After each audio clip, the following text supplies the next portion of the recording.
Oh, we're live. Here we go. All right, we're live. Welcome to the Bitcoin.com live news desk here at Bitcoin Mena in sunny Abu Dhabi. 12,000 Bitcoiners, some of the biggest names in the space, and 2 full days of conversations about where Bitcoin goes next. I'm Graham Stone, joined by David Essential, and we'll be talking to the investors, miners, policymakers, entrepreneurs, and even fellow podcasters about what's actually happening in Bitcoin, in Mena, and beyond. I'm really excited to get people's thoughts on what the unprecedented level of OG Bitcoin whale selling really means, whether the 4-year cycle is dead or still alive, how important is privacy, is quantum going to destroy the whole thing? Excited to get people's thoughts on all these things. We'll be covering the news and, of course, delivering our very own hot takes, whether you like them or not.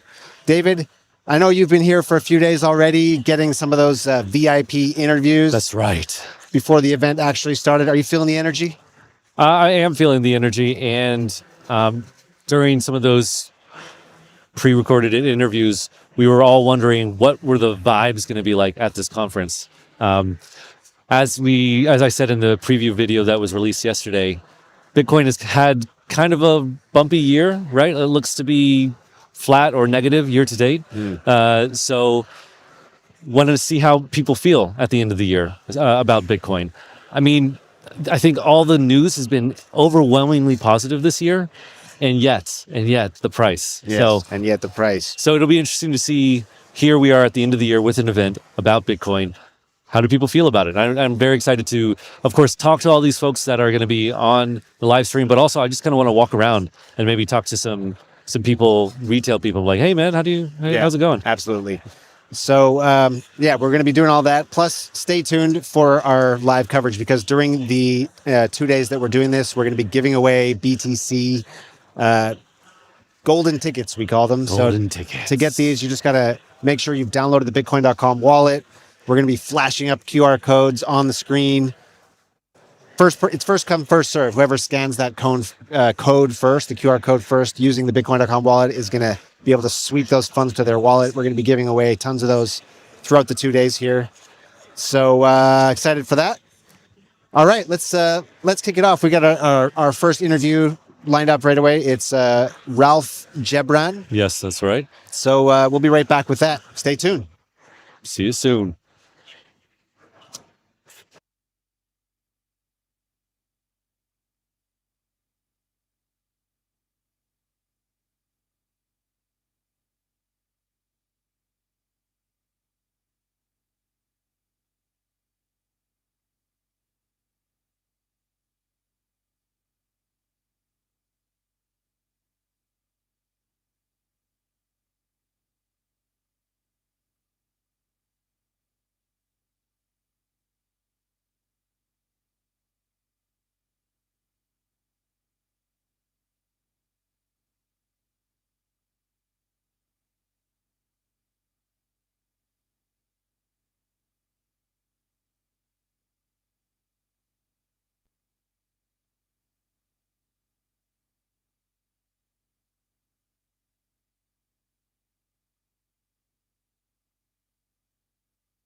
To kick off the conference, we have Ralph Gibran, managing partner of OnRamp Mena, a specialized Bitcoin consultancy and educational platform for the Middle East and North Africa region.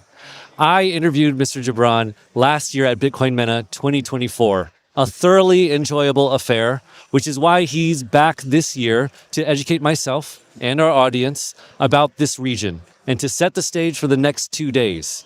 So here we go, Ralph Gibran. Hello there, sir. How you doing?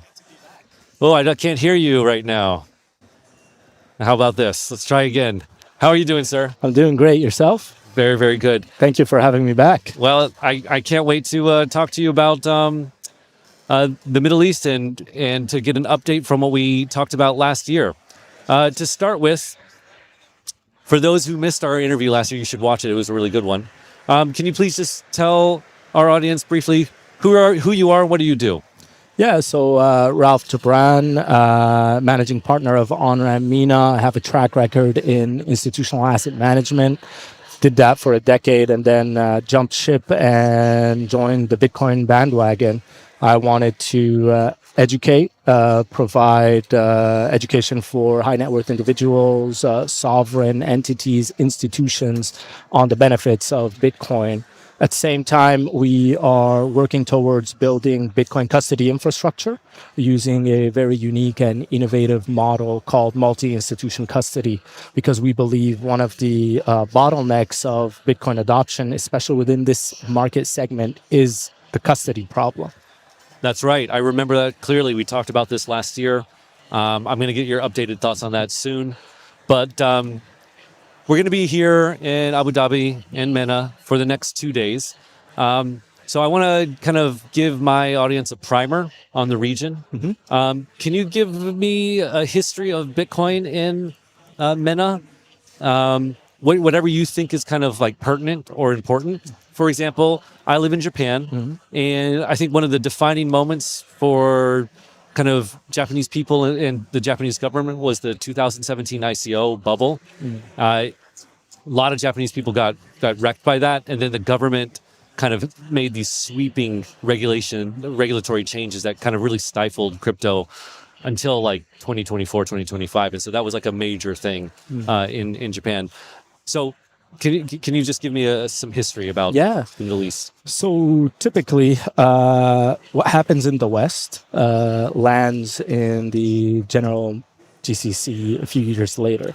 Please, can you say what the GCC is? So the major countries like the UAE, Saudi Arabia, Qatar, Kuwait, etc. Right. So basically the oil producing nations. Right. And the ICO bubble didn't really hit here as it did in the United States or in Japan, for example.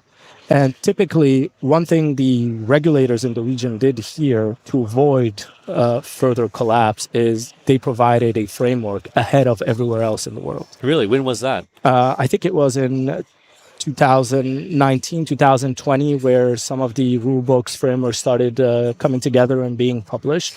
So they took a very different approach. Rather than regulate after a collapse, they decided to proactively regulate and work with entrepreneurs, developers, innovators to set, foundational rules and guidance to help companies protect the general interest of the public. That was the top priority, as every regulator should be doing. Yeah, I mean, the SEC is famous for only regulating after everything collapses. Yeah, right? so they took a very different approach, and good on them for that, because it has attracted a lot of creative minds, a lot of builders to the region, and you can clearly see the growth, especially in the UAE. So the first two countries, mainly the UAE and Bahrain, but from a GDP point of view, the UAE dwarfs Bahrain, which is a very tiny country. But these two countries took a very proactive approach. Why do you think that's the case? I think they want to be competitive at a global scale. The United States and previously Europe were leading the charge. Nowadays, China has entered into the competitive global landscape, and they wanted to be ahead of these superpowers in something. And they identified crypto, not just Bitcoin, as a possible avenue for that. And that's why they really pulled the trigger and set up specific regulator entities to oversee the digital asset space. The only thing, since we are talking about Bitcoin, is that they combine Bitcoin with every other digital asset, versus the United States, where it has been kind of agreed upon that it is a commodity. Yes. Here, it is a digital asset. Yes. So unlike the United States, that hinders a bit some of the, BTC treasury narratives, because as a digital asset, to hold a digital asset or to promote a digital asset, you need a specific license. But in general, the two major countries that have adopted digital assets are the UAE and Bahrain. The other countries are more gray areas, or tend to be more on let's just wait and see, with no clear guidance on when it's going to be regulated. And do you think the other countries in the region are like that because they don't really need to kind of diversify at this point, or is there like maybe cultural reasons, like suspicion of like new technologies and things like that? Yeah. So, for example, the sleeping dragon, Saudi Arabia, is the biggest market. You have to factor in the fact that in Islam or Muslim culture, there are certain investments or activities that are halal and others that are haram. And it takes time to build an opinion. Some view Bitcoin in terms of a asset used by criminals. It's created out of nothing, so they align it with usury or interest. Oh, interesting. So they can't just say, okay, this is now legal. There's a whole process, a religious one as well, that needs to be taken into account on deciding. So until then, it's still a gray area, and it's a no-go for most, investments with regards to digital assets and crypto in general. So, talking about the UAE, how do normal people kind of think about Bitcoin and crypto? Do they kind of, like you say, bundle it all together as one thing? Do they think about it like kind of it's all one thing, or do they separate it? Like I feel like in America or even in Japan, we would go on the street and ask people, like, do you know this, that, and the other? They all knew Bitcoin, and then basically no one knew crypto. Yeah. So in the UAE, because there are blockchain initiatives, regulation around that, there's more sophistication at the average individual level, because it's highly regulated, it's highly publicized, and as such, people understand crypto more than in other areas of the world. However, most people you talk to that understand crypto will view Bitcoin as a store of value, and everything else as kind of either a bet on some utility, whether it actually achieves that, or a kind of speculative asset. But typically the portfolio from a crypto point of view is separated. We're at the stage where Bitcoin is like, even if I make money with the other stuff, I'll sweep it into Bitcoin as my long-term holding. Interesting. Yeah. Interesting. And so I'm fairly ignorant about like the kind of the intricacies of the UAE. Does Bitcoin and crypto regulation vary from like one area to another, like Abu Dhabi versus Dubai? Yes. So In the UAE in general, there are a variety of regulators and there are a variety of free zones. Some free zones have similar but different nuances to the regulation. For example, in Abu Dhabi, ADGM provides certain types of regulation. In Dubai, you have the DIFC free zone. You have VARA, that is the virtual asset regulator. The central bank has a say. In contrast, in Bahrain, for example, they took a very different approach. I would say it's because it's a small country. They have a single regulator that regulates financial markets, and a part of the financial markets is digital assets, and that would be the central bank of Bahrain.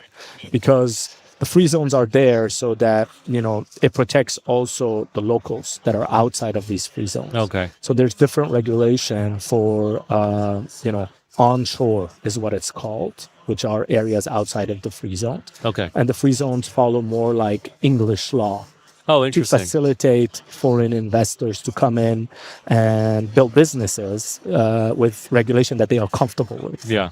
Versus, leaning on the Arabic type of regulation. Some of it is intertwined with religious requirements and all of that. So I see. they've made it easy for foreign companies to enter the market, which is a great idea. Yeah. Yeah. Yeah. So, just hearing you speak though about having multiple regulators in the UAE sounds more complex to me. Is that the It case? is, yes, it is. Because unlike in other areas where you go, this is the regulation, and then it applies to everyone. Here, you have to kind of shop around. Like, where do I want to set up shop? Because if you set up shop in ADGM, that doesn't mean you can necessarily sell into DIFC Dubai. So it causes a bit of confusion when you first enter the market. It's like, okay, so there's all these free zones. Each one has pros and cons. Each one services a different type of client. Where do I set up shop? Is my priority cost efficiency? Is my priority, reach to a certain segment? Right. So it's a very complex way. However, most companies, they would start off in one of the bigger ones like ADGM or DIFC, and then as they need to, they would expand into other free zones. Okay. So that's the typical approach. And are businesses and stuff like coming to you asking for advice, or who do you go to if you want to know where to? So we provide non-financial advice. It's really kind of getting them comfortable with Bitcoin as an asset class because there's a lot of misunderstandings. One is separating Bitcoin from crypto and explaining why Bitcoin is a store of value similar to gold, which is really ingrained in the GCC culture. So they typically get it. Also, energy and how Bitcoin works and is intertwined with energy is another plus. So people here are really at the crux of understanding Bitcoin. Right. Unlike the other digital assets, you have to sell them a narrative, you have to sell them utility. This is like really, a digital version of gold or a transfer of energy through a token, which there's multiple ways to get them to why Bitcoin. And so we talk to a variety of individuals, whether it's high net worth individuals, because there's a huge influx of wealthy investors, not just locals, into the UAE that want to diversify their wealth. We talk to sovereign, not sovereigns. We would hope to talk to sovereigns, but institutions that are looking. They've been seeing all the hype, in the Western world about, should we put Bitcoin on our balance sheet? So we have to help them understand that, the dynamics aren't similar here. A lot of the time it's a marketing initiative to pump up stock. And a lot of the times, if you don't have a solid business, it might be a risk for you. And I don't think you're going to get the same terms as some of these larger entities when it comes to, getting a loan or raising capital. So we have to explain a lot of that. But our segments are mainly institutions and high net worth individuals. All right, well, let's talk about the institutions.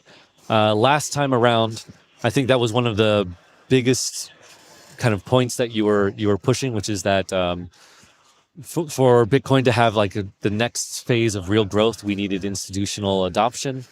I think 2025 has seen like incredible institutional adoption. I certainly didn't predict this much in 1 year. I don't really know anyone who did. This has been, to my mind, mostly in the U.S. I don't know if you would agree with that or not. The bulk of it, yes, I would say 95% of it is in the US. We've seen some European companies do the same. We have a bit in India. We have one in India that that's publicly known, one in Bahrain, the only one in the GCC to my knowledge as of today, and in Asia. So yes, the bulk has been US dominated when it comes to institutions adopting Bitcoin. Yeah. So first, I have a question on were you surprised at the amount of institutional adoption that has happened? I mean, just was it last week? Vanguard, Yes. Bank of America, and Charles Schwab. I mean, I wasn't surprised by the service providers like, asset managers and banks. Okay. They need to get into this game because they're leaving too much on the table. Whether they like it ideologically or not doesn't matter to them. If Right. there is demand and they're seeing BlackRock is sucking in all the profits, they're going to want a piece of the pie. And so if they can compete and provide their clients with access, then there's nothing to lose for them except, not giving the access and not taking the fees. So I'm not surprised also with the regulation that came in last year on accounting and with the pro Bitcoin administration. I mean, it just makes total sense. If you were on the sideline waiting to see kind of where the political angle is going to be, this year proved that, you could pretty much not go wrong by saying we're going to let our clients get access to this. So, I mean, Vanguard is a clear example of, when there's demand, it doesn't matter whether you're the CEO of a multi-trillion-dollar asset manager. If you make a wrong decision and it's an ideological decision, you're going to get ousted and you're going to be replaced by someone who's going to actually want to satisfy the demand that's been proven with the BlackRock ETFs. Yeah. Okay. So then the second thing is, how was institutional adoption in Mena this year? How would you kind of rate it? So I would say minimal. I think, it's a great thing when you regulate early. It avoids a lot of pain, but it also restrains what you can do because, labeling Bitcoin and everything else as a digital asset puts constraints on traditional finance firms, traditional banks, traditional asset managers, because they're not licensed to hold these digital assets. So, and to get licensed requires heavy due diligence, takes time, costs, added, legal compliance requirements. They might be working on it, but it's not like you can just wake up one day, okay, we're going to give our clients Bitcoin and you're a local asset manager. It's not going to work. So I think that's why we haven't seen, the flows like we did in the US. Yeah. But again, things that happen, trends in the West typically find their way in the GCC. And I think the fact that it got regulated is a good thing. And personally, I think, let's see what happens with these BTC treasury companies in the West. Yeah. And take a more let's wait and see approach. The regulation is there. They need to amend it or adjust it. They will, because that's the type of regulators we have here. They're always open to, doing things better. Yeah. So, yeah. Okay. Now, correct me if I'm wrong, but in our last conversation, and also you mentioned it earlier, one of the biggest kind of hurdles is custody, right? Like how institutions can't custody Bitcoin like an individual can, right? They have all these kind of compliance issues and risk management things. With as much, like in the West, or at least in America, with as much institutional adoption that we've seen, does that mean that they've kind of made major strides in this custodial thing, or is that still kind of there still need to be a lot of work in this area? Personally, I think they haven't solved the issue. Why? Because we're using the same model of custody that we use for traditional banking and traditional assets like stocks, certificates, gold. It's centralized. Yeah. And you can diversify your custodians by taking your stack and spreading it across 3, 4, 5 different custodians in case one of them blows up. But if it does, it still means you've lost that stack, that portion of that stack. So, the custodians that specialize in Bitcoin and digital assets, they're still new. Yeah. Unlike BNY Mellon, who's been around for 100 years. On top of that, add the fact that, Bitcoin is a scarce asset. You can't just reissue certificates saying, here's your Bitcoin when, you can clearly see how much Bitcoin there is on the blockchain and where it is. So you can't do any accounting gimmicks or funny games like that. So Right. we haven't solved that. And sadly, a lot of these custodians, they use like these black box solutions like MPC. Yes. Right. MDC. Yeah. The only reason MPC exists is because all the other digital assets don't have native multisig. So it's an added layer of attack surface, an added layer of software on top of the software that already exists to run the chain, the nodes, and all of that, that basically shards the key and then reconstitutes it at one point. So it is a single point of failure. Versus Bitcoin, which has the innovation behind Bitcoin is how it allows natively to not have an asset in one place, because it's not in one place. Right. Why would you replicate the problems of gold where you put all the keys in one place when you have an asset that allows you to not be in it, like it's ethereal in a way? You can have one key in Japan, one key in Europe, and one key in the US, getting geographical diversification. So because no one has done Bitcoin multi-sig at an institutional level, I think we haven't solved the problem of custody. And I think once people wake up to the fact that you can do that, yes, it's a separate model than MPC. A lot of custodians would rather have one custody model, one security mechanism. But I view this as a more premium, robust way to hold Bitcoin, because in this model, if one of the custodians, so one of the key holders fails, you lose nothing of your stack. You just plug in another one and you make the quorum whole. Versus, all the other models is if the custodian fails, well, you're going to have to sit tight and wait for litigation. And we saw this with FTX. Yeah, people got made whole, but they got made whole in dollars and they lost 5x on their return on the Bitcoin had they left the Bitcoin. So I think, we're on the precipice of finding a solution, but I think we shouldn't encourage this centralized form of custody. If you look at the ETFs, Coinbase is the custodian, right? Yes. Clearly, if you look at the filings and the disclosures, well, you are a unsecured creditor, and the assets that they hold in custody can be used in bankruptcy proceedings. Not everyone looks at the fine print, but that's, I hope nothing happens to Coinbase. It would be bad for everyone in the industry. That's what they've said, right? But I think we need to slowly remove this centralization. And I think the only way to do that is to use Bitcoin's decentralized multi-signature properties. And that's what we're trying to build in the GCC. Okay. Yeah. I see. Yeah. Well, yeah, I mean, I've heard many stories this year about like potential black swan events and that kind of you all these U.S. institutions going to the same 2 or 3 custodians, and then those custodians being compromised in some way. And that would be... I mean, Bitcoin price goes up, Coinbase crashes. Yeah. What's that about? Yeah, exactly. Yeah. Right. Yeah. Okay. Yeah. So I mean, I'm all for it, and I do hope that happens sooner rather than later. Yeah. 100%. Okay. So also last time you briefly mentioned kind of sovereign adoption might be quietly happening in the background.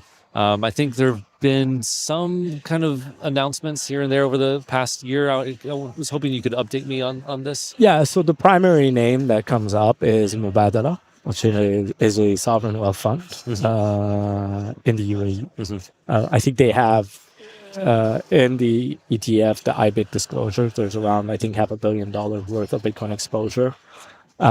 So it's clearly sovereign countries are buying The question is, are they mining? And it's not disclosed. I see. Because you can see with financial instruments like the ETFs, who's buying and who's not. You can see that Harvard is buying. Yes, that's right. But you can't know if Harvard is mining or if the UAE government is mining. And we know clearly the UAE is very involved in the mining space. I mean, it would make sense that a lot of GCC countries that are natural gas and oil rich leverage mining technology. And you see a huge presence of miners in the region, building facilities, meeting with, very influential people. I know Phoenix Group is also invested in by a sovereign wealth fund, one of the bigger miners in the region. So there's a wallet somewhere in my personal opinion. This is speculation. That's okay. Yeah, great. Yeah, there's a wallet somewhere that's stacking Bitcoin at a sovereign level. And I don't think the spot holdings will be disclosed anytime soon, because I think it'll make it harder, one, to mine, and to buy if you wanted to buy in the open markets. And I think, they're just wait until they see what the United States does. Yeah, exactly. Yeah. I mean, Trump he says a lot of things, but he said that he's interested in having the government or something related to the government start mining Bitcoin. So again, I mean, the U.S. has promised a 1 million BTC strategic reserve. It's going to take time, I'm sure, regulation and getting everyone's approval. But as soon as there's a little bit of activity on that front, I think we're going to see an arms race all over the world. At least that's my bold scenario. Yeah. And at that point, maybe the UN will come out and is like, hey, we already beat you to it. We've been doing this the whole time. Yeah, absolutely. Yeah. Just as a side note, like I've noted also, like not connected to Bitcoin, but kind of related to it is this kind of AI arms race. And at least in the US, you've seen a lot of Bitcoin facilities have been repurposed, I guess, or kind of been offered a lot of money to be used for AI. Do you think that, have you seen this in other places, or has it affected mining at all in your opinion? I mean, in the region, there's a huge investment towards AI because at the end of the day, AI is an arms race. He who controls the smartest AI controls a lot of power, right? Same with Bitcoin. It secures your ability to trade regardless of what's happening politically with your country towards the outside world or the outside world towards your country. It can guarantee settlement across borders without being censored. So it is in a sense a national security thing. So I think they kind of go hand in hand. And having a mining center that I think they'll start allocating a portion to AI, a portion to Bitcoin, depending on where they see value. So within the mining space, we're going to see a bit more internal allocations on their compute towards where, maybe when electricity bills are low, they'll mine Bitcoin, or maybe when, they get a good deal on AI, they'll go in that direction. But I don't think they're mutually exclusive. I think they'll become complementary, and it'll be an industry of its own. Very, very cool. All right, my last question, sir. We're at the end of 2025. I'm looking forward to 2026. What are you kind of looking at? What's on your radar in Mena for 2026? Yeah, I mean, what I'm looking for is more serious Bitcoin conversations and a move away from, crypto in general. Not to say that crypto is irrelevant. It might be, but I've yet to see a real use case except outside of, stable coins, which do have a use case. I think, what BlackRock is doing with tokenization of US treasuries makes sense because stable coins are just a derivative of fiat. Yeah. It's a better version of fiat. And so tokenization of money market funds is another derivative of fiat, which are treasury bills, which facilitates also using treasury bills in and out 24/7. So I think cash and cash derivatives are a good use case, especially for managing treasuries. Having a Bitcoin treasury alone doesn't make sense. you would need also cash and cash equivalents. And I think stable coins and money market fund tokenization works. The real estate angle, I'm not too sure of. I think it's just too complicated, but I would hope we steer more into a conversation about, sound money, Bitcoin as a reserve asset, and maybe more public conversations from, the higher ups about what they're working on with regards to that. So yeah, that's my view. That's what I'm looking at mainly. Do you? I've often, not often. I've talked to some people in Dubai, locals in Dubai, and some in Abu Dhabi, and kind of felt like that. There's the common thread of how people describe Dubai versus Abu Dhabi is Dubai is more crypto Web3, and Abu Dhabi might be a little more like central bank sovereign, Yeah. Bitcoin like. It does make sense because in Dubai you have more of the entrepreneurial, less traditional, more risk hungry institutions. You also have, I think, a higher concentration of family offices, which are willing to invest to diversify their legacy holdings into different projects, different products. Versus Abu Dhabi is the home of the sovereign wealth funds. So this is, 100-year time horizon, and it rolls over. They're looking at things more on, protecting the legacy versus, they do have enough wealth generated. The idea is to grow it, but in a responsible way. So I think very two different cohorts, and speaking to people here versus there, you'll quickly notice a discrepancy in risk appetite. Interesting. And it's more traditional here. I understand. All right. Well, thank you very much, sir. I appreciate it. It was a pleasure. Thank you for having me again. Yes. Thank you. Next year. Let's do it. Sounds good. All right. Amazing. So hold on. Next up, Graham and I are going to break down the biggest stories of the week in our edition of the Weekly. Stay tuned for that.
Abu Dhabi.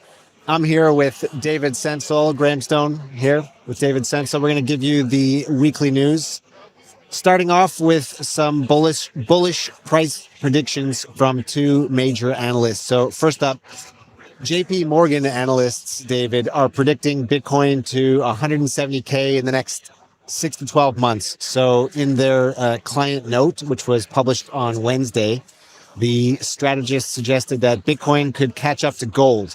Basically, they noted that earlier episodes of macro volatility pulled investors towards crypto as an alternative, and they expect similar behavior in coming months. So specifically, they wrote, quote, "Our volatility adjusted Bitcoin comparison to gold metric continues to imply a theoretical Bitcoin price of close to 170K, suggesting significant upside for Bitcoin over the next 6 to 12 months."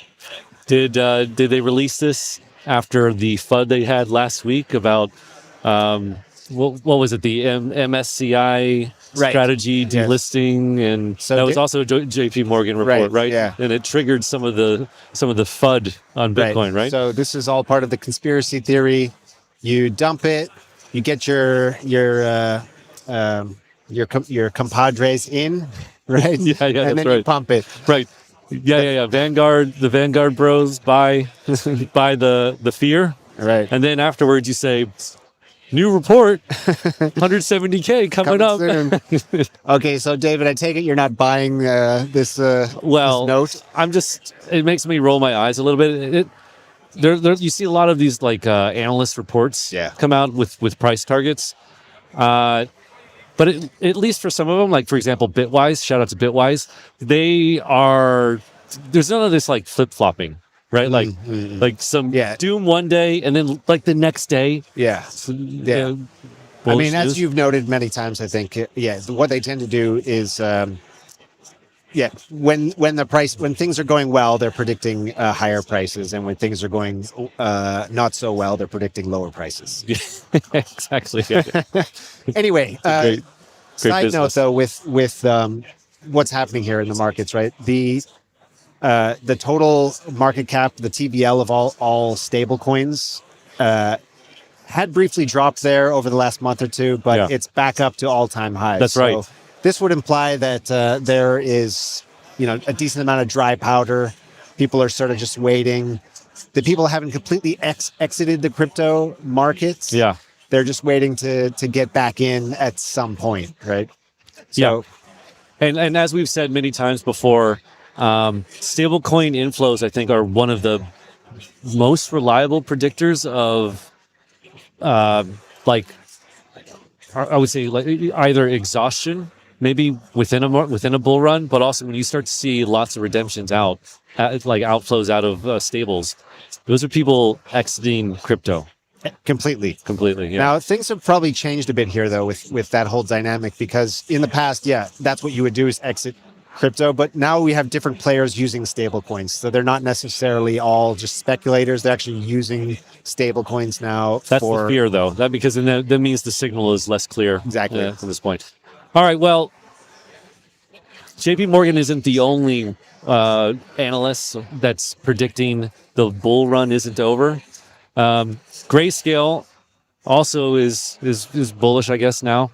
The investment research team for Grayscale published a report on December 1st, and the report states that they do not believe Bitcoin is on the cusp of a deep and prolonged cyclical drawdown, and they expect prices to potentially make new highs next year. That doesn't seem like a very bold prediction, but again, quote, tactically, some indicators point to short-term bottom, while others are still mixed into year-end. Positive catalysts may include another rate cut from the Fed and bipartisan progress on crypto legislation. That would be the Clarity Act. The team argued that Bitcoin's pullbacks, historically frequent and often sharp, do not imply a multi-year bear market. They added, although the outlook is uncertain, we believe the 4-year cycle thesis will prove to be incorrect and that Bitcoin's price will potentially make new highs next year. The 4-year cycle is dead. Grayscale saying the bull year, We both made the same mistake. Yeah. Grayscale saying the 4-year cycle is dead. Yes. This is one of the key questions that we want to be discussing during this conference. That's right. Grayscale siding on the side of 4-year cycle dead. All There right. we go. Let's move on from investment groups' predictions on the price of Bitcoin to what's happening in the regulatory landscape. So we've got pretty big evidence coming out over the last week here of continuing a show of the regulatory shift that's happened in the U.S. And this one comes as the CFTC has green-lighted spot Bitcoin trading. So the Commodity Futures Trading Commission, CFTC, announced that spot Bitcoin trading is now permitted on fully regulated United States exchanges.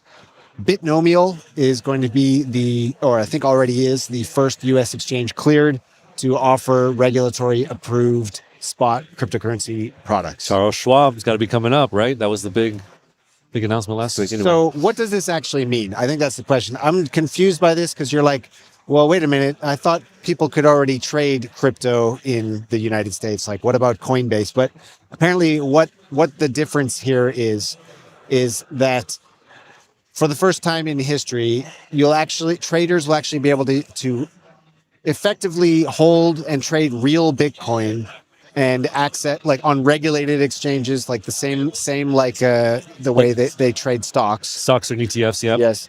And access spot trading, perpetual swaps, futures, and options. And all of that inside a sort of a unified collateral and margin system. Now, according to some analysis from a guy on X who goes by the name of Matt Macro Minutes, he says this is the beginning of the end for paper Bitcoin in the United States. So he says that for more than a decade, Bitcoin has traded in two parallel financial worlds. Offshore exchanges. Okay, like Binance. Yes, offered high leverage and extremely efficient collateral reuse. Meanwhile, the Chicago Mercantile Exchange became the prominent, dominant, regulated venue in the United States. Definitely. But it only offered cash-settled Bitcoin products. Now, cash settlement meant institutions could take enormous positions without ever holding real BTC. Over time, this created a large layer of synthetic Bitcoin, he's saying, sitting on top of the actual supply. And price signals often reflected the behavior of these synthetic markets rather than the true spot demand. So he says that what this change does is it makes regulated United States markets competitive with offshore venues for capital efficiency. And over time, what that means is that the influence of synthetic markets declines and the influence of real Bitcoin markets grows, and price discovery will follow somehow. Honestly, I don't really understand the nuance of how this is different, but people are saying this is a significant change. Very, very cool. And I mean, for me, for my mid-curving take on this, it would be just that once you have retail users be able to open up their Charles Schwab app, and right next to Robinhood or whatever stocks that they're buying, they can also just buy spot Bitcoin or trade spot Bitcoin. That's going to be huge. And the thing that I think that it's going to cause is Coinbase and other like crypto native exchanges are really going to have a lot of competition then. Yeah, that's what I thought too. Like, being also squarely in the mid curve, but then I started reading this analysis, and maybe it's deeper with the paper Bitcoin. I don't know. Yeah, I do know that there's like a lot of not weird, but like there's a lot of arbitrage that goes on for because the CME thing, right? Like people will buy Bitcoin and they'll basically do a basis trade on like something like Hype. Yes. Right. Hyperliquid, the exchange, and then they'll buy the opposite side on the CME. Yeah. Right. And so they can earn. Right. And so according to this analysis from the guy I mentioned, that basis trade Will evaporate. has shifted already because of this. Ah, interesting. So that's the first signal that something different is happening here. All right, well, let's step outside the U.S. We are not in the U.S. right now. We're in the UAE. And TradFi adoption outside the U.S. has been slower, but it might be ramping up. I actually just interviewed Ralph Gibran, and he and I talked exactly about this and how the U.S. has kind of led institutional adoption in 2025, but maybe in 2026 we'll see other areas, including the UAE, catch up. So a UA financial institution is rolling out a multi-asset investment product that includes a 5% allocation to Bitcoin, institutional adoption. Masharek Capital says the fund, which will be available to retail investors, will be composed of Bitcoin at 5%, gold at 5%, while equities and fixed income will account for the remainder. This kind of matches what Ralph Gibran was saying, that people, especially retail in the UAE, are very comfortable with gold, and Bitcoin kind of gets some transference from that. And so it feels safer and less suspicious. Than Well, others. this development from Mashrek Capital, like an investment group here in the UAE, aligns with what JP Morgan's prediction was, right? Like they're saying that because gold has done so well, surely Bitcoin is also going to do so well. And here you have an example of an investment fund where they're offering the same allocation, the same percentage of allocation as gold to Bitcoin as gold. Yeah, it's a good sign. Very, very nice. So yeah, it shows that there's growing confidence in this region outside of the U.S. for Bitcoin. Brought to you by regulatory clarity and kind of a not antagonistic government. Funny how that works. Yeah, it's awesome. And obviously, they think that there's going to be investor interest in the region. So again, good signs for outside the U.S. All right, let's move on to away from Bitcoin for a minute and look at the remittance space. So we have two interesting stories this week from the remittance giants, Western Union on the one hand and MoneyGram on the other. Both of these remittance giants in the last week have made announcements about how they're going to be using crypto rails for remittances. So Western Union is reportedly rolling out a stable card, quote stable card, which is aimed at helping people in high inflation economies protect the value of their remittances. It's part of a larger play that they're working on that includes their own forthcoming coin. So Western Union, I don't think you had that on your bingo card. Jesus. In 2017, launching a coin. Unbelievable. On the Solana blockchain, by the way, and that infrastructure is reportedly anchored to the US dollar payment token, USDPT. Is that their own? I think so, which is Their own expected in coin. 2026. And then MoneyGram also announced on December 4th, so just a few days ago, a strategic partnership with Fireblocks to enhance its global payment network through advanced stablecoin infrastructure. So again, remittance giants abandoning TradFi, moving to crypto rails. It's finally happening. I would say forced to innovate, forced to change, forced to stop gouging. Yeah, well, I've made it clear. Exactly. Yeah, The business use case is, the business case is there. yeah. It works. All right. Well, let's end with prediction markets. Everyone knows prediction markets at this point, especially who's watching this.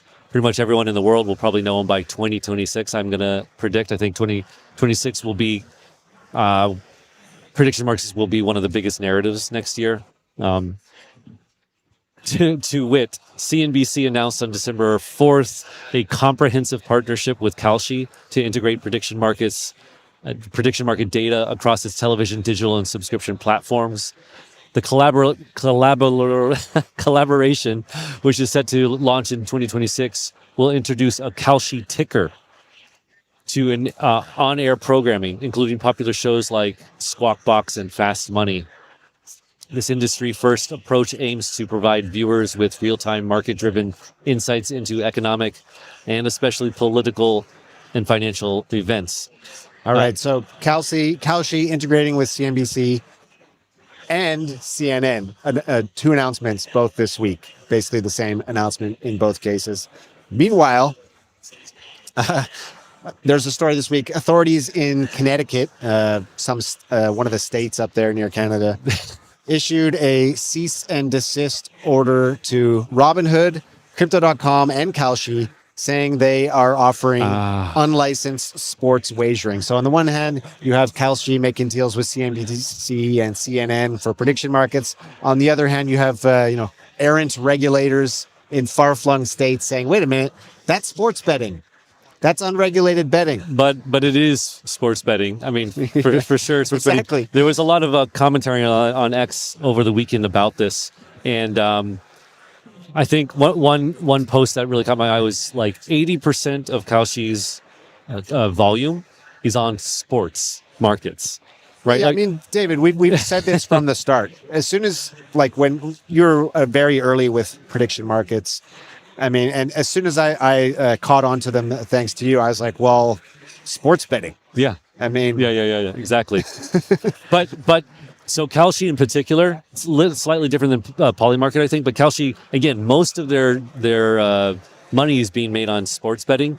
But because it's like a prediction market and they use slightly different legal language, Yeah. they don't have to get any of the licenses and all this kind of stuff. So obviously a loophole that, quite frankly, I mean, I don't know. I'm not going to say we need more governance, but gambling is, I don't know, whatever. all right. Gambling is, I don't know, whatever. I don't know, man. That's great. Yeah. Kind of feel the same though. Yeah. All right. That's it for today, for the weekly. We went through the news. Next up, we've got Greg Davis, who is the director of Mena for BTC Inc. Stay tuned for that. We'll be right back.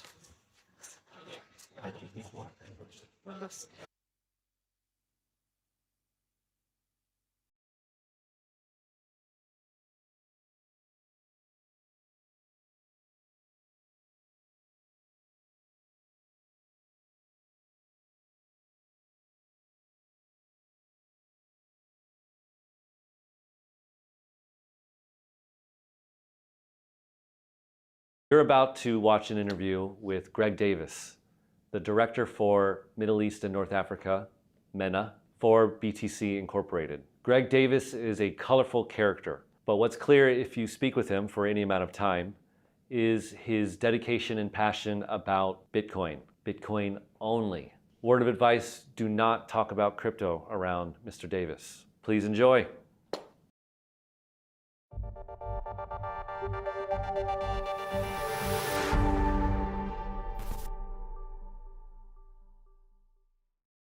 All right, I am with Greg Davis. Davis or Davies? Davis. Oh, Davis. How do I not even know my own name? Davis. Davis. No E. Okay. The director for Middle East, North Africa for BTC Inc. Correct. Thank you, sir, for doing this. I appreciate it. I know you're really busy right now, a couple days before the event. So I really appreciate the time. Let's start with a simple one. How does a commercial yachtsman get into evangelizing Bitcoin in the Middle East, sir? I spent a lot of time in the Caribbean, sailing on boats, and got kind of into the whole idea of like reading about pirates whilst I was there. And as I was sort of cruising around, I was kind of understanding a little bit about gold. I was like, oh, gold coins, that's kind of cool. And when you're I kind of just made gold coins seem a bit cool to me. I was like, I'm going to start accumulating gold coins like a pirate. And then it was a bit more like you have a little bit more time on your hands when you're on board boats. You know, it's very busy when it's on, but then if you're in your bunk at night, you know, you've got a lot of time to yourself. And I started just reading a lot about sort of gold, the gold-backed currencies, kind of central banking, all that kind of stuff. And I'd watched that Zeitgeist movie as well, like a few years previous to that. And I kind of realized that there was something really funky going on in the financial system. So yeah, the boat stuff just kind of gave me the means to sort of... What year was this around? So I was on boats up until about 2014. Okay, so this is after the financial crisis? Yeah. So I was kind of in the atmosphere. Yeah, 2008, I was actually at university. I kind of timed that perfectly, actually. I kind of went to uni late and went to uni basically in 2008. So I was kind of happily getting myself into student loan debt, whilst all my other friends were struggling to get a job. So it kind of timed out well. But yeah, I definitely think I was interested in that kind of stuff when it was happening, like the Occupy Wall Street all that kind of. I think I'm from a family of people that just generally don't trust banks anyway. Like my mom is really an advocate for not having credit cards. Oh, wow. My uncle, when my grandmother passed, he bought his little apartment in cash. He didn't want to get a mortgage for it. My grandma apparently was very non-trusting of banks. So I feel like I maybe have got a little bit of that in me. But yeah, it's definitely not all my own doing. But yeah, just spending a lot of time trying to understand a bit about how money works, and then kind of maybe a bit of pirates, bit of grammar, bit of everything kind of sent me down that rabbit hole. And I think the first time I ever saw anybody do a transaction online with Bitcoin, and I was like, how did that happen? I was like, this is really, really, really, really powerful stuff. And yeah, here we are now. Yeah, here we are. So you were in commercial yachting, commercial shipping, or yachting? Actually, no, that's a little bit more hardcore than what I did, actually. Okay. Maybe you've seen Below Deck. Okay, So I used to work on board sort of luxury, luxury sailboats. No, not any proper commercial seaman would be would not really allow me to call myself a proper. So I was just wondering, like, skills and things that you learned or acquired during that time, how has that kind of translated or helped you with the work you're doing now? Yeah, I mean, talking about the conference, I mean, my role here is quite broad. Obviously, the conference being sort of the main focus at the moment, but we've got big aspirations for this region becoming extremely important. When you've got a lot of I'm talking about working on board of boats that are people that have got multiples of billions, and they're quite hard to impress. So we used to have to do a lot of events and activations and all those sorts of things. I used to work for a company actually that used to kind of make every day of the trip was like a progression of the story, and we had all these different things set up on different islands as they got to. So I was definitely attuned to sort of organizing and dealing with the chaos that is setting up events in different sorts of locations. So I've definitely got a background in that. But I definitely think, I definitely think that's probably one of them. But working on board the boat, it's just hard work, right? You're always on. If you're on board the boat, there's no off, right? If an alarm goes off at 3:00 in the morning, you're on. And so I feel like that's probably pretty good sort of conditioning for when you're trying to put together sort of events like this at this scale, especially when I'm living in the Middle East and working for an American company. 3:00 in the morning is pretty much prime time for you guys in the States. So it's I think I've just got a bit of a whatever it takes attitude, and I think that's probably what set me up quite well for this role.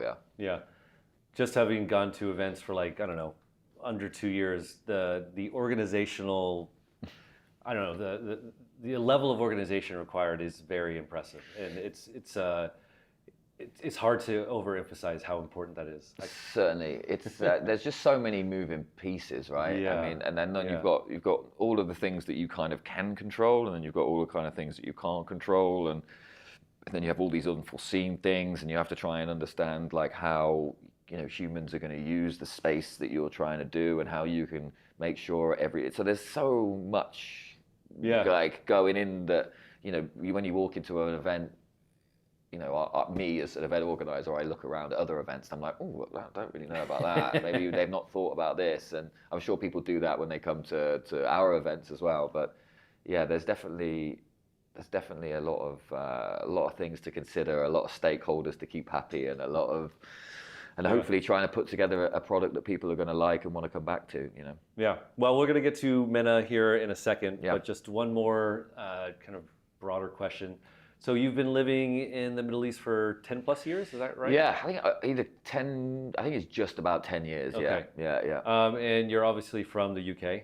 Obviously. Yeah. This silly accent still gives me away. Yeah. Right. So I was wondering, what do, I guess, Western Bitcoiners, what do they not really, or what's a common mistake that they make thinking about like the Middle East? Gosh. For working here, for setting up a business, for Yeah. getting into Bitcoin? Yeah, it's funny actually. When I first moved here and my mom came out here for the first time, she was like, "Oh my God, they've got Waitrose here." I think she was like, "It's a big supermarket in England." I think there's a lot of different conceptions of it. I needed that context. Thank you. Yeah, sorry. Yeah, okay. it's like a bougie Yeah. bougie Okay. supermarket. I think she kind of had in her head that it was just going to be like sand and camels and like caravans with people putting Karak tea out and stuff like that. I think that's what she kind of had in her mind a little bit. There's definitely a lot of things that people, this place.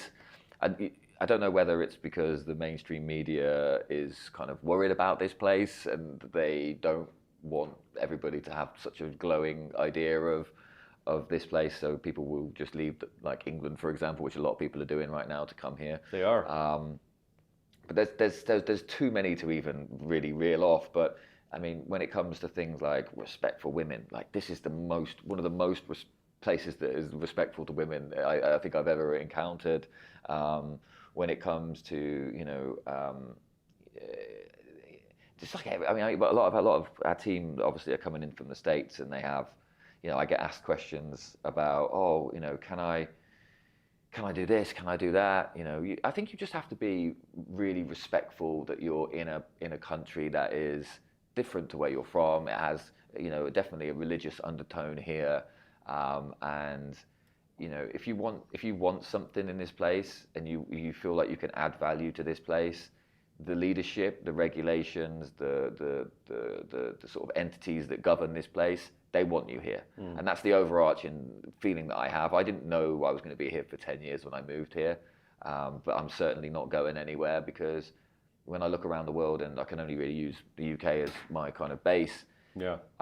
if you were somebody in our space that wanted to just set up a business in the UK and do a Bitcoin business in the UK, I mean, the regulation, the tax, the time it will take to get up and running, the loops that you have to jump through. I'm not saying that there's not hoops you have to jump through here, but at least at the end of it, you get to mostly keep what you earn, and you've got incentives to make you stay here. You've got safe streets. You've got working infrastructure. Everything's clean. It's I think luckily, and I say this quite happily, that, and obviously this is the reason why we came here, is there's no better place in the world right now if you are a Bitcoiner. Why is that? Because the things I hear and the things I see. Okay, use for example, my brother-in-law the other day was trying to a couple of weeks ago, was trying to set up a Strike account in the UK. And the UK is, you can go and put a sports bet on, for example, and you can just open an app. You can have a $200 credit, and you can put, £1,000 on Sunderland beating Man City at the weekend. A completely ridiculous, unlikely outcome, completely speculative. You can do that with no KYC, no AML, completely unregulated almost. You have to be 18. But if you want to open a Strike account and dollar cost average into the best performing hard asset that the world has seen over the last 10 years at least, the best performing asset, you have to answer 17 questions about the FCA regulation, and and they were sending me the screenshots of the questions as it was coming through. They're like, "Oh, Greg, he knows what he's talking about." I failed it twice because it's all about. It's not about Bitcoin. It's about the regulation of these things. So when you come here, you can. I hope Emirates NBD aren't listening, but I've never had a problem with buying Bitcoin. I've never had a problem selling Bitcoin and moving Bitcoin back to my account. I've got friends that have got businesses here that are actively accumulating Bitcoin for their treasuries. They've got institutional accounts with some of the exchanges. Without some serious legal console in the UK, that's just something that is just not achievable, and it's light years ahead. Yeah, I mean, the UK in particular, Europe in general, a lot of Western countries still are very antagonistic, right? I think towards Bitcoin. I think it's the ones that are in the most debt that have got the most problems with it. Interesting. That's my theory. Because they know that this is something that is actually going to give people an out Yeah. in my opinion anyway. Right, It's going to give right. people an out, and it's going to give them an ability to choose an alternative system to the thing that they have created that is just being continually just pushed, the can just kicked down the road for somebody actually trying to fix something. You know, everybody, for example, England, like, I mean, Liz Truss, for example, would get such a bad rep, like such a bad rep. She was in power for only a few weeks. The Liz Truss moment. Yeah. There's this meme with her and a lettuce and all that. She, like, this lettuce, That's right. the lettuce I forgot about survived that. longer in Parliament than she did. Or the lettuce, it didn't spoil before she was out, basically. But actually, since she left, and you know, I've been living here, so I wasn't sort of super tuned into it. But she does a lot of talks now about you know, economics, and the lady is incredibly astute. And the things that she was trying to do, maybe the execution was not great and the timing was a bit off, and she probably didn't have the support of the central bank, the English central bank. But she understands the fundamental problems with the economy and the legacy issues that we have in England. And she actually was the one prime minister that was actually trying to use her position and her put her reputation on the line to try and fix things. Oh, wow. And that's my opinion. Some people would No, disagree with me, I'll but have to do a little research. I don't know much about it. she's done a lot of great talks. She's done a few Bitcoin podcasts as well, actually. But Really? yeah, she was on the Peter McCormack's podcast. Oh, wow, She actually spoke at McCormack's cheat code event. She's worth listening to. She actually seems to get it. And then when I hear her talk, and then I see some of the politicians in the front benches that are in power now, I mean, some of these people have never even run a business, let alone understand economics. So, yeah, I think that this place has just got, you know, a leadership that has, you know, a great fiscal position. They want to attract this industry and keep growing their economy. They've got these bold targets for where they want the country to be in 2030 and 2050, and they know that the only way that they're going to get there is by attracting the best talent, making the regulation happy, good to make people come, set up, stay. You see all the visas that came out here after the pandemic. You know, it was freelance visas. Like, they lowered the threshold for golden visas. Yeah, this place is unmatched in my opinion. Yeah, I mean, just in the past year, I've seen so many entrepreneurs from Europe, England and France in particular, actually tend to be pretty bad apparently, coming to UAE because they're like, I can't set up a business. And the amount of like regulation and I don't know, various taxes are just too much. So. I'm glad that people are starting to figure it out. I mean, I can't say that I was like ahead of the game and I was like, I could see it coming. You know, I kind of finished my kind of onboard life working on boats, and there was just a huge opportunity here for you know, people that were able to manage maritime infrastructure, and there was loads of it going up here. So that's why I came here. So I can't say that I was like, you know, pioneering it or anything. It was just the opportunity that lay in front of me. But I'm really happy to see that people are starting to look a little bit deeper into their situation in the UK, in Europe, and parts of the States and other parts of the world where, you know, you're working harder than ever. Your money's going less far than it used to. The taxes that you're paying are going to, I mean, God knows what, you know. You come here, you pay no tax and everything works. You go to England, you pay tax through your nose, and the trains are always late. The roads have got holes in them. So I think it's like any person, when you're making any kind of investment, and in my opinion, you're paying taxes like you're investing in the country and what the country wants to do. You have to look at what you're paying and what you're getting for that investment, and figure out that you're getting a bit of a bad deal. So I'm really pleased that maybe it's getting so. Sometimes things have to get really bad for people to really figure it out and make change, right? So I'm sad to see that maybe it's got that bad that it's forcing people to see things differently. But yeah, this place is just an absolute magnet right now because it's just perfectly set up for people that want to prosper and families. Like, they're talking about businesses, but like, if I don't have any kids, but you know, I see my friends that are raising families here. You know, they can open the front door, leave the front door open. The kids are running around in the street, super safe. You know, like, the education system is light years ahead of everywhere else. It's like, if you want to raise a family here as well, it's like, well, you've got safe streets. You don't have to worry about your kid walking to school and getting pickpocketed or robbed or whatever. It's Yeah, exactly. there's a lot of benefits for every type of people that decide to move here. Yeah. Nice. I'm a real advert for this place. I have to be Yeah, I honest. mean, I yeah. know. I should work for the tourism board. I was about to say that. Yeah. Put you on the board there. All right. Well, let's talk about Bitcoin Mena. So I was here last year, 2024. That was the first one. That was the first one. Yeah, it was. Yeah. Yeah, it was awesome. It was great. I really enjoyed it. I liked the theme. I liked the layout. I thought the layout was good. So I'm excited for this year. But I wanted to ask you to start with, since that was the first one, did you have any like big lessons that you learned or that you're going to implement this year, or was it just like perfectly run? Yeah, most definitely. I think one of the major, perfectly run. Yeah, I wish I could say that's what happened. But I think the major thing that we really realized was that potentially I think Bitcoiners, we all kind of like live in a little bit of an echo chamber, and we maybe assumed that this market, because of its adoption curve, because of the type of people that are in this country, some of the things that were happening with certain sovereign wealths, etc., and I'm certainly what they're doing here with like using some of the excess capacity of the grid to mine Bitcoin. I think we kind of maybe overestimated the maturity of the market for sort of the general public. So even though we had an incredible attendance, I think some of the feedback we got, because we do a lot of feedback, was that there wasn't really anything for like Bitcoin 101 in that, like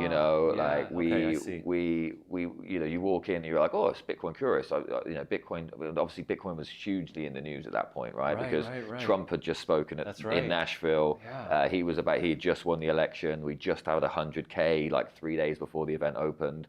So Bitcoin was everywhere. But then, so people are a bit Bitcoin curious, and then they turn up, and then they're sitting there listening to content about quantum attacks on Bitcoin and like how Bitcoin can be used to stabilize power grids and used in curtailment. I think we kind of like, what? I just want to know about sound money, Yeah, right. So I think we kind of missed that slightly. So this year we've done a couple of things. We reduced the general admission ticket type massively. It's just gone up now, as we always do. We increase ticket types, but for the longest period, our general admission tickets were $21. We wanted, that's going to be, you come in, you can get access to two stages of content, and there's going to be some more content there, which is a little bit more broader and a bit more basic. Not that there isn't other content that is not basic, but we wanted to try and hit that market and give. There's a lot of people in this country as well, which I feel really need Bitcoin. There's a lot of blue collar workers here, people that do a lot of remittance, and people that struggle to save. So we wanted to try and make sure we got those people. So as a result of that, we reduced general admission. We introduced the Pro Pass this year as well. So we've got basically where the event finished last year. We used I'm glad you like the hall as well. I'm a big fan of the hall, but it's like a linear hall. And exactly. We used about 75% of that hall last year. And where the event finished last year, the rest of that 25% of the hall is going to be our enterprise hall this year, which is only accessible to pros and whales and certain media as well. So we're like, all right, let's have this expo hall and 2 stages here for people that are curious and people that just want to come and check us out. People that are wanting to set up business in this region, people that want to network with professionals. There's the Pro Pass. It was a similar price to where we were with GA anyway last year. We'll give them an extra stage of content, which is geared a lot. I mean, day one, we've got the BFC Symposium, which is Bitcoin for corporations, all this treasury stuff as well. And then obviously elevate our Pro Pass, our Whale Pass as well. We had some great feedback about our Whale Pass last year, and we wanted to just try and refine that a little bit. But yeah, we learned plenty of lessons last year. Yeah. I mean, I really did. Honestly, I did like the layout. Do you like the orange carpet? I did. I really did. I have to say. Sometimes the Bitcoiners go a little overboard with the orange, but no, that carpet did work well. Popped. It really did. It did. I don't know if you go to other conferences, but for example, not to like hit other conferences hard, but like KBW this year was just like labyrinthine. and just all like honeycomb, and everyone was confused about where to go. Honeycombs. Yeah, well, it was just like it was in this giant bunker hotel, Okay. four levels anyway, and so there'd be little pockets of booths that were connected via curly Yeah. stairways and stuff, and so it was, I mean, it was truly difficult to navigate, and I did appreciate just the linear kind of like it's a line, Yeah. basically, and you can kind of really know where you're going. Most definitely. I'm not very good at some of these exhibition halls. Some of them are so big, right? I mean, I even got lost a little bit at our event in Vegas because the Venetian is just insane. That was But at least what we did is we tried to make the aisles all kind of lead to the center, so you could come to the middle and then you can kind of orientate yourself from wherever you were. But yeah, I've been to a couple of events this year where I tried to meet some clients. I was like, I mean, I've even got a map in front of me and I can't even find you. Exactly. But yeah, the hall in the Marina Hall in Adnec, it just leads itself to being nicely easy to orientate. I love that it's on the waterfront as well. Obviously, we were able to do stuff with the boats as well, bringing in a bit of the boat life that I had from previous.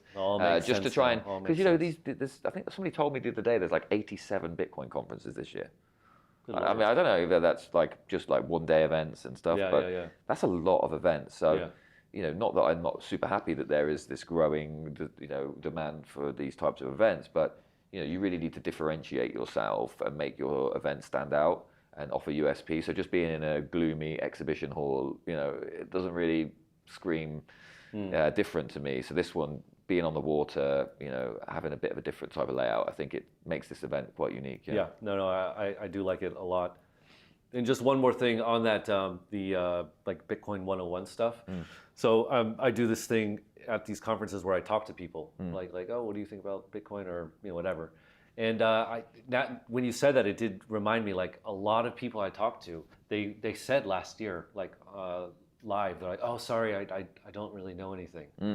This is my first time. So it actually was a little more challenging than it usually is, because often when you go to conferences, you just see like the same people, right? And so you know, they're kind of natives, and so it was something we really wanted to do this year. I mean, I'm quite friendly with Stefan Lavaro. Obviously, he lives in Dubai, and it was quite annoying for me actually. Recently, we went to another Bitcoin event in Dubai, and I took my wife along with me, and she was sat in the front row, and Stefan did a Bitcoin 101 speech, and she kept tapping me. She was like, she's like, oh my God, yeah. And then she, after the event, after the thing, she was like, oh my God, he made me get it. And I was like, he's literally just said exactly what I've been telling you for the last 5 years. But he just got such a great way of explaining it, and using like relative things that make people easier to understand, things that they can relate to. And yeah, Stefan's going to be doing a 101 here. So if it was good enough for my wife, I'm sure people are going to. Very cool. All right, are there any other things that you're like really excited for at Mena? Bitcoin Mena 2025? Yeah, I mean, I'm really excited about, you know, one thing that's just probably not the correct thing for me to say, but I'm going to say it anyway, is that I'm actually really excited to see what the vibe is going to be like. Because I am too. Because last year, as I said, we were in this super bullish time. It was like we hit this mean price of 100K.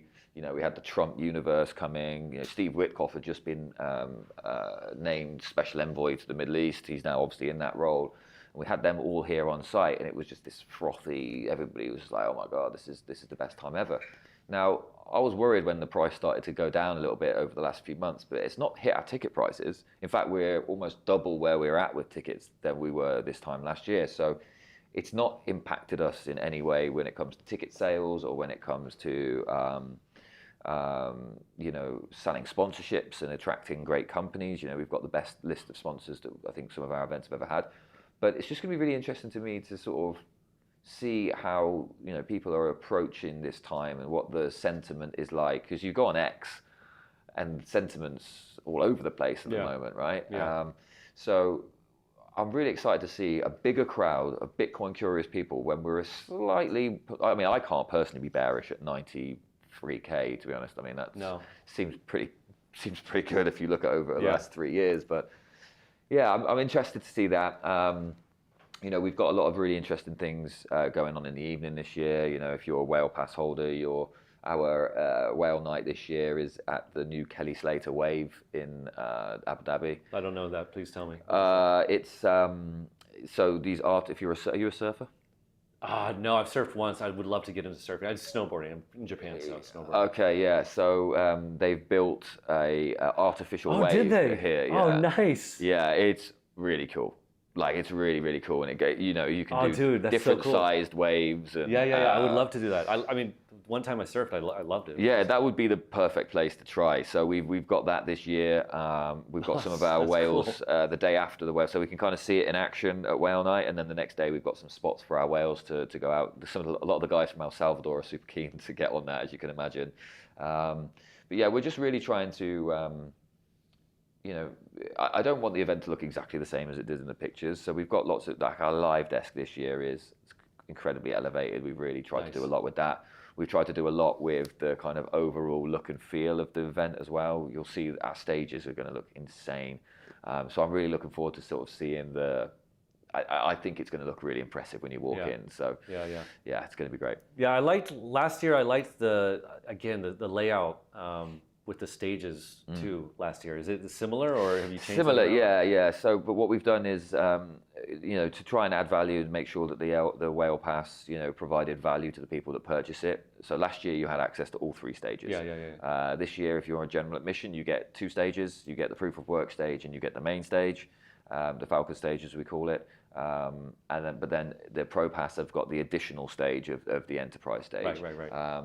But our designers, our team are just, I mean, I don't know where they come up with these ideas, but the kind of overall brand of the event this year, the look and feel of what the stages are going to do, it's going to look amazing. Yeah, that's awesome. I also am very, very curious about the vibe. So when I go to these conferences, I do like a preview video, and so that was one of my biggest points. Was on exactly what you just said. Yeah. For those reasons, like if you look year to date, Bitcoin, it looks like, I mean, we're in December, it's not over yet, but it looks like it's going to be flat or slightly negative on the year. Who would have thought at Bitcoin Mena last year if you had said, by the time we go next year, Bitcoin's gonna be flat or negative? Yeah, I was walking around like 250K by Mena next year. But like, my theory is, and maybe this is completely off, but I think that everybody comes to Bitcoin for number go up, right? And they kind of come to Bitcoin and then like, but maybe crypto is going to be more explosive, so I'm going to move some of my stuff into that, and then they figure out that that's all, in my opinion, also crap. But then they end up getting back to Bitcoin. But I think maybe there's a lot of people that are just figuring out that it's not just about number go up, and people were just sort of thinking that this thing was going to be gone in a few years. I'm wondering, and certainly for me, some of the other properties of Bitcoin are starting to show their head in the fact that, people know that people are going to start printing money again. This thing can't be printed anymore of. You put your money in your bank, and, people in Europe right now, you can't withdraw certain amounts of money in your bank without giving reasons to the bank. You can't. I think in England the other day they announced that if you send £800 from one person to another person, it's going to be held in some sort of escrow for a day to try and check if this is going. UK not going to make it, man. Not going to make it. That breaks my heart. Let's not talk about it. But I think the thing is that I hope and I think that maybe some of the properties of Bitcoin, of fixed supply, censorship resistant, the fact that you can hold it in self-custody and you can, transport it anywhere you want, and your value is yours. And I really hope that the reason why we're seeing such a big interest in this event, even though the price is suppressed, is because some of the properties of Bitcoin and some of the topics that we're discussing at the conferences are becoming more important to people. Yeah. So I mean, I think I'm also very optimistic right now. I've been optimistic the whole year. And I think 2026 is going to be very, very good. Wow. I do. I mean, and the setup is amazing. And so personally, like I'm as my friends know, I'm a wet blanket. I'm always like the wet blanket, right? And I thought that was just an English saying. We say it in America too, apparently, or at least maybe I have too many British friends. Yeah, maybe That could be a problem. Definitely. But I prefer kind of times like this where you mentioned the word frothy. I think that's a good way to describe it. Right? There was so much euphoria, and I think now my prediction for the vibe is going to be people are a little more grounded, maybe. Right? They still see all the potential. Everything looks great. Bitcoin adoption is happening everywhere. But it's not this euphoric, frothy kind of thing, which I think will be more constructive. Yeah. Personally. That's my prediction. And maybe we'll get less kind of crazy speculators and charlatans, and maybe more people that are just genuinely looking at this as a savings tool and something that, you know, is a hedge as opposed to just let's get rich quick. Yes. Hopefully. That's what I think. Okay. Bullish on 2026 though. I'm happy about that. You're in that camp. I like that. Incredibly. This cycle's bullish. different. I think so. I'm not. I think this is a different kind of game, and I mean, just it's so weird, the disconnect. I mean, you put the price aside, right? The price of Bitcoin aside, but just if you had said these things to you or me like 3 years ago, that all this would have happened in a year, you'd be like, get out of here. This is like fantasy land kind of stuff, right? Dude, yeah. Like, it doesn't even make sense. And then people get hung up on the price, but then you're like, okay, well, let's just look at a list of things that have happened in the past year. Yeah. Right. And you'd be like, well, how can you not be? How can you not be bullish? Yeah. Everybody talks, you know, everybody makes, I mean, we speak to a lot of partners here and they were like, oh my God, you got Donald Trump to Nashville in 2024. I'm like, hold on. He wasn't even in power then. Yeah, he was a candidate. This year we had a sitting vice president speak about Bitcoin at a Bitcoin conference. Yeah. Like that's way bigger than Trump, in my opinion. I mean, if we had Trump at Vegas, that would have been bigger, of course, because he would have been a sitting president. But the VP speaking at a Bitcoin conference, I mean, it's just insane. Exactly. No, I agree. And so some people don't like it, of course, because you know there's the cypherpunks that they're like, oh, we don't want politicians and traditional finance people getting involved. But I'm sorry, but if we really want this thing to, I truly believe that there's, you know, the grassroots adoption is important, right? I mean, and the way that we all discovered Bitcoin is from, you know, going down that rabbit hole, and that I would consider that grassroots. But there's definitely some things that need to happen in Bitcoin for us to be able to, I think, genuinely and honestly go to places that really need it, like Africa, and teach people about Bitcoin and self-custody. You know, if you're telling somebody about self-custody, you know, when they're sharing, you know, a small house that they've made themselves with 12 other people in the village, how are you going to keep your keys safe? Like, you know, I think and respectfully to any people that are out there trying to do good things, I think there's a lot of people that do a lot of this grassroots adoptions mainly just for a bit of clout chasing. In my opinion, it's probably a bad thing to say, but there is a little bit of that going on.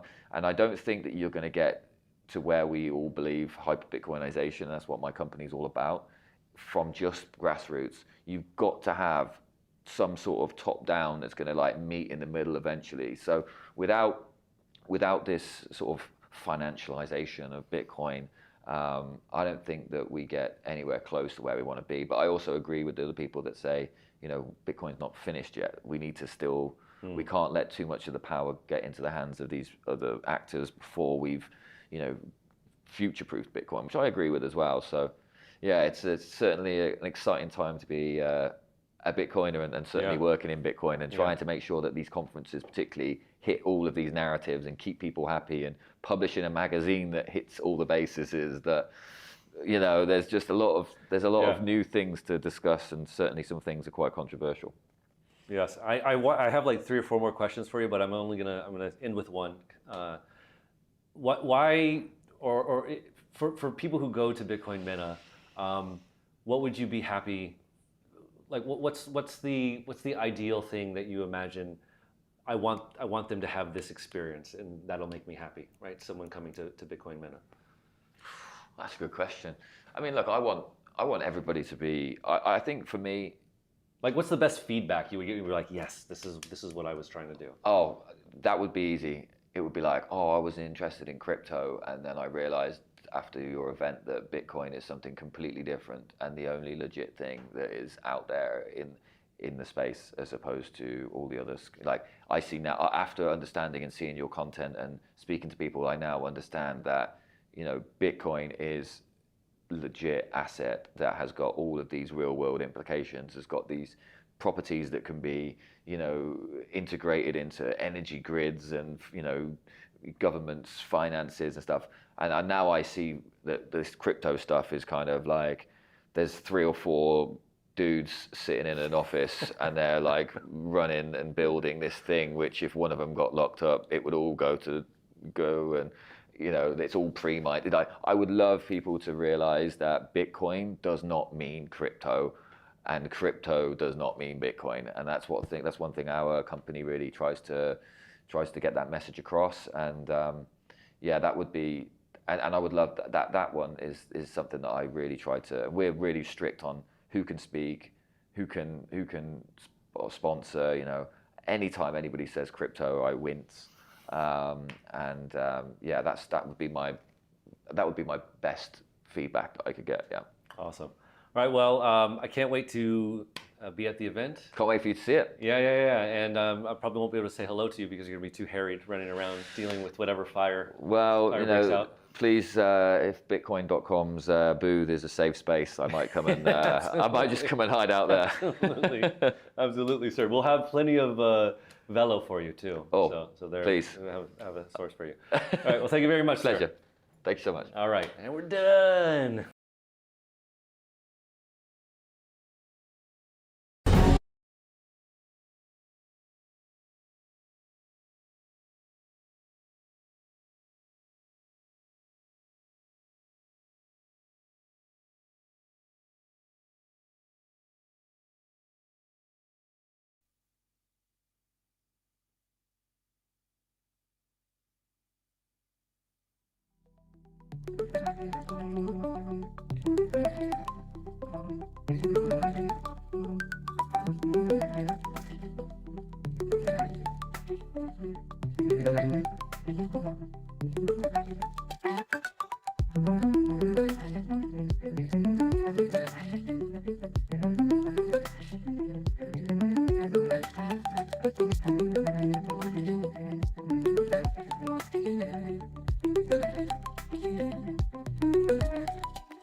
It's Sire. For those who don't know, these are two of the best content creators in the Bitcoin community. Stefan Livera has been putting out episodes of the Stefan Livera podcast since July 2018. Each and every one of the now over 700 recordings goes deep into some aspect of Bitcoin, from Austrian economics to how to manage a multi-sig. I'm personally a huge fan of the pod, and it helped me to get through the 2018 bear. So thank you, Stefan. We also have Robin Sire, and he's an up-and-coming but prolific podcaster. Robin launched his show just over 2 years ago now and has already delivered over 700 episodes. Doing the math on that, it's almost one episode every single day, which is why people are calling him the hardest working man in Bitcoin. Robin has committed to interviewing a Bitcoiner a day for 10 years. And 2 years into it now, I'm sure he has lots of insights. So let's get into it. All right. Gentlemen, thanks for joining. Thank you. All right, let's start off. How do you, as podcasters in the Bitcoin space, how do you view your role in the Bitcoin space, other than just being a podcaster? For me, I would say it's partly curation. It's trying to keep up to date on what's going on, whether that's technical things, social elements of Bitcoin, political, legal aspects of Bitcoin. And it's sort of a mix. I don't know how you do it, but I mean, the way I sort of do it is literally just kind of thumb in the air, like finger in the air. What is interesting? What do people need to learn more about? What do I think would be educational for listeners? And just generally trying to advocate for Bitcoin adoption. So that's how I'm seeing it. Yeah. I think there's two main roles that I identified in my last 2 years that I kind of play in there. The first one is just like educating. So like if people have questions, if people need some education, that is extremely important. But the second one is actually interesting. A lot of people search for guidance if they are not extremely sure. So like they want to have the thing that they already know about Bitcoin, but they're not as deep, and so they need some conviction, especially in the down times. I saw that people really want to find the confirmation of what they're believing in, what they're doing in, almost like guiding them through the bear and the bull markets. But it's all like educational. It all basically comes back to being an educator in the space. So you'd say it's less about just introducing people to Bitcoin, more about helping them build conviction over the years. That's definitely a good part of it, for sure.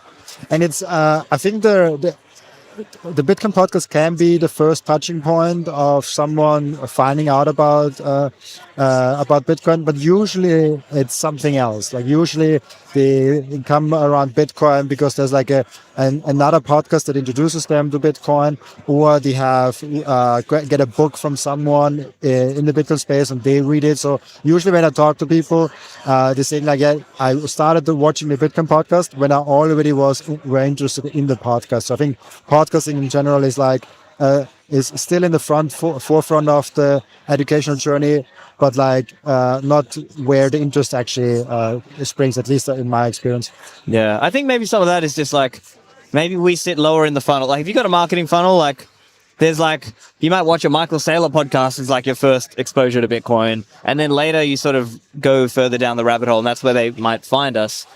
Or they might be reading some news about it and then sort of come into it. I mean, there's all these different angles people come in. So you never really know. You're just trying to catch them however you can and hopefully give them something useful in terms of Bitcoin education, how it really works, how to stack, how to hodl, how to make it through the bear markets, you know, these things.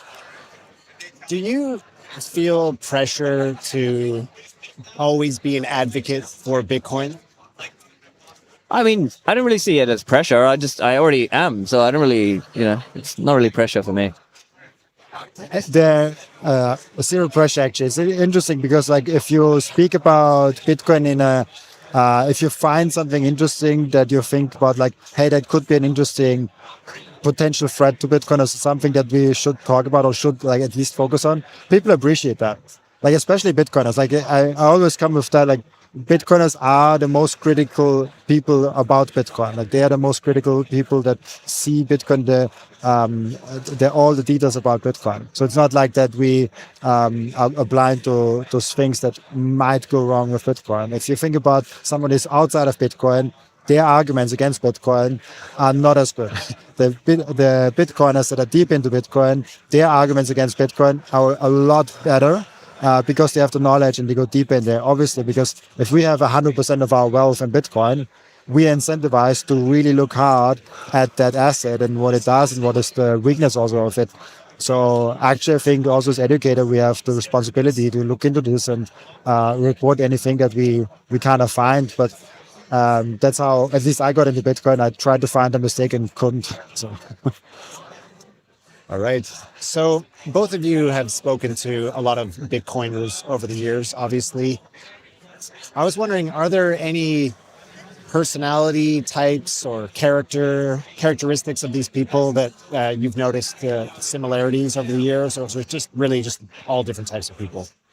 One interesting thing I've noticed, at least amongst famous Bitcoiners, let's say, is we tend to be argumentative. Like they tend to be argumentative because they just like things that they were kind of arguing about it online, and then that became kind of popular online, and that's how they became well known. And so there's like an element of that.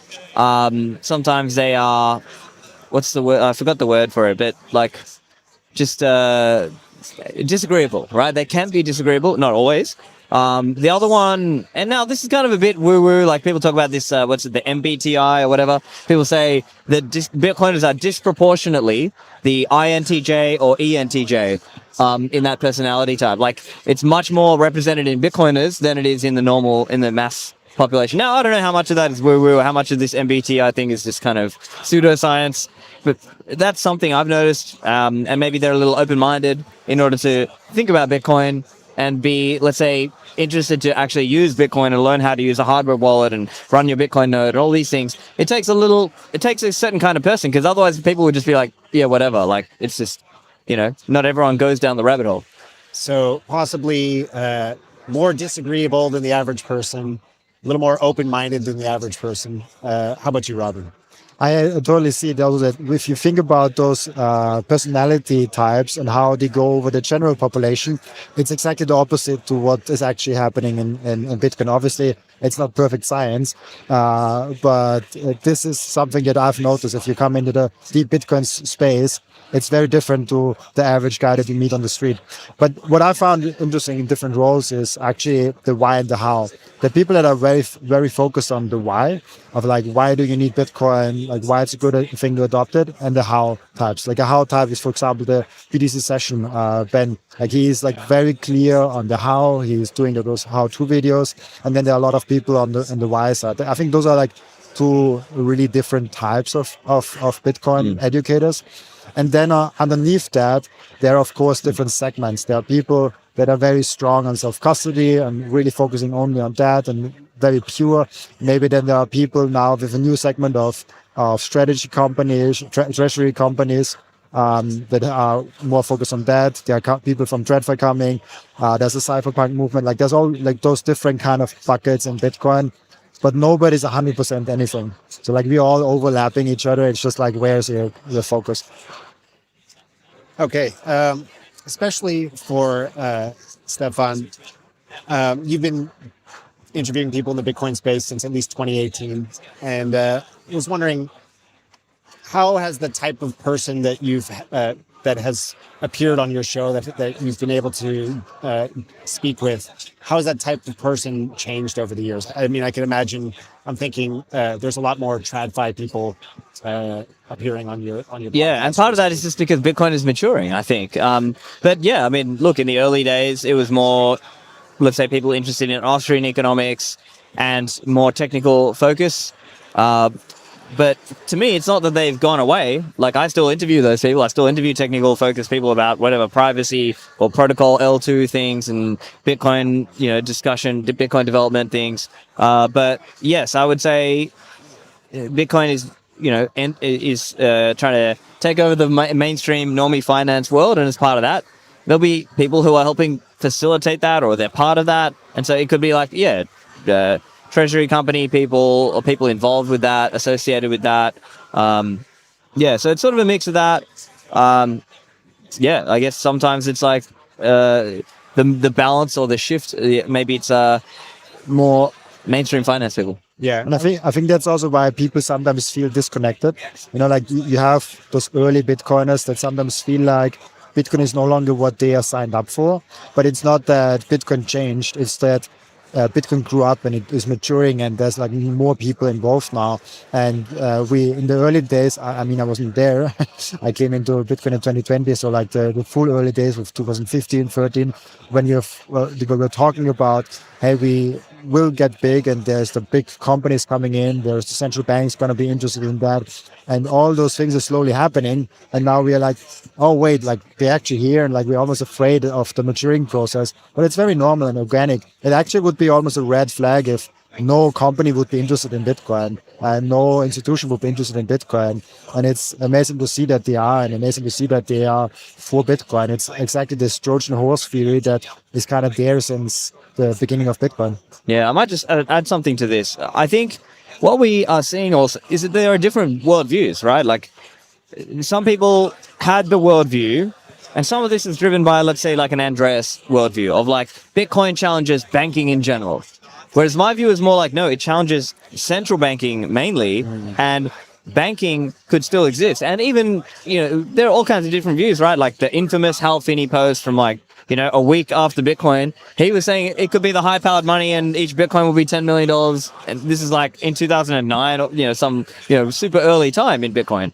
And some of this is even different worldviews that you might see, let's say, a Michael Saylor and a strategy worldview of like, hey, don't spend your Bitcoin, only borrow against it and spend fiat. Or let's say the Jack Dorsey and Square view, which is more like, no, yeah, it's okay to hold all your Bitcoin, but you also want to spend it, and you should be earning and spending. And that even drives, look at the way Square and Cash App are doing this now, trying to have like 4 million or up to 4 million merchants accepting Bitcoin payments. So it just drives there are differences in the worldview of how people believe Bitcoin should be adopted or how it should be promoted. And so, yes, there will be the sort of pure line, hard line, like cypherpunk, libertarian, who's like, no KYC, self-custody only. There'll be people who are sort of like, if you want to have it so that more people can join, then it's going to require some of these trade-offs. And, we can talk about the idealistic, world of everyone having like no KYC, self-custody, but there needs to be a pathway from here to there of like, how do you actually get more people in? And to be fair, there are some people who hold the view of like, they actually don't want mainstream adoption. They see it like mainstream adoption is a poison pill. And so for them, they see it more like, no, it was better as this small thing. But, others have the view of like, hey, it was never going to stay that small. It was always going to grow. It was always going to grow. And as part of that, governments, whether it's the Czech National Bank is going to buy some Bitcoin, or the Luxembourg, Minister of Finance is speaking about how they're buying Bitcoin, like you're going to see that. All right. Let's go back a little bit to a topic that we touched on before.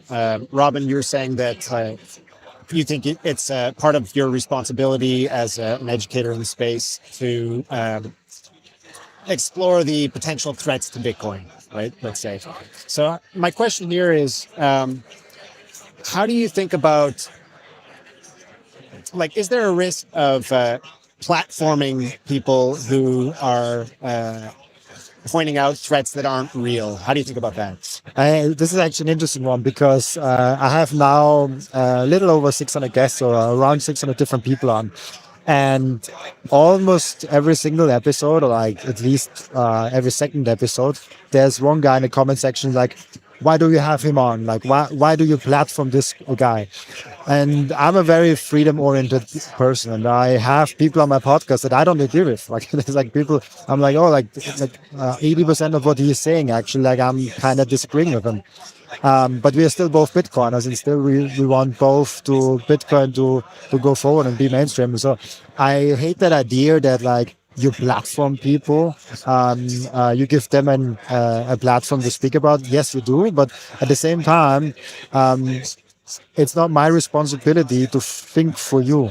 It's you have your own brain and you have to think for yourself and kind of filter through what is true and what is not. And I'm just trying to figure out what is different people thinking about. And I mean, going forward, I'm getting more strategic with the guest invite. I'm getting more cultivative of like, okay, who do I invite? But I think the worst thing that we can do is just end up in a very small echo chamber and not inviting people that are having maybe a different worldview. I recently interviewed Jeffrey Diegner.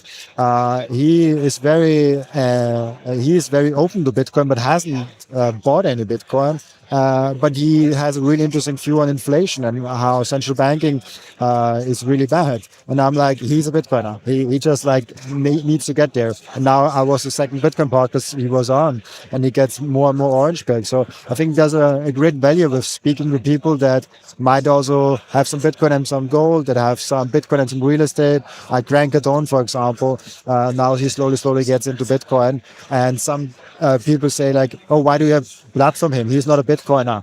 He just wants to profit off Bitcoin. I'm like, I don't know what his true intentions are, but I find it interesting what he does with Bitcoin. And so if we stop speaking with people we disagree with, I think we have a bigger problem than when we platform people that we disagree with.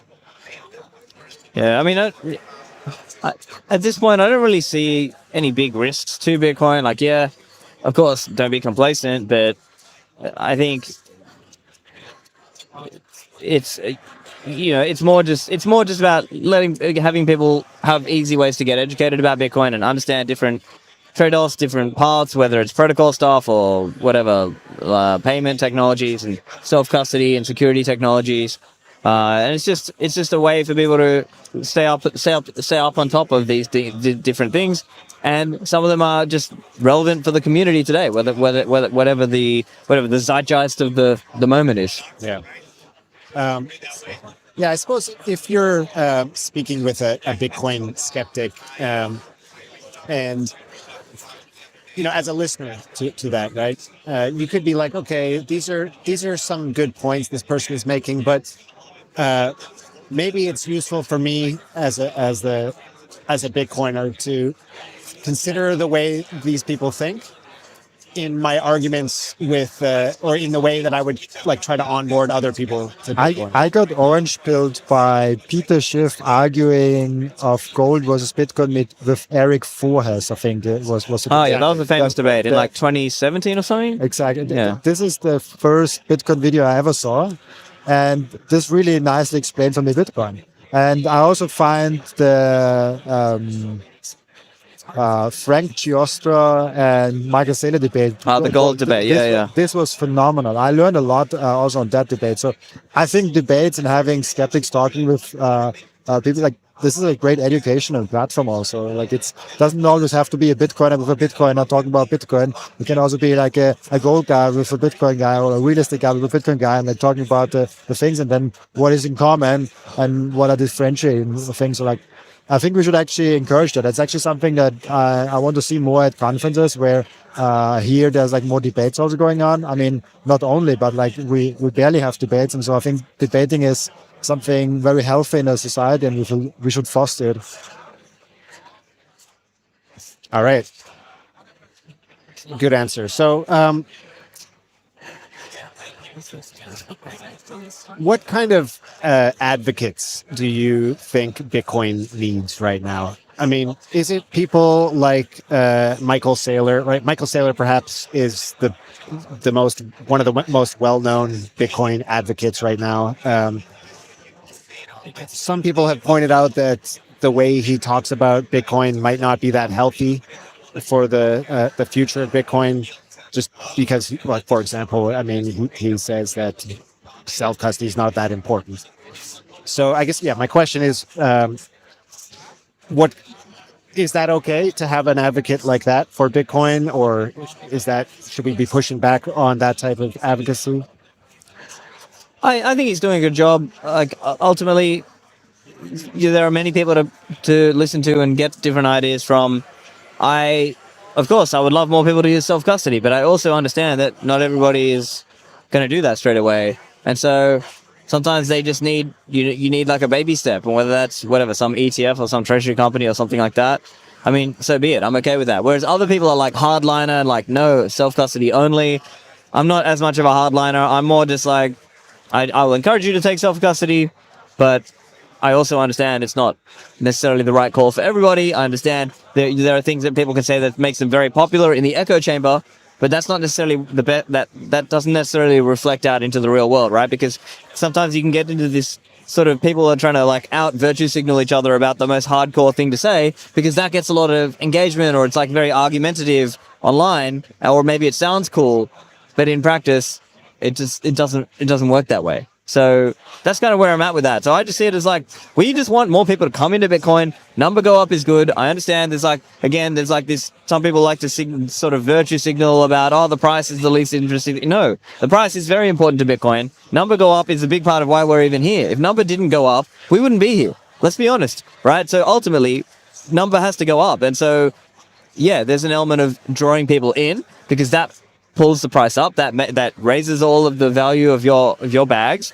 and then it becomes time for you to start thinking, oh, okay, self-custody, running a Bitcoin node, verifying, all these things. So I think people online can be very all or nothing. It's like, you're either with us or you're against us, and the reality is more just like, we just are in a world where there's hundreds of trillions of dollars in fiat assets and fiat currency and bonds and stocks and property and whatever, and we want to and gold and art and whatever. We want to get most of that into Bitcoin. We want to encourage that. We want to grow the attention and mind share for the thing that we're all passionate about. And so, for me, it's like, let's have just try not to fight each other. As long as someone is like genuinely advocating for Bitcoin, try not to fight each other too hard. Like, let's just focus on, this hundreds of trillions of dollars and all these people who are not here yet. And so that's how I see it. A TradFi Bitcoiner is better than a no coiner. Yes. Yeah. There's actually an interesting, I was thinking about that actually. We have two more needs in the Bitcoin space. I think we need more different kinds of Bitcoiners.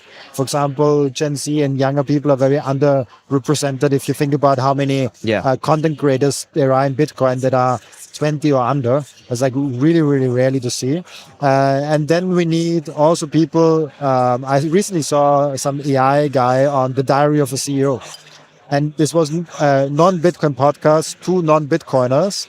And they actually talked about Bitcoin, because he was asked, okay, what is one very important thing you have to do in an AI world? And he brought Bitcoin up. He's like, Bitcoin is the only thing that has value. And I'm like, I never heard about this AI guy, but he gets Bitcoin and the scarcity of it.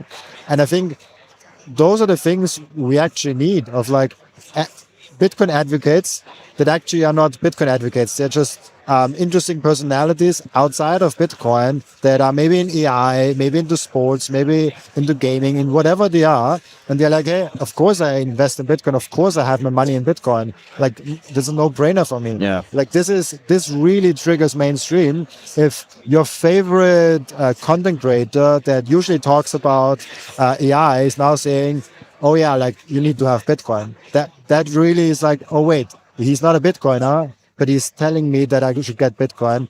That really, I think, brings more mainstream in there, because it is outside of like the echo chamber. Echo chamber is really important. I was asked that, like, oh, what do you think about the echo chamber? It's like, the echo chamber is very important. It's like the elevator down the rabbit hole. It's like you get the people in and you find the different podcasts, and then you get down the rabbit hole, and you actually get into orange pilled. And we talked about the threats to Bitcoin. I think the threats to Bitcoin are outside of Bitcoin. So if you, for example, hold Bitcoin, the threat is not that Bitcoin itself goes down. The threat itself is that you mess up your self-custody setup. The threat to Bitcoin is more like you holding the wrong treasury company, or you doing something wrong in the Bitcoin ecosystem, not Bitcoin itself. And so I think the echo chamber is here to like orange pill and get deeper. But then we need also people completely outside of the Bitcoin sphere talking about Bitcoin. I mean, Michael Saylor also does that. He also goes to normal TradFi, real estate, different podcasts. Jordan Peterson is a good example. He recently was on, still waiting for his appearance on Joe Rogan. And so like, those are really interesting things that really bring the masses in. And then we are here to like educate them deeper. Yeah. So the best advocates for Bitcoin are people who aren't advocates for Bitcoin, basically. They're reaching people who we can't, right? Yeah. Because they're like, as there's only so many people who will listen to a Bitcoin podcast. There are people who will listen to these other podcasts or other people who are influencers in some area that they'll listen to them. It's I think you said it before with the top of the funnel. Yeah. That there's like a layer on top of the funnel that sparks the interest of people. And it's rarely the Bitcoin podcasters that really spark the interest. It's usually like, if you are like 3 hours in your Bitcoin journey and you're interested in it, then you find the first Bitcoin podcast, not the first 2 minutes. Right. So as we discussed before, the role of a Bitcoin podcaster is more about building someone's conviction in the long term, not necessarily about getting them in.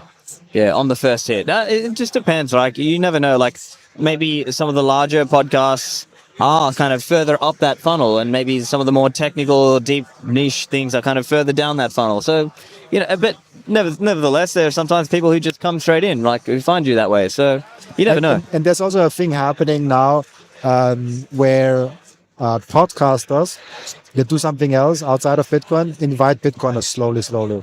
I got already 2 invites this year where it was a non-Bitcoin podcast. I was, I think, the second or the first Bitcoiner on the podcast, and we just talked about Bitcoin because they had an interest in it. And they were talking, the one was about music and the other one was about TradFi investing and stocks and stuff like that. So this is also something you see, the Bitcoin podcasters that are actually not the top of the funnel, being the top of the funnel on other podcasts because they invited as an expert, invited as a speaker. Yeah. Love it. All right. I want to get your views on what's happening in Bitcoin recently. But before that, if you don't mind, let's do a little insider baseball on the podcast world. So just wondering about you guys, like, how do you prepare for interviews? Just researching the guest. I mean, like, look at what they've been talking about, like maybe troll. Obviously, AI can help with this stuff, but yeah, you troll their feed, look at what they're saying, if they've written articles recently, if they've done podcasts themselves recently, if they have a new product or something that's out, check that out. Those are probably the main things, and it's just kind of really trying to come up with good questions that are hopefully interesting, educational, and ideally something that person hasn't spoken about before would be nice. Not always possible, but that's how I think about it, at least. I started off with my podcast and did a very long, extensive research, like 1 hour, 1.5 hours even. I changed a little bit. So like with guests that were already on, I just try to get in because I already know what the guest is kind of about. And then I really like having 2 minds working together and just figuring out a way on the go. With new people that I have on, I usually do like a 10-15 minutes research where AI helps me a lot, where AI already gathers all the information about him, what direction, because I find it the coolest interviews that I had is where I had no clue where we're actually going. And so those perfect, at least for me, this perfect question answer one is not as interesting for me. For me, it's like 2 people that are in a conversation together and exploring something new. And the most interesting podcast that I found is where the guest goes like, okay. And it's like where it's not like a perfect answer. It's like we're exploring things and maybe he never thought about it, or like we're going on a tangent. This as a podcast host, at least I don't know how the audience feels, but at least as a podcast host, the most enjoyable moments. Maybe it's not what the audience wants, but this is really interesting for me where there's just 2 minds that come together and have a focused conversation, and you don't know 100% where you end up. You just know you will have fun along the way. Do you, in your interviews, shy away from giving your own opinion, or do you try to be, like a professional journalist?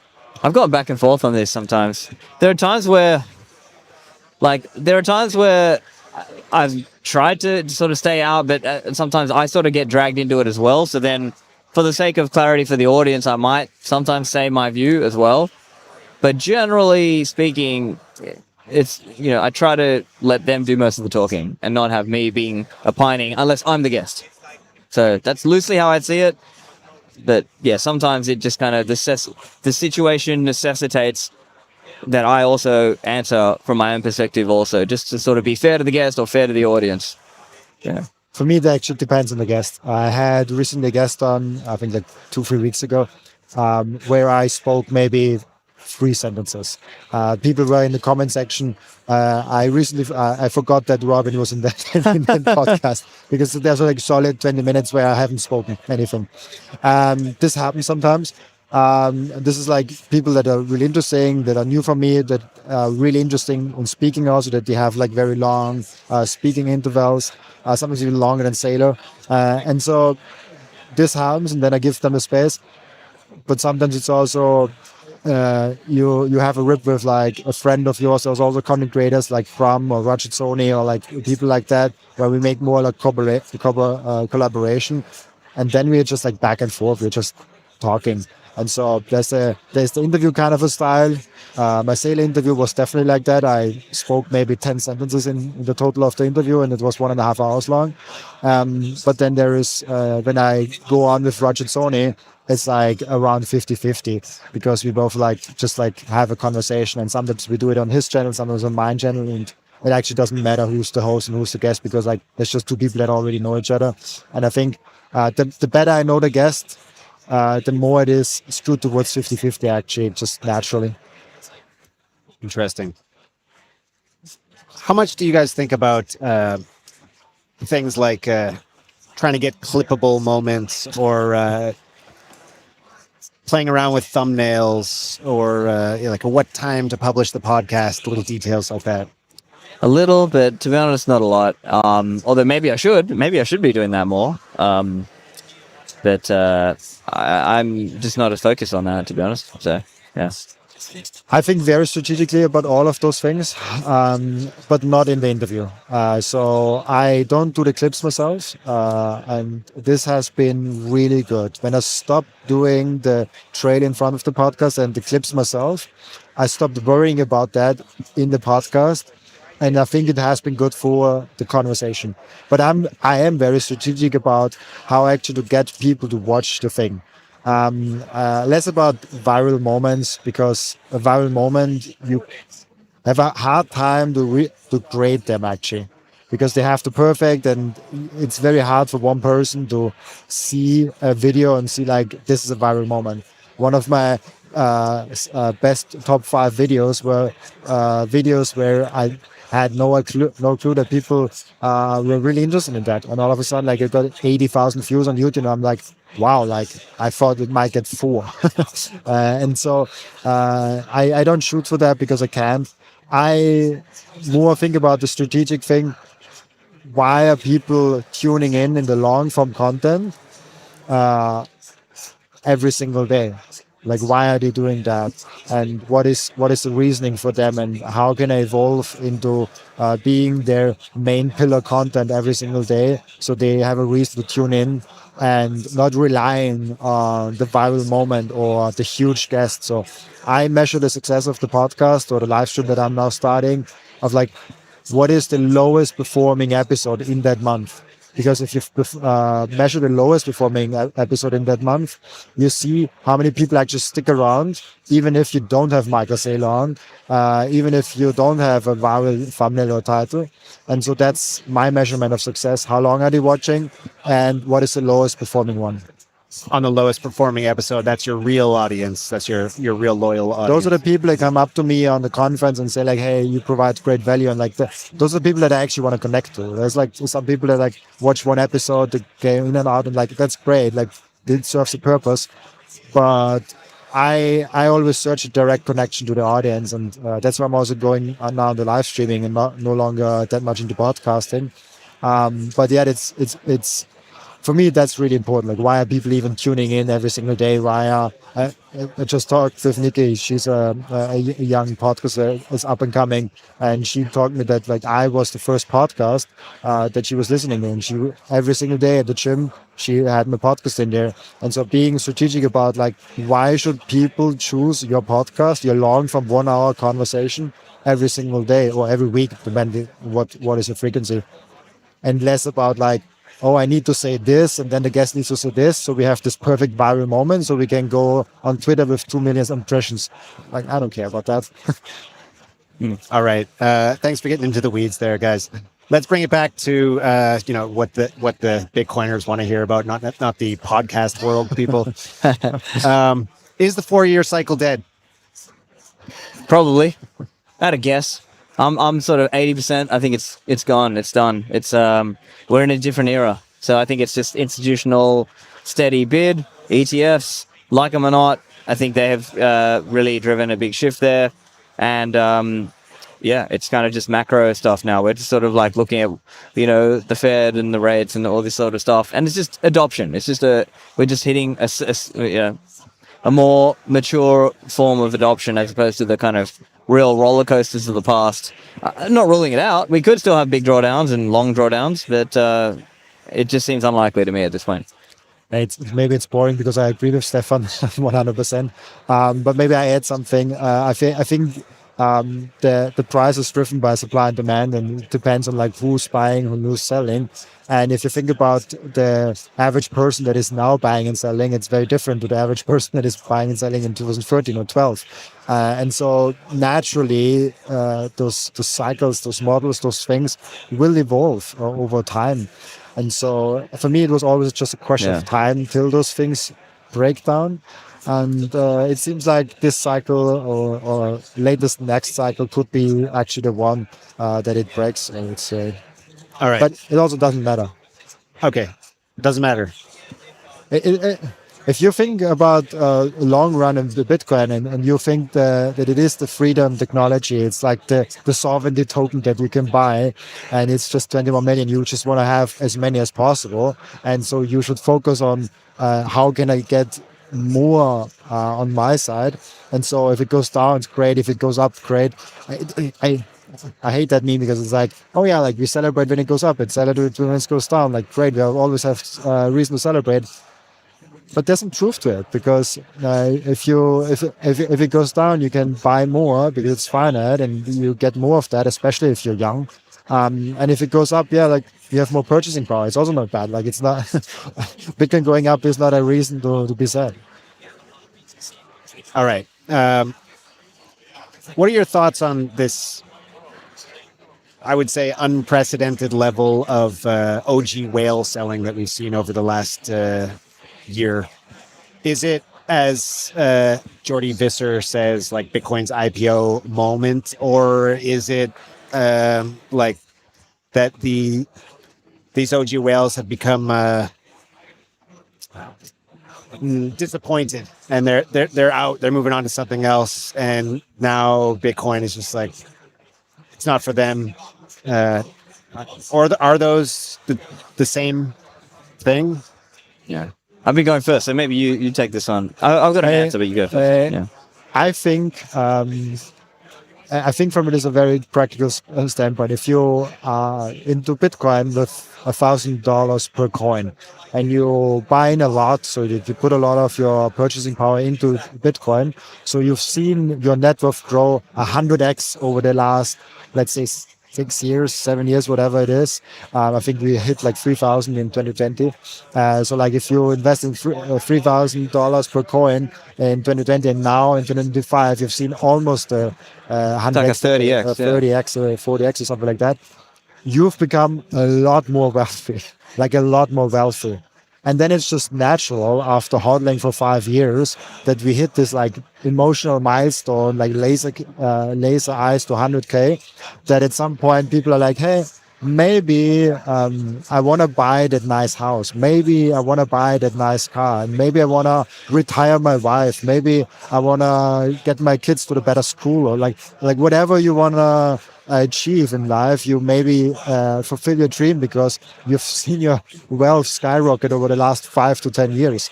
I don't know where we draw the line of being an OG, but you've seen your wealth skyrocket. And I think 100K, I was expecting that we are rushing through the 200K, 300K because it's just like a fear of missing out point. But actually, it was an emotional trigger for people saying like, hey, maybe it's now time to fulfill some dreams. So I don't I don't know what they're doing because like it's impossible to know, but there might just be this situation, and maybe also people are like, hey, I want to diversify a little bit in other assets. Like I have 100% Bitcoin, maybe I go 80% Bitcoin, buy some stocks, buy some real estate. There's nothing wrong with that. I don't do it. I'm 100% Bitcoin. But hey, if you bought like 120 Bitcoin in 2017, why not put 20 Bitcoin in something in real estate? Like I don't advertise for that, but I can emotionally understand why he's doing that. Okay, so what I'm hearing is you don't think it's that these people think that Bitcoin has lost its way. It's just that they're diversifying. They're like they want to enjoy the benefits of the investment that they've made. Yeah, I think that's part of it. I will distinguish as well. It's important to understand because sometimes people conflate OG selling with long-term holder selling, right? Yeah. So long-term holder selling, which you might have seen some people talk like James Check and people like that, that's 100 people who've been hodling for 155 days. There's a world of difference between someone who's been holding for 155 days and a multi-cycle OG who's been around since whatever 2012 or whatever. So there's a difference there. Also, we should note every cycle has had like distribution phases where like, you know, wealthier hodlers were sort of selling a bit at the top and buying at the bottom. Right, so this kind of online phenomenon of like, hey, I'm all in and I never sell and I'm hodling all the way. Because remember, some of these people who are doing that, they're not necessarily talking about it online, right? Like they're happy to let like online people talk about like hodling for multiple cycles, and good on you and good for that. Like, but not everyone's going to do that, you know. And like you said, I think there's going to be a new cohort every time. It's like a baton. The baton is passing on from some of these people who maybe they're not selling their whole stack. Maybe they're peeling a bit off, 10%, 20%, a little bit here and there, because maybe they've hit a certain level of threshold in their life that it's worthwhile. Maybe for whatever reason, they don't want to do the whole borrowing against Bitcoin. Now, funnily enough, that's becoming a really big thing too. Like there's a lot of people interested in borrowing against their Bitcoin because they don't want to sell. Obviously, there are risks to that, but benefits also. So, you know, we're seeing a mix of these things. So I think it is just like some early, I think it's wrong to frame it as like, oh, these early OGs think they're disillusioned with what's happening with Bitcoin because they're upset about the whatever. Some people are trying to frame it into they're trying to shoehorn it into their issue of the day to say, look, see, the OGs agree with me on my particular issue and you're wrong because of no.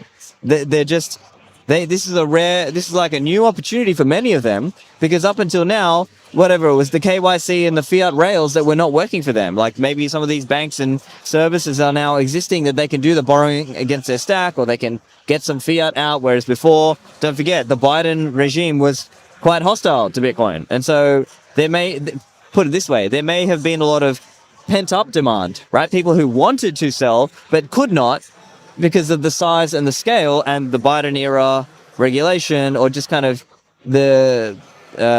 how easy it was to take some out at that time. So, you know, I don't blame people. I think it's just natural. It's the baton passing on, and there'll be a new round of people who come into Bitcoin and start hodling. And, you know, yes, it won't have crazy 1000x gains or whatever, but it will be it'll be more acknowledged as a savings tool, and it'll just be like there'll be a broader pool of people who can come in just on that savings technology idea. De-risked. Yeah. All right, last question. How do you guys think about the privacy issue on Bitcoin? So obviously we've seen the privacy meta kind of explode. People are talking about Zcash all over the place. So yeah, how do you guys think about this? Is the fact that Bitcoin is like not as private as other cryptocurrencies, is that like a major headwind for it or not really a big deal? I think they're very insincere, to be honest. I think it feels like a completely artificial, it doesn't feel organic, right? I'll give you some examples. Some of the people who are pumping, you know, this particular privacy coin, if you search their history, they haven't been looking at they haven't been talking about CoinJoin on Bitcoin and PayJoin and silent payments and Caesar and some of these privacy techniques that would make a difference today in Bitcoin if we could get them adopted. right? They're not necessarily like shouting, hey, free Samurai, free Keon and Bill, because what happened to the Samurai wallet guys is wrong. No, they're just like pumping their coin because, you know, they think this is like, now it's the time to pump this particular coin that they've been shilling.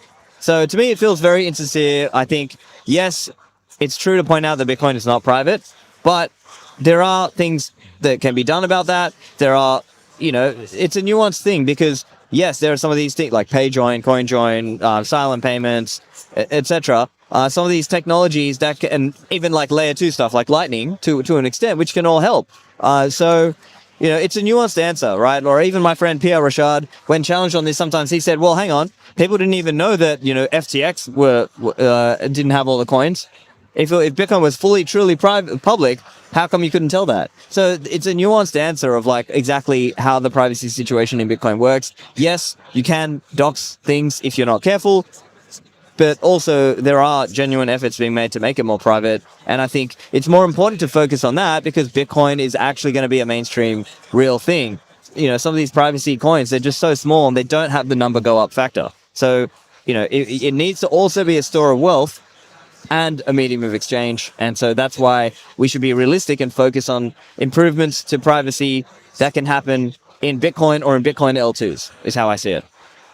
I 100% agree. It's like almost nothing to add. It's like, I say that be always very careful if someone tries to fix Bitcoin and at the same time is trying to sell their own token or coin in the same kind of breath. So like if someone is coming in here and saying like, hey, there's something wrong with Bitcoin, please buy this. It's usually a scam. It's usually something that you shouldn't be touching. And so I 100% agree with everything what Stefan said. And I want to add, please be really, really careful with believing in the Bitcoin mission and then buying some altcoin token for that. All right. Thank you for your candid answers. Robin Sire, Stefan Livera, thank you so much for your time today. Up next, we have got Charlie Hu, co-founder of BitLayer. He'll be, excuse me, in an interview with David Seng. So we'll be right back for that. Stay tuned. This is the Federal Reserve, a private banking institution that prints paper money and controls how much money is printed. Not backed by gold or silver, there's nothing stopping the Federal Reserve from printing as many dollars as they want.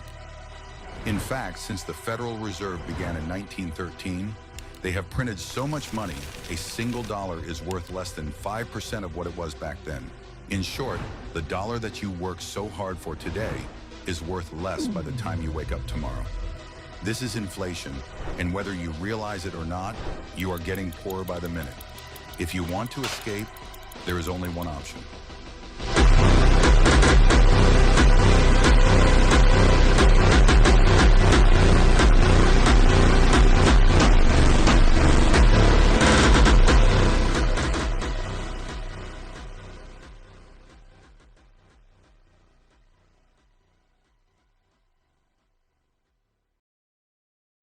In the last 7 years, the price of Bitcoin has grown by 50.6% per year on average, far outpacing stocks, commodities, gold, real estate, emerging markets, and bonds. At a $2.2 trillion market cap and growing, Bitcoin is now comparable to currencies like the Australian dollar, commodities like silver, and companies like Google. Bitcoin is here to stay, but as governments around the world print money and Bitcoin vacuums up global liquidity, it is poised to grow much larger. Here's how much one Bitcoin would be worth if it grew as big as a company like Nvidia. Then gold, or the US dollar, global M2 money supply, global equities, global bonds, and global real estate. Nothing can stop this train.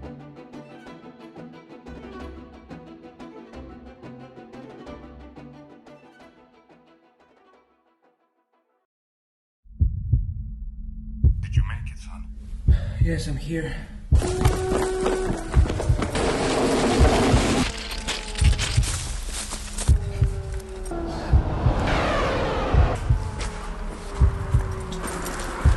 They took everything from me.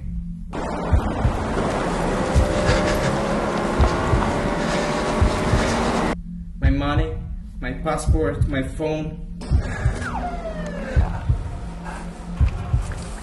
Don't worry, it's going to be fine.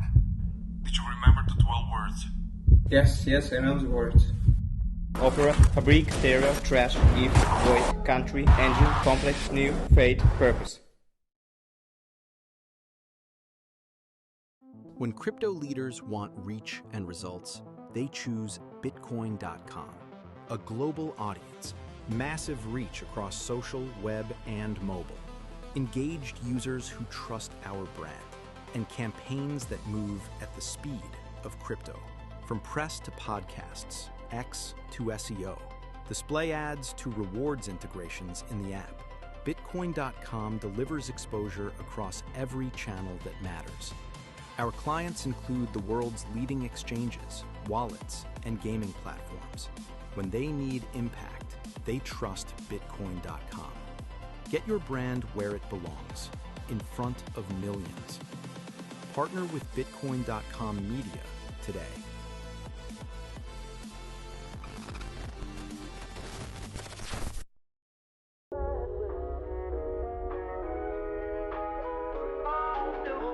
So I got into crypto around 2017 during that cycle, that ICO boom. 2017, I was first introduced to Bitcoin. Actually, my first love of crypto was Monero. I got into crypto in 2017 mainly out of desperation. Started hearing about it, and basically, I'm like, okay, this is my ticket. I got into crypto around 2017. Yeah, it seems quite classic at this point, but yeah, the big bull run basically. Got into mostly ETH at that point. Discovered Bitcoin in probably mid-2016. Read all I could about it. Got really super interested in it. Put in a little bit of my money, and then just started building things for it. I probably got into crypto around 2018-ish, and I knew about it for many years prior to that, but never really got into it. I started my journey in crypto in 2010. Back when I first installed the Qt miner exe.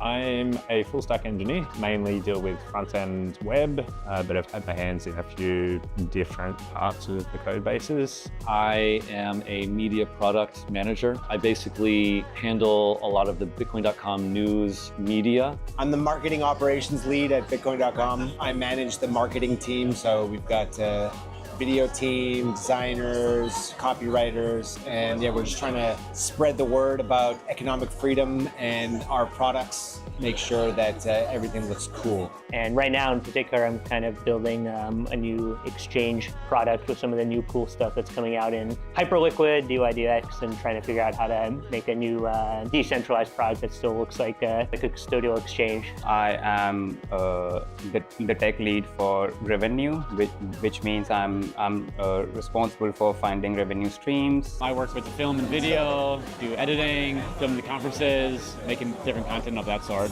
Yeah. So I'm basically leading up the engineering org, mostly managing all the engineering side of things at this point. Making sure we stay on track is basically what I'm doing, yeah.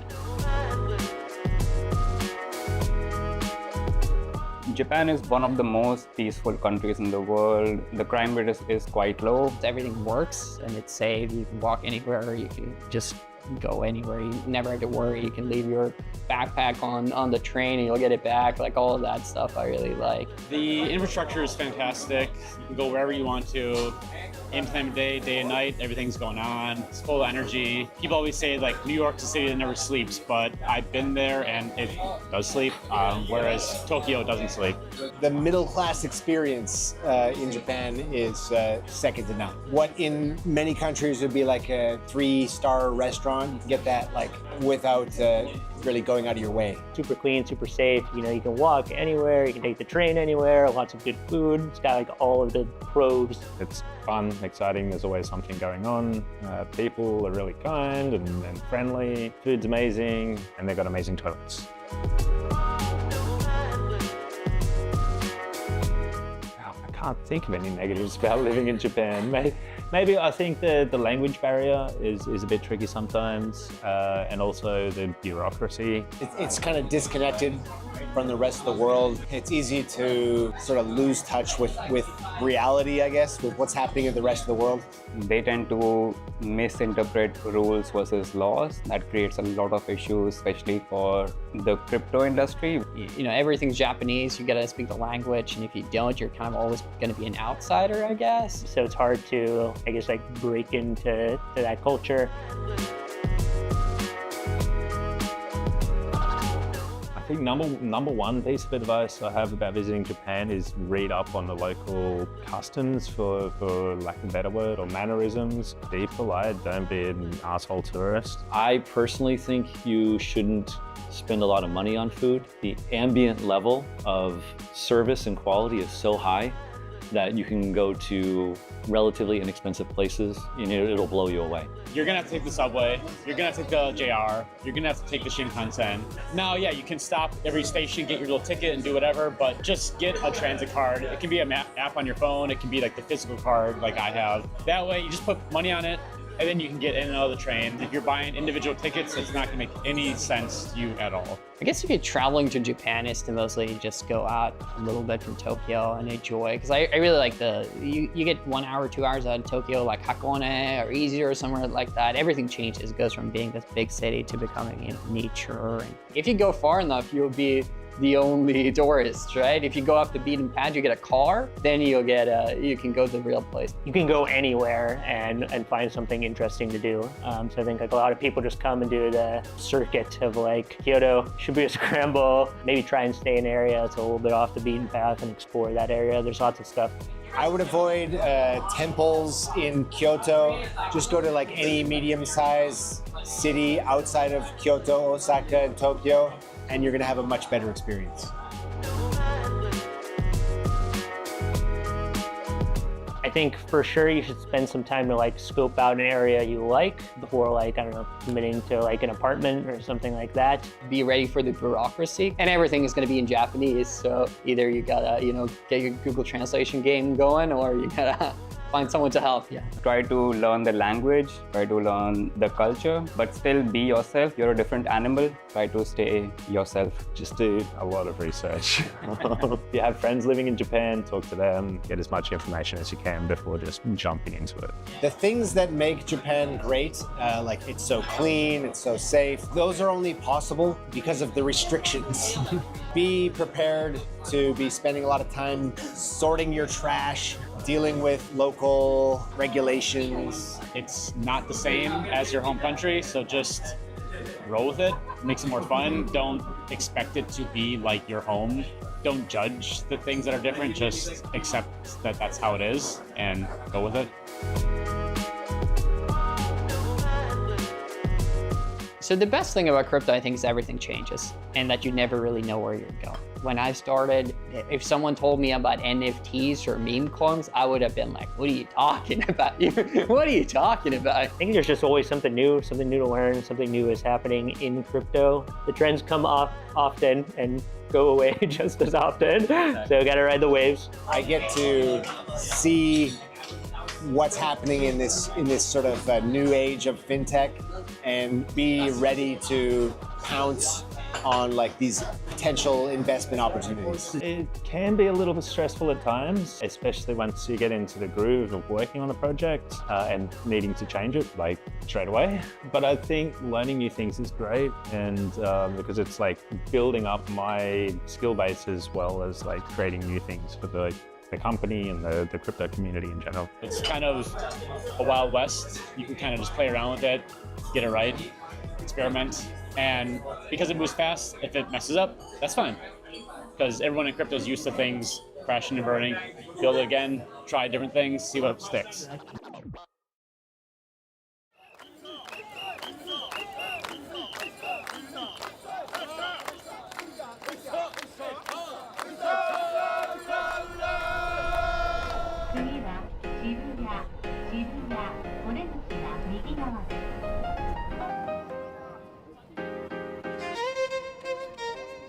I'm Vitaly from Bitcoin.com. My name is Shrey. I work as a software engineer at Bitcoin.com.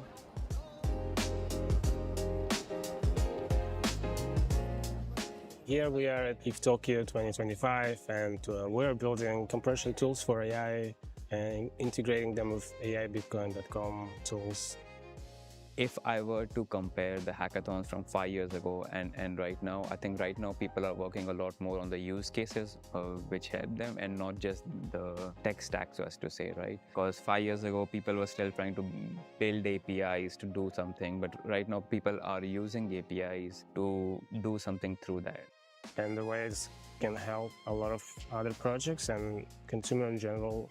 That's where trying to create a prompt compressor, which we call it as Prompt Piper. That would be a reference to Silicon Valley, the TV series. Prompt Piper helps to minimize your bills that you're paying for usage of AI. It's supposed to reduce the amount of tokens you're sending to these black boxes, and it can also be integrated in other projects to compress your prompts. And this also expands the context window because now you can fit more into your original prompt.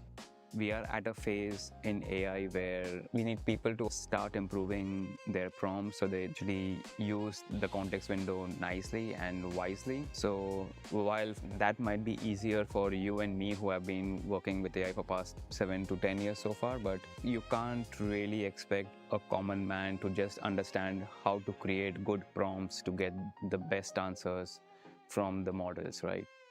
Yeah, I'm really excited to see if this can be used and integrate in your daily life, how we interact with AI.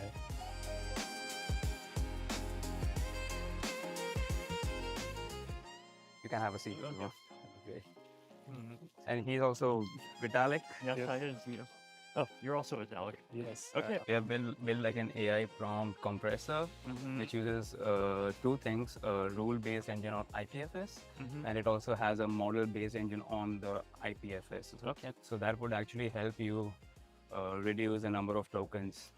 So we build it as always like a CLI tool, and so you can just build run it in a demo to see the compression, or it passes to like a simple prompt. And it uses kind of small language model to reduce the words, then compares the tokens, and then can also port it to Claude, let's say, start the Claude instance. You can compare the original prompt with what's saved. Or we can also pass something like a Solidity contract that will reduce the tokens, and then like say, hey, find me the vulnerabilities in this contract, and pass it to Claude or some API service, like a for open router or something like that. So yeah, it's like analyzed, but it used like a compressed prompts, and then back to Prompt Piper and see like how much we save. So, okay, it's cool. Thank you so much for your time, Vitalik. Thanks a lot. All right, yeah. Thanks, guys. Sorry. What to Vitalik to demo our stuff.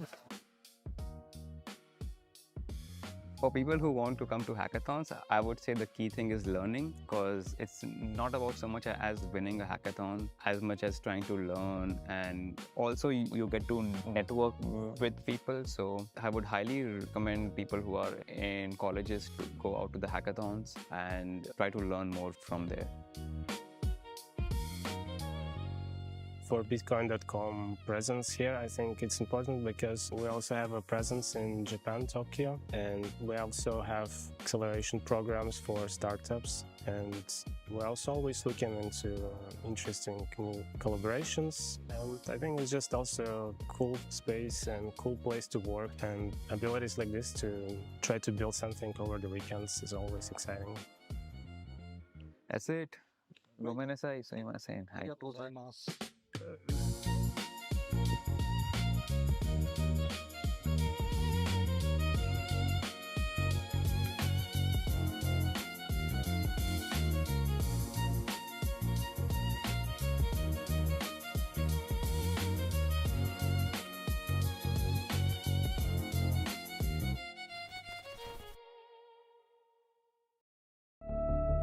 Stable, but exposed.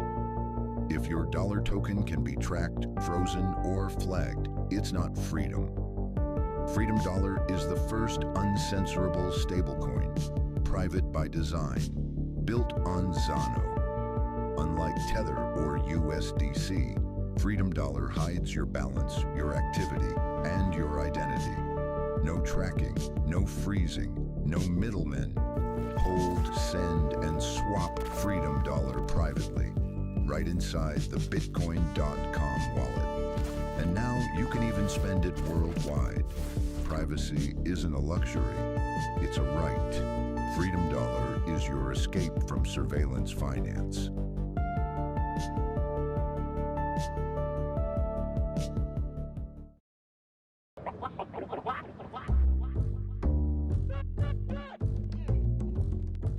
I got into crypto last year when I joined Bitcoin.com.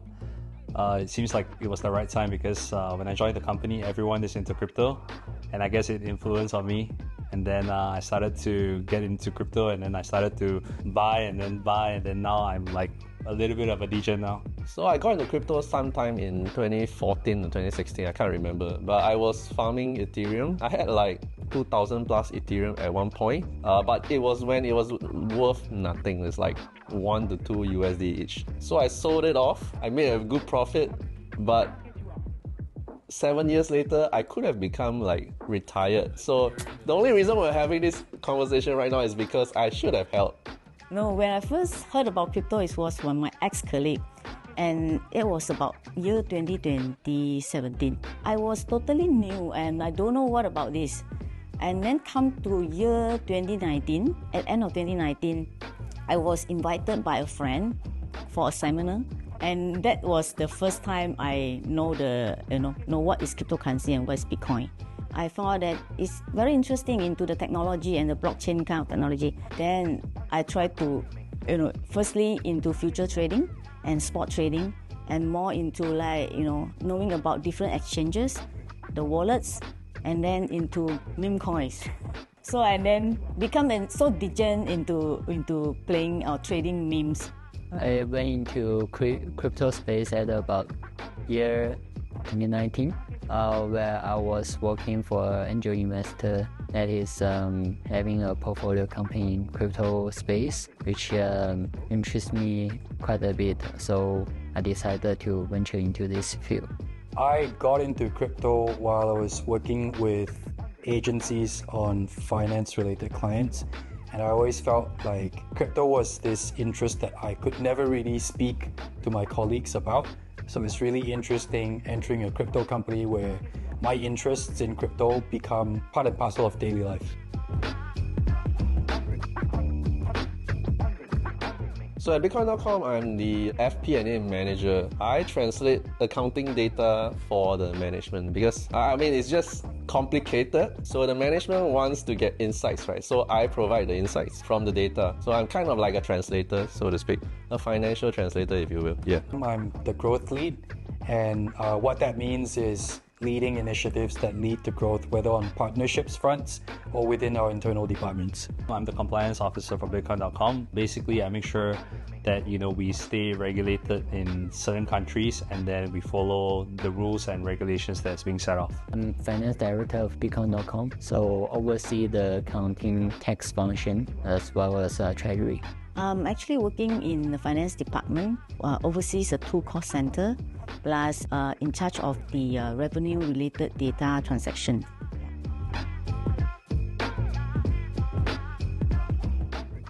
Okay, basically for me, I have been in Singapore for more than 30 years, so I like the cleanness and the safety in Singapore. The environment are good. You have to mix around with positive people, and it's a hub for most of the Southeast Asia countries, most of the people internationally. Yeah. I like living in Singapore because it is safe, it's clean, and there's lots of food because I'm a foodie. I would say because it's my home, I'm obliged to like it. Like, you can't really beat the safety and the cleanliness we have here with some of the things we take for granted, like the MRT system. I think the weather is very predictable, which is good.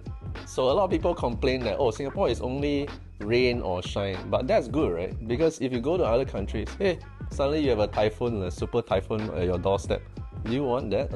And also Singapore is also free from natural disasters. So yeah, that's something we take for granted. I'm sure a lot of Singaporeans have never been in a situation when the ground was quaking below you and you're just fearing for your life. It's really nice to live in a kind of a hub where you have easy access to different neighboring countries.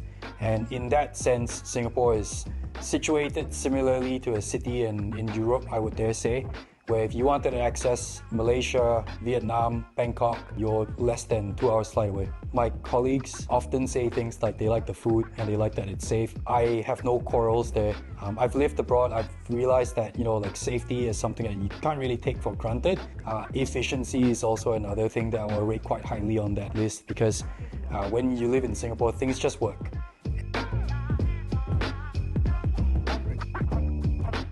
If you're considering to live in Singapore, the advice is go explore the whole city. Avoid all the fancy restaurants that you see in the malls.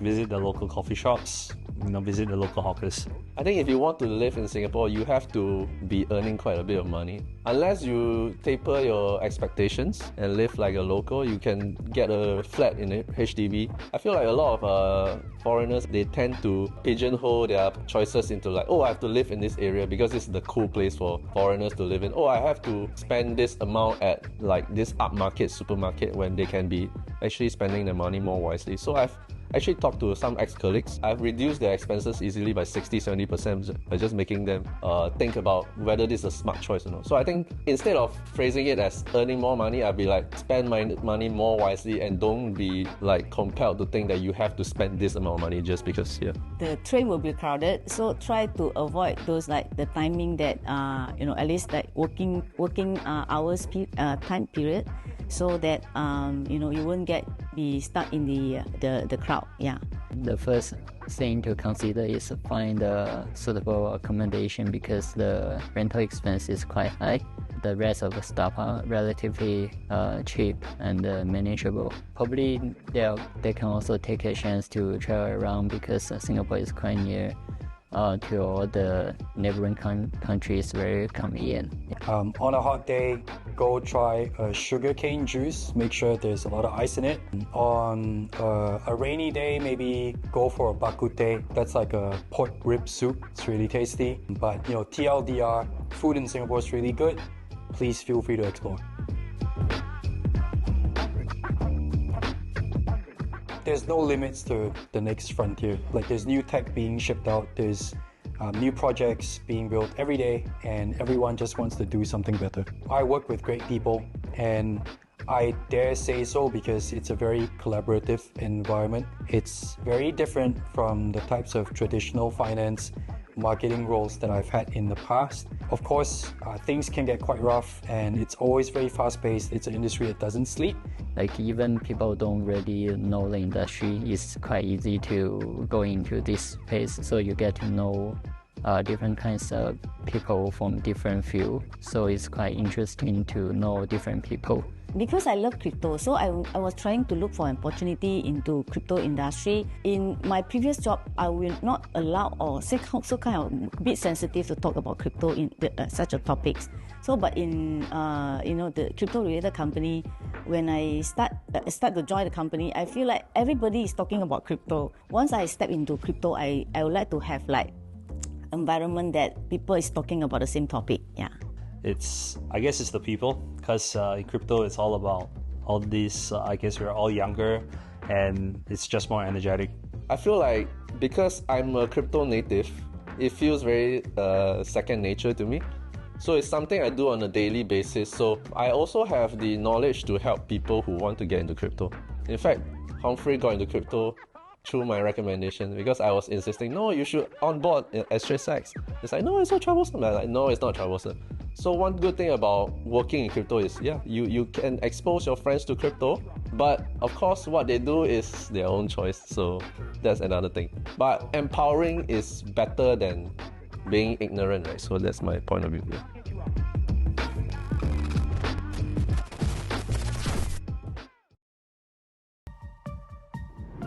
The safest and easiest to use Bitcoin wallet. Send and receive Bitcoin and crypto to anyone, anywhere in the world without permission. Now, the best Bitcoin wallet for all your favorite assets. Buy as little as $50 of Bitcoin or anything else. Earn Bitcoin by staking. Access Web3 and DeFi. And now introducing in-app rewards. letting you earn free crypto just for using the app. Join the millions who are already in. Install now for free.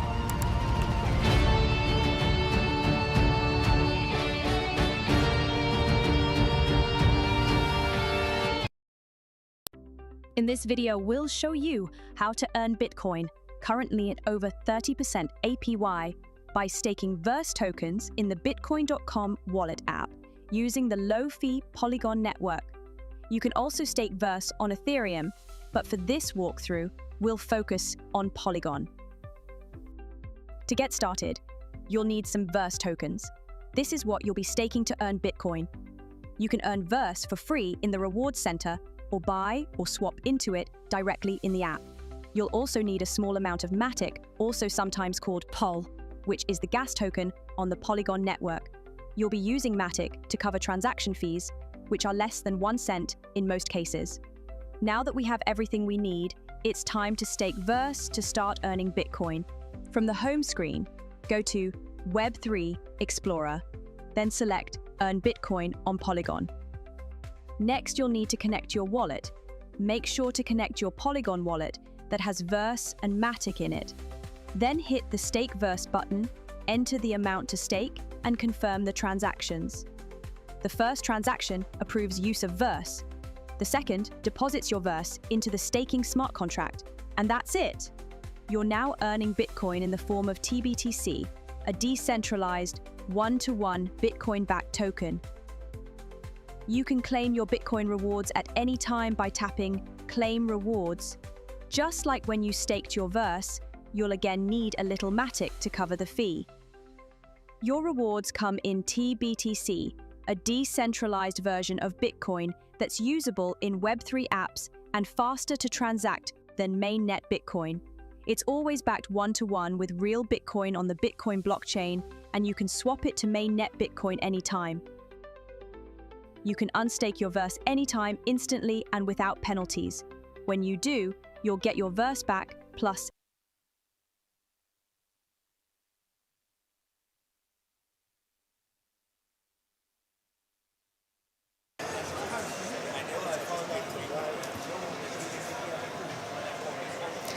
Joining us now is Yoni Assia, the co-founder and CEO of eToro, which is one of the world's largest social investing platforms and a pioneer in making global markets accessible to everyday investors. Since launching eToro in 2007, Yoni has been at the forefront of fintech innovation, from social trading and fractional investing to early crypto and blockchain-based economic experiments like a good dollar. Today, Yoni leads a platform with millions of users worldwide, meaning he is helping to shape how the next generation learns, trades, and participates in financial markets. Yoni, great to have you with us. Thank you very much for having me. Yeah, thank you for joining. So my first question, Yoni, is so eToro was early to Bitcoin and crypto. What convinced you to take that first step, to adopt it before it was mainstream? So I've always been passionate about capital markets. I always say when I was a kid, I had like 2 big aha moments. One of them was first connecting to the internet. So I'm what you would call a financial geek. And you're like, wow, I'm connecting to everything around the world, downloading Simpson episodes on BBSs. And the second one, I think it was about when I was about 13, making my first online trade. And I was like, wow, I'm actually trading something and it changes the price in the NASDAQ for everybody who's trading that stock at the same moment. And I think in 2010, my brother sent me this article on Bitcoin, and I started mining a bit. And the minute I opened the account, moved Bitcoin from one place to another, I said, wow, this is how financial services should actually work. And when we founded eToro in 2007, so pre-Bitcoin, we also experienced the global financial crisis in 2008. And what really amazed me is like traditional markets just stopped operating. Like when Lehman fell, you actually saw like the euro dollar stopped quoting, spreads increased.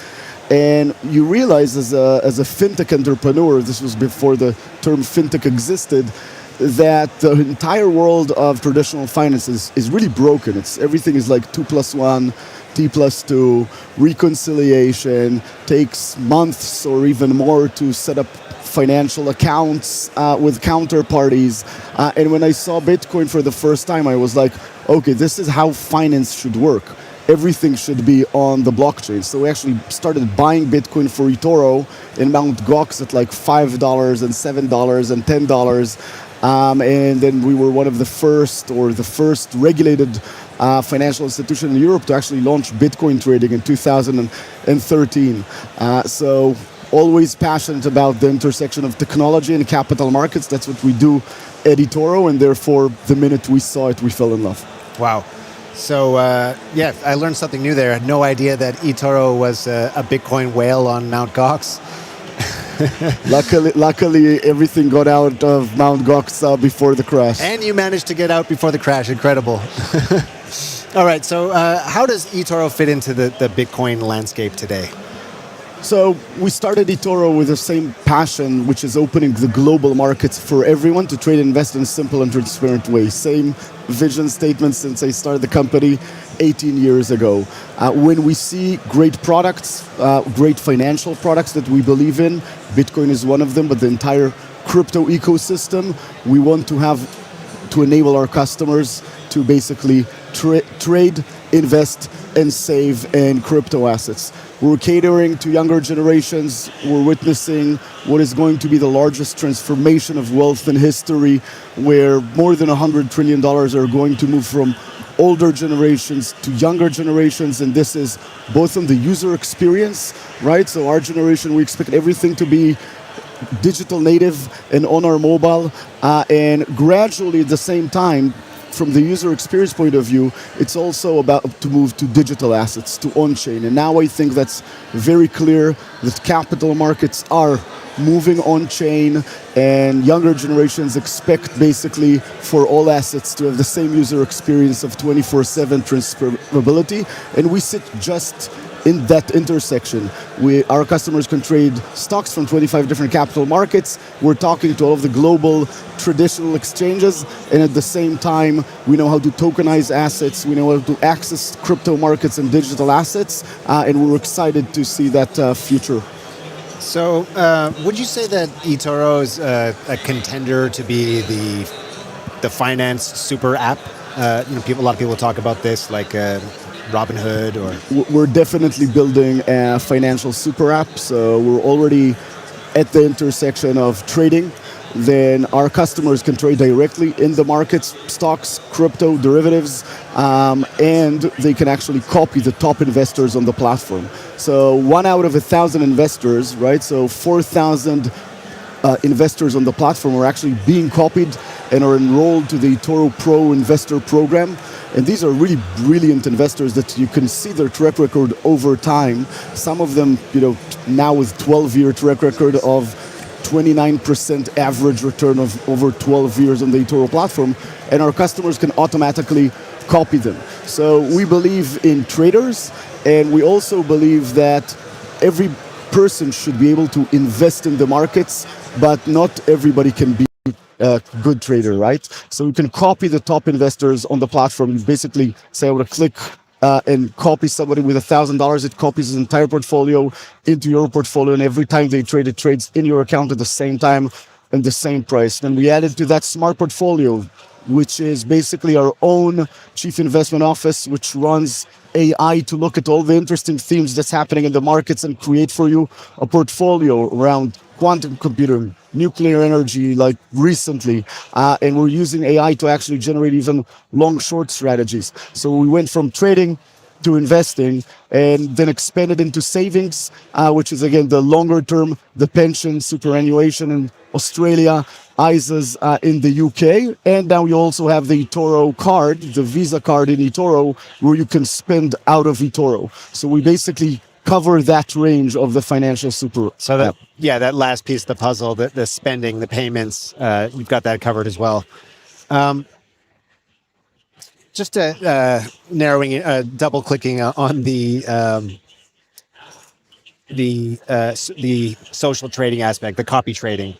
just curious, how exactly does that work though? So you're saying that on the one side you can have people just like opt in to have their trades be copied. So by default, when people actually join eToro, your track record is public. So people can actually see millions of accounts on eToro and see their track record on eToro, month to month gains and actually their portfolios and what they're investing in. And then you can opt in to say, I want to basically earn money or become copied on eToro.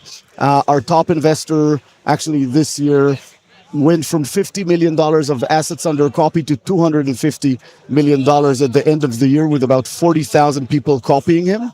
And he makes more than $1 million a year. So we actually pay them out of our marketing budget, the top investors on the platform.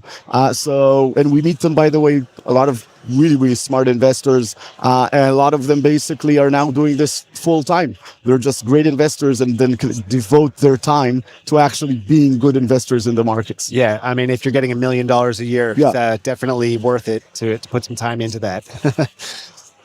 Very interesting. All right, so let's talk about regulation. eToro is known for being like playing ball, like not skipping any steps when it comes to regulation. Other exchanges around the world, maybe not so much. Does that put you at a disadvantage? I actually believe that being a regulated financial institution is an advantage. I believe it enables you to actually grow wealth with your customers and not only be on the speculative side of their trading pocket, right? So what we want to see over time is people actually invest more of their assets with us across basically crypto and the stock markets, and basically from the short-term trading to their very long-term savings on the same platform. And to do that, I believe we have to be regulated. We're regulated today in Europe, UK, US, Abu Dhabi, Australia, Singapore are looking to expand basically into more regions as well to be able to cater to basically the financial super app audience in those markets. All right. I live in Japan. Selfishly, when Japan? Ooh, Japan is a tough market. It's a tough market. I was in Japan a couple of times, though it was a bit pre-crypto. It's a very strong regulator, and maybe the next couple of years. All right, we're here in Abu Dhabi, the UAE. Obviously, could you comment on what it's like working with regulators here? Well, here you have a very clear tone of the top. First of all, like this entire country operates like a very, very efficient business. So you have like a very clear vision coming from the top to the regulator, to the to basically how to run this, and they call it the capital of capital. So they're very clear about their interest of Abu Dhabi to become the Wall Street of the world for crypto assets and digital assets. And when that tone of the top, they're very helpful at helping companies with innovative business models like eToro being able to replicate what works in other markets here. So the regulators here are also, a lot of them came originally from the FCA in the UK or ASIC in Australia. So it's actually the same sort of common law translation of regulation. So they've built here something very smart to attract basically global financial companies here to the region. Okay. All right. Let's get out of the weeds of regulation and talk. We're at a Bitcoin conference. Let's talk about Bitcoin for the last few minutes here. Is the 4-year cycle dead? Do you have any thoughts on that one? Actually, one of my vibe coding apps this year was the Bitcoin spiral.org, which shows how the Bitcoin cycles work on that 4-year clock. I'm a very big believer, in Bitcoin long-term price. It's going higher. It is becoming digital gold, and gold right now is, I think, $27 trillion. So I have no doubts about the future of Bitcoin. Whether this correction is 90-day correction, which that means like it's a couple of weeks or 180 days. Like I think when everybody's expecting something, the markets eventually prove you otherwise, right? So it's hard to predict short-term price movements, but there's no doubt that the cycle, like 6th of October, was exactly the, I think, 1,048 days between the cycles, $125,000 per Bitcoin. I sold and then started buying all the way. I sold a bit, started buying. By the way, it's all public on my public profile. Okay. So I think we have being copy traded. You can't copy me. Compliance doesn't allow that. So I do think there's merit to the cycle. We hit the all-time high, started going down. Now, when does it correct back up into new all-time high? That's for all of us to hodl and see. All right, good stuff. All right, last question about Bitcoin. So there's been a lot of people talking about privacy. Recent months. Zcash has I don't know, 10x'd in the last several months. People are saying, Bitcoin's not private, so isn't that a big problem? And then on top of that, you have some of the biggest OG whale selling amounts ever for Bitcoin. So some people might be saying, those people are disillusioned. Do you have any thoughts on this issue? Some OG whales selling because they want to live a bit. That's fine. People need sometimes to take some money out. I think generally, I believe Bitcoin is king, and that king is here to stay. I think around other crypto assets, sort of who's the queen of crypto, Ethereum, Solana. There are a lot of other blockchains as well. Privacy point of view, I think, for some parts, by the way, mostly the way I view it is mostly institutional. Institutional are very private about what they do. So they actually need those wrappers for different types of digital assets you do need when you want institutionals and banks and stuff. You need that privacy network like Canton. We see a pushback, by the way, from regulators around privacy coins. So we did see a push. We went public this year on NASDAQ, and we saw a lot of questions around privacy coins, which concerned basically, other financial institutions. So I think it's definitely here to stay.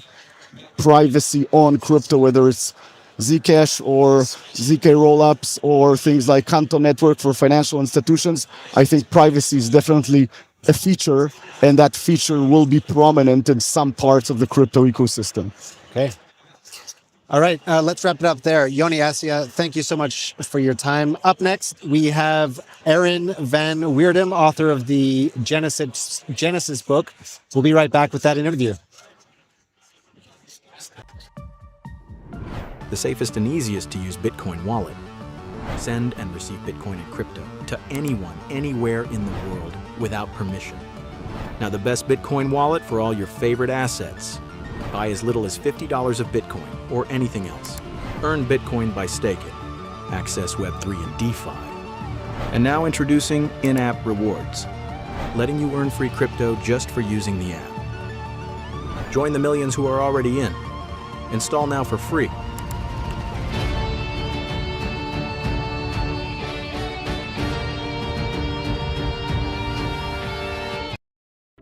In this video, we'll show you how to earn Bitcoin, currently at over 30% APY, by staking Verse tokens in the Bitcoin.com wallet app using the low-fee Polygon network. You can also stake Verse on Ethereum, but for this walkthrough, we'll focus on Polygon. To get started, you'll need some Verse tokens. This is what you'll be staking to earn Bitcoin.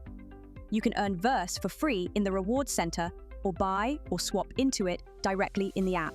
You'll also need a small amount of Matic, also sometimes called POL, which is the gas token on the Polygon network. You'll be using Matic to cover transaction fees, which are less than 1 cent in most cases. Now that we have everything we need, it's time to stake Verse to start earning Bitcoin. From the home screen, go to Web3 Explorer, then select Earn Bitcoin on Polygon. Next, you'll need to connect your wallet.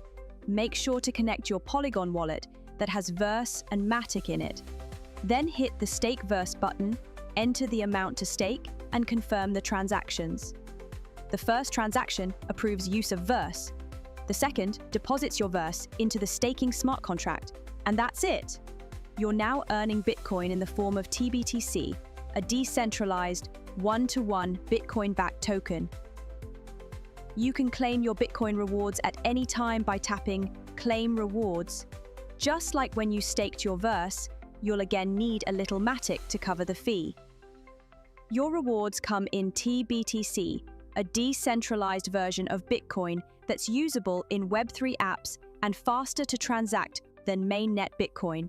It's always backed one-to-one with real Bitcoin on the Bitcoin blockchain, and you can swap it to mainnet Bitcoin anytime.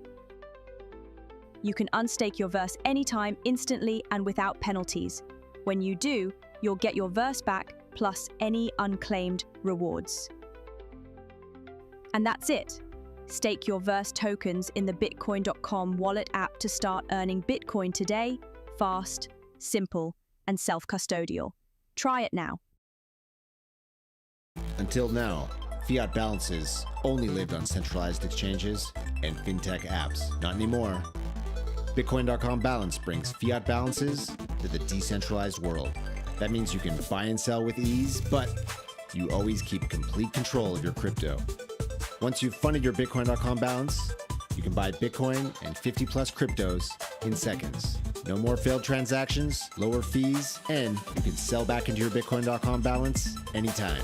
Need Bitcoin fast? Just tap, confirm, and boom, crypto in your wallet. No waiting, no friction. Bitcoin.com balance. The power and security of decentralization, the ease of a centralized exchange. All right. I am here with Jason Shiman. Did I say that right? Shiman. I'm here with David Sincil. I mean, everyone gets my name wrong, so it's par for course. Chief Operating Officer for Bitcoin.com. Got that right. There we go. Yeah. David, it's a pleasure to be here with you. He pays me. So I just stamped the bills. Slow down, okay. Walking too fast. All right, so we're going to do a bit of a walkthrough. Okay. And also have a bit of a kind of a conversation. Okay, I'm going to impart wisdom.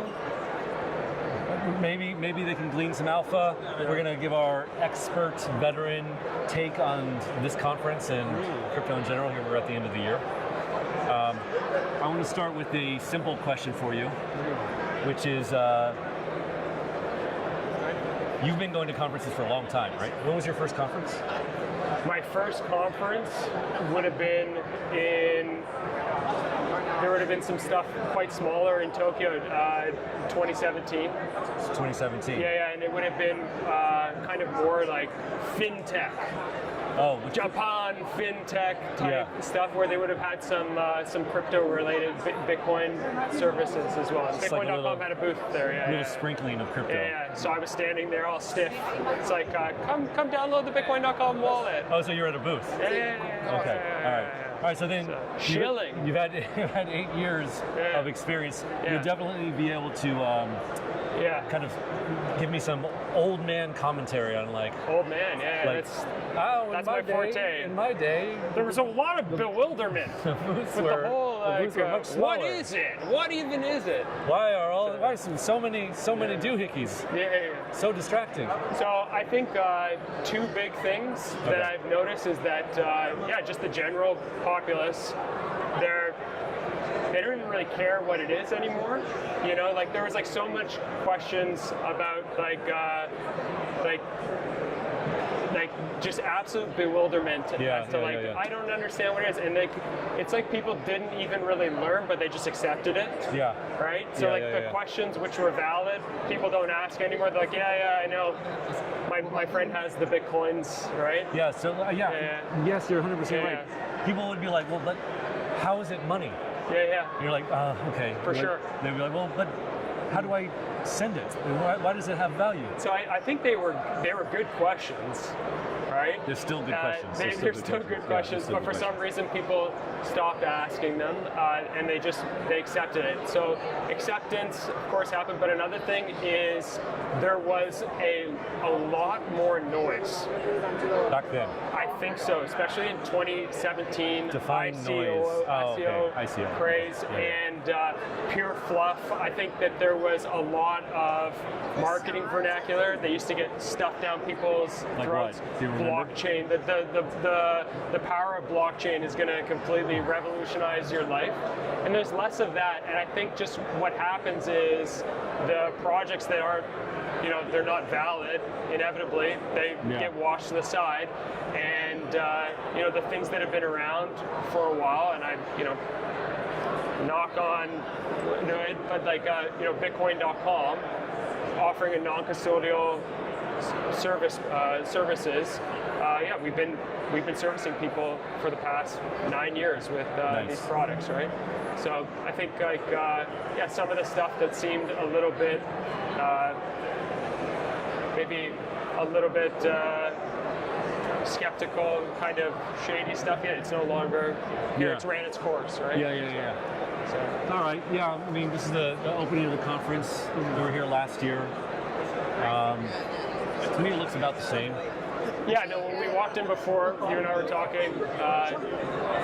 It seemed to be a little less people, but now people are starting to come in. Definitely. So, and you made a comment about how that could be culturally people showing up midday, which maybe speaks to the fact that you've been to quite a few conferences this year, David. I mean, in the past, 18 months, I think I've been to 16 or 17, maybe 18 conferences around. So yeah, I've been doing the circuit. And I remember Mena last year would have been pretty early in my journey. It was this time, it was exactly a year ago. Yeah. And this is bigger this year, for sure. There's more mining presence and a little more, I don't know what you would call this, like novelty, I guess? Yeah. You can pan and look at it, you can show, right? This kind of stuff. So you're seeing a little more of that. I don't know if you would... If you would say that, I don't know if you would say that's like frothiness. Okay, yeah. But there's definitely, I feel like from last year to this year, there's more money being spent. No, that makes sense. On kind of what do you say, like the spectacle of the booths? Yeah, actually, I think last year, what had happened, there was like quick run up, right? So the market felt dead a little bit prior to that, and all of a sudden, we were hitting like 90, 100K Bitcoin December last year, right? That was, everyone was incredibly euphoric in November, December of last year. It's funny, the price is the same now, and people are just or slightly down actually. Yeah. But that was, if you recall, Trump had just won. Yes. The world was going to change. We were all holding our breath to see if he was actually going to deliver, but there was a lot of incredible optimism. He has delivered, I think. So now you see a lot more money coming in. I know you've teased that you have a Bitcoin thesis. Have I teased that? Well, Graham teased it in your socials. Yeah. On your Instagram reels. I don't know if I'd call it a thesis. I think it's more just, I have my own personal process of just asking questions, right? Yeah. I live in this space. We're currently at BTC Mena. A lot of other people are not living this existence. Yeah. So I think it's healthy just to ask, is this stuff legitimate? What's it going to look like a few years from now? Yeah. I just like to do that because if I go into different circles, people will talk about this being tulip mania or basically. Do people still say that? I don't know if it's that much, but people will say that Bitcoin is it's a Ponzi stuff, right? Yeah. So just the thing that I believe is that our lives are going to get more digital. Yeah. Right? Yeah. And what is going to service that economy, the digital economy? I believe that that's Bitcoin, right? Yeah. So, and I feel that with time, it just is becoming more and more apparent, almost like attrition, where like people just slowly move in, and BTC is going to win that war of attrition against fiat currencies, inflation, and things becoming more digital as time moves on. So, Do you think it sounded like kind of what you were saying at the beginning there was that being in this space, or for example, going to lots of conferences, you kind of get into your own echo chamber, I guess? Well, of course, I think like people like to interact with like-minded individuals, and then they will have this tendency to repeat things that they want to hear. And so everybody within a conference might be saying like, you know, this is perfect, this is the future, but is that like a healthy way to look at it? Is that a good process? I think it's like totally fair just to ask. It's like, you know, is Bitcoin or is cryptocurrency where it needs to be to do everything people says it will do? Do you think it is? No. I think that what we need is abstraction of all complexity. I don't want to hear about RWAs. I don't want to hear synthetics. But what do I want? I want a non-custodial platform that doesn't tell me it's non-custodial, and I want just to have that same feeling as you know, a trusted custodian, but I have control of my funds, and I want to be able to trade anything. And to get from where we are now to like where like we need to be, it's going to take time, but we're trending in the right direction. But I just think like as soon as you start talking about anything that is, you know, I feel like it's almost like marketing vernacular, which actually kind of like distance people from like from like, you know, just the fact that I just want to trade whatever, I want to be able to use this as money. Do you think so? Like, I hope Bitcoin.com can provide that experience. By the way, David, I'd like to talk. I think we can. No, I agree. So again, for me, it's been a very interesting year. Specifically, like this kind of conference. Yes. They're very, very much like super focused, at least the conference organizers, on like Bitcoin and it's the future and orange pilling everybody and all this kind of stuff. But then I think all the progress this year has been with like institutions and like regulation. And you've seen like just historic inflows into what I would consider like wrapped Bitcoin products, like ETFs, like digital asset treasuries. This almost seems anathema to, right, like self-custody and, you know, this kind of thing. I don't know. Do you see that as like do you see like the progress made this year as like a? Well, okay, I see where you're going, and like the reason that you need that right now is because self-custody just it's too much of a headache for people who actually hold capital. Okay. Right? It's responsibility, and people don't want that. They want access. You know, they want exposure to the asset class. Right. And the best way to do that right now is through custodians. And they don't need to think about like how their private keys are being managed. It's additional work that nobody wants that responsibility, right? But where I think that these custodians are going to have to somehow bridge this gap that non-custodial or like decentralized models currently have an advantage. If the main thing, more so than like whether or not if you're concerned about custody risks or whatever, okay, like I mean there's some pretty good custodians out there, right? So the main thing is 24/7 trading markets. Right? So are we gonna see major exchanges in the world be forced into a 24/7 like trading model because all this stuff doesn't have like an opening and closing bell, right? Yeah. So you kind of see. No, well, I think it's forcing a traditional model to be more competitive. To adapt. Okay. So, and you know what? If that's what ends up happening, this is not like I'm so hell bent on like, oh, it has to be non-custodial. But if what we see is like more accountability from our money and from what is like a changing of the current custodial model, that's not a bad thing. That's great. Let's go this way. Yeah. No, okay. No, it can evolve. It can evolve. Yeah. Right? No, I get that. So, but you're talking about different conferences, and David, I need to know. Okay. You're a very well-traveled man. A little bit, yeah. What place globally in this whole crazy world that we live in would you say is doing it right for crypto? Like where were you impressed by this year? Okay, well, let me think out loud here for a second. Yeah. So last year, it was definitely like Singapore, and even Mena, and Taipei, to be honest. Hong Kong. I mean, there's like several places, and if anyone watches those videos, I say very explicitly like I am jealous of the strides that these places have made. This year, it has to be America. Really? Like it has to be, right? Like the amount of strides America made in this year were like breathtaking, and the fact that all these institutions like just piled in so quickly,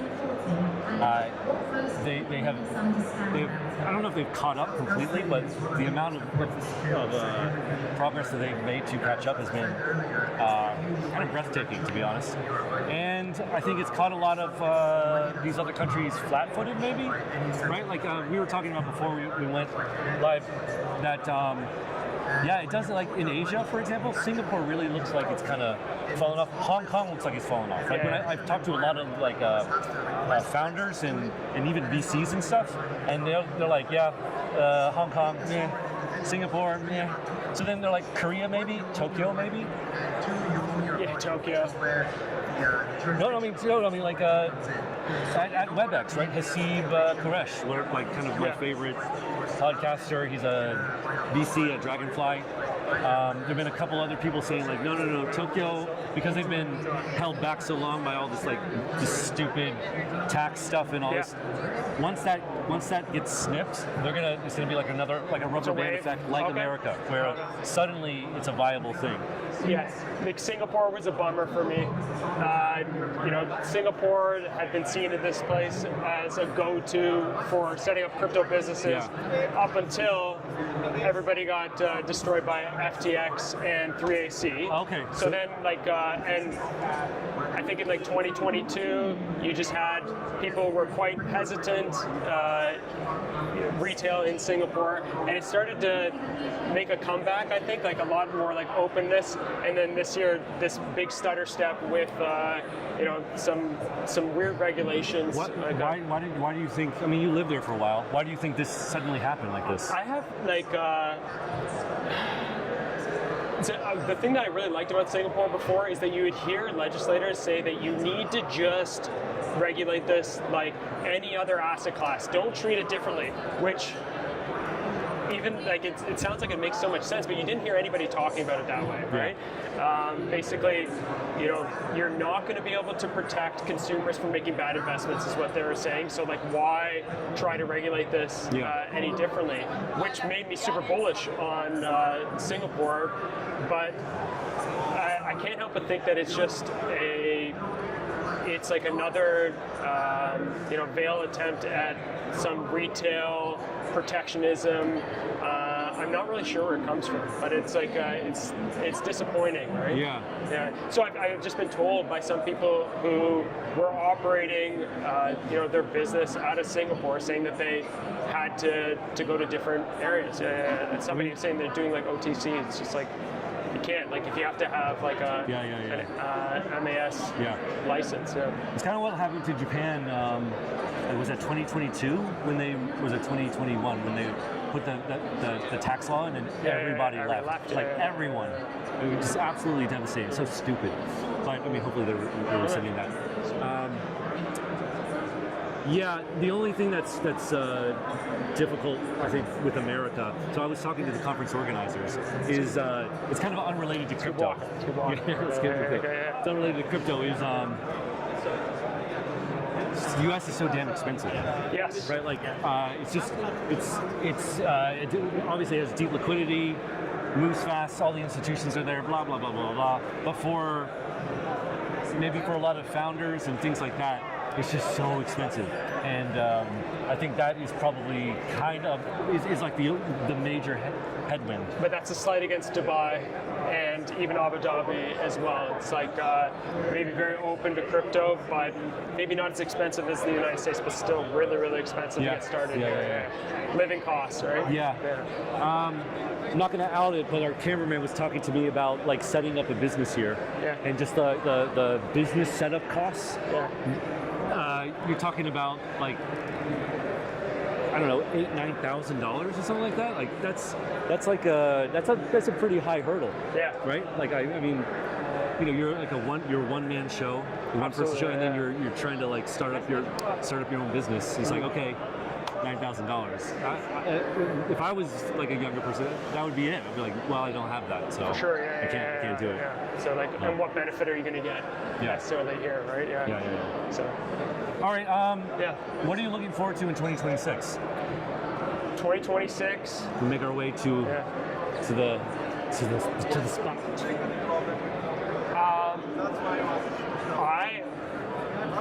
I'm thinking that we're going to be seeing more of the same. Okay, what is that? I think that this has been a very, I'm going to call it a weird cycle.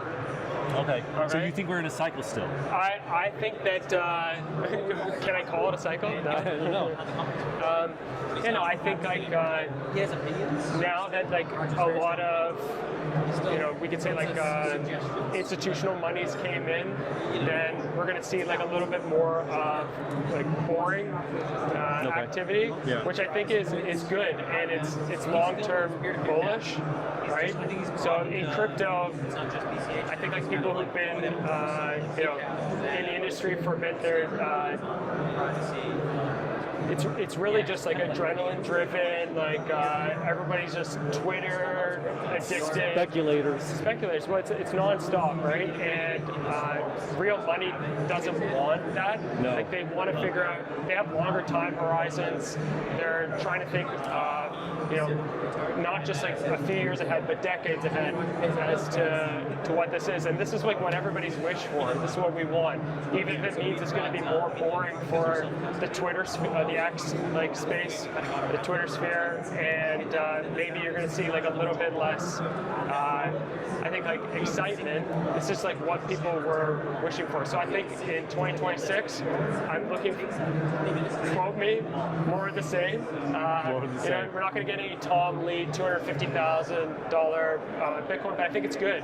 I think like when you have that insane volatility, not everybody wants to have their whole lives completely ripped to shreds by something that they're told is like a new form of money. People want some sort of predictability, and I think like having, I'm going to say, smart money involved is going to help that. We're going to find some like actual price discovery, and I think it's good long term. It helps like businesses plan as well. You can't do projections. Spoken like a COO. Look at this guy. No, I think like there'll be other things that come along, which will be the new renditions of like whatever NFT. Like, there'll be stuff to speculate on, and it's gonna rip.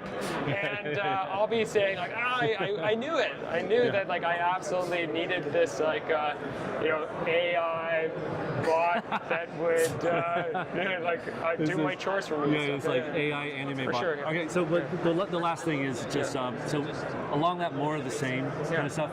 Privacy in the second half of this year has been like one of the biggest narratives.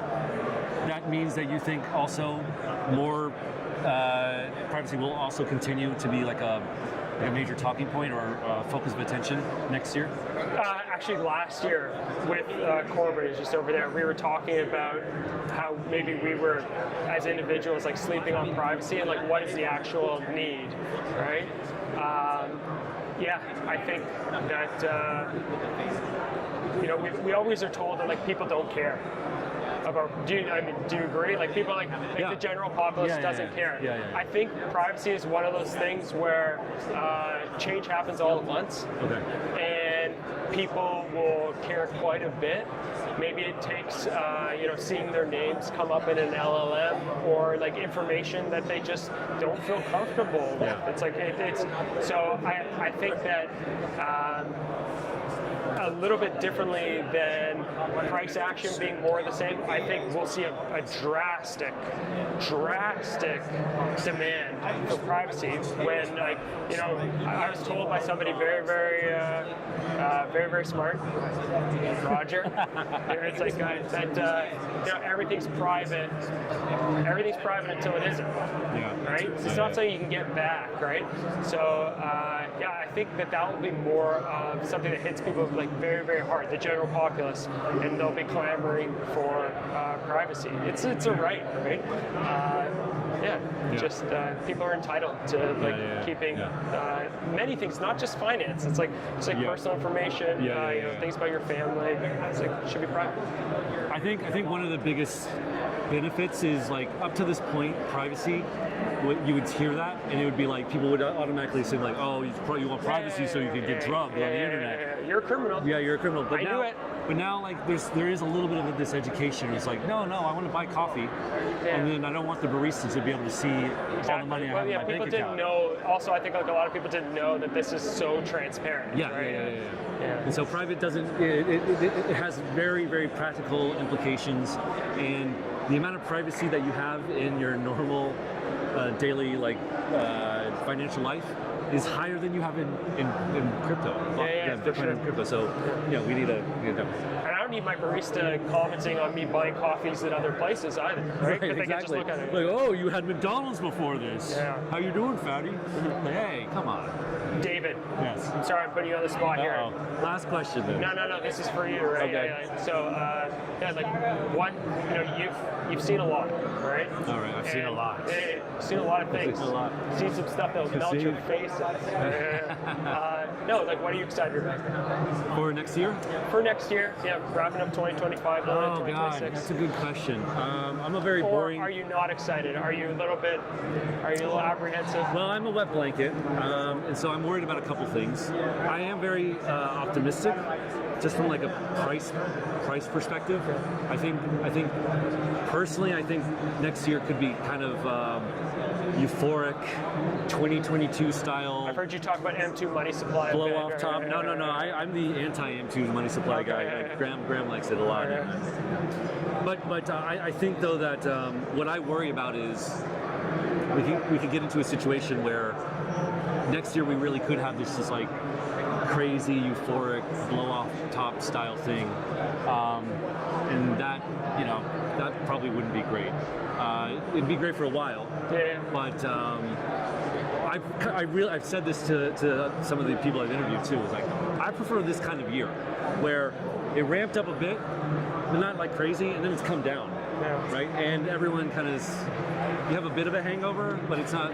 You can kind of like but all the news has been kind of optimistic. Yeah. To me, that's a lot more productive or constructive, healthy. Yeah. So there's almost like it's like the foundational pieces are kind of coming together that allows whatever future growth is, right? And it keeps the speculators out a little bit, right? So like you can kind of get real stuff done. Yeah. But then if next year like you do start to see some crazy price action stuff, then it just becomes this kind of like. I can't say what I want to say. But it's just like way less productive. But I am really excited about privacy. I'm excited about these institutions coming. I'm excited about stable coins, some of this boring stuff, a lot of the infrastructure. I don't think that's really exciting to a lot of people though. They want to see the number go up. So I think the number will go up, but I'm not excited about it, really, I guess.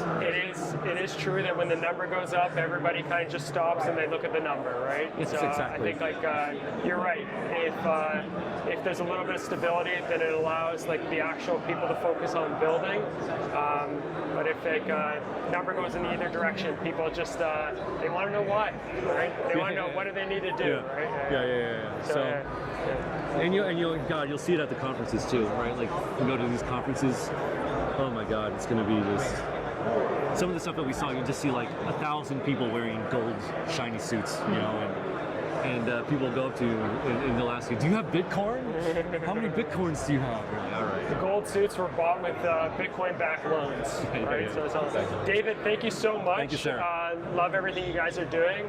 So looking forward to seeing what you're gonna the conferences you're going to in 2026, and spreading.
All right, we are back and we're here with Kristina Mazankova, who is the head of PR at BTC Media and the director of Global Master in Bitcoin.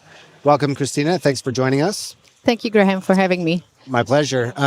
Let's start off with a question about how you describe what you do. So if you meet someone who doesn't know about Bitcoin or crypto, Bitcoin, what do you tell them about what you do? So what I do is trying to make sure that Bitcoin is represented in all the media or the spectrum of media, traditional media, crypto or Bitcoin focused media. I take care of journalists and affiliates and key opinion leaders that report on Bitcoin at the conferences and in BTCA. Got it. All right. So let's talk about the masters in Bitcoin. So could you explain what this is? Sure. So this is the first global master degree in Bitcoin that we are launching. The semester is starting in April 2026. And the way it came to life is there is a Spanish degree that is at the Hesperus University that I'm teaching communications at. And I was like, why we are not teaching it in English? We were thinking maybe there's a lots of degrees in Bitcoin already globally available, and we realized there is none, and that's a little shocking, I think, because I think Bitcoin really deserves an academic space for open society, open discussion on this topic, and it goes deeper than to just economics and financial aspects of it. It goes to a technology, the changes in society, the way we think about money, and what is the implications of separating maybe money from state. So I think it really deserves an academic space, and that's why we decided to launch it and be the first master in Okay, Bitcoin. so for someone who graduates with this master's, what kind of path do you think they would take after graduating? I would hope that it would be different paths for everybody. This degree is not just supposed to make another line on your curriculum. It's supposed to spark your curiosity and maybe want to launch a different product of your own or a different project. There is also lots of non-endemic companies entering in the Bitcoin space, and those companies usually find a problem because they need to hire a specific position, specific professional, but that also understands Bitcoin. And so there's lots of professionals that are, interested in Bitcoin, need to understand it on a deeper level to be able to work on a Bitcoin project. So let's go back 10 years ago. Could you have, at that time, could you have imagined that that you'd be launching a master's in Bitcoin? I heard about Bitcoin probably by that time, and I wasn't interested. I always thought, well, maybe it's something that will catch on, maybe not. And I really got into Bitcoin in 2019, so some 6 years ago. And it was aha moment for me when I understood the different aspects, and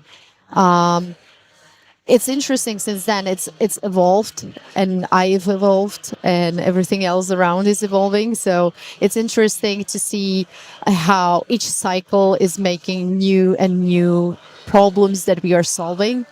So that's an interesting aspect. Okay, so you've said that Bitcoin suffers from persistent misconceptions. What's one narrative you think still does the most damage? The one that I fight with right now, specifically speaking about media misconceptions, is the difference between Bitcoin and crypto. So putting everything into the cryptocurrency packet is, I think Bitcoin outgrew it, and there needs to be clearly made difference between what Bitcoin means and what it can do. Okay, so you think that a lot of people put crypto in the same bucket as Bitcoin, but Bitcoin is just a completely different thing. Yes, absolutely. And the bucket is usually speculative, volatile, not having any value. And that I think it's the biggest misconception about Bitcoin. Okay.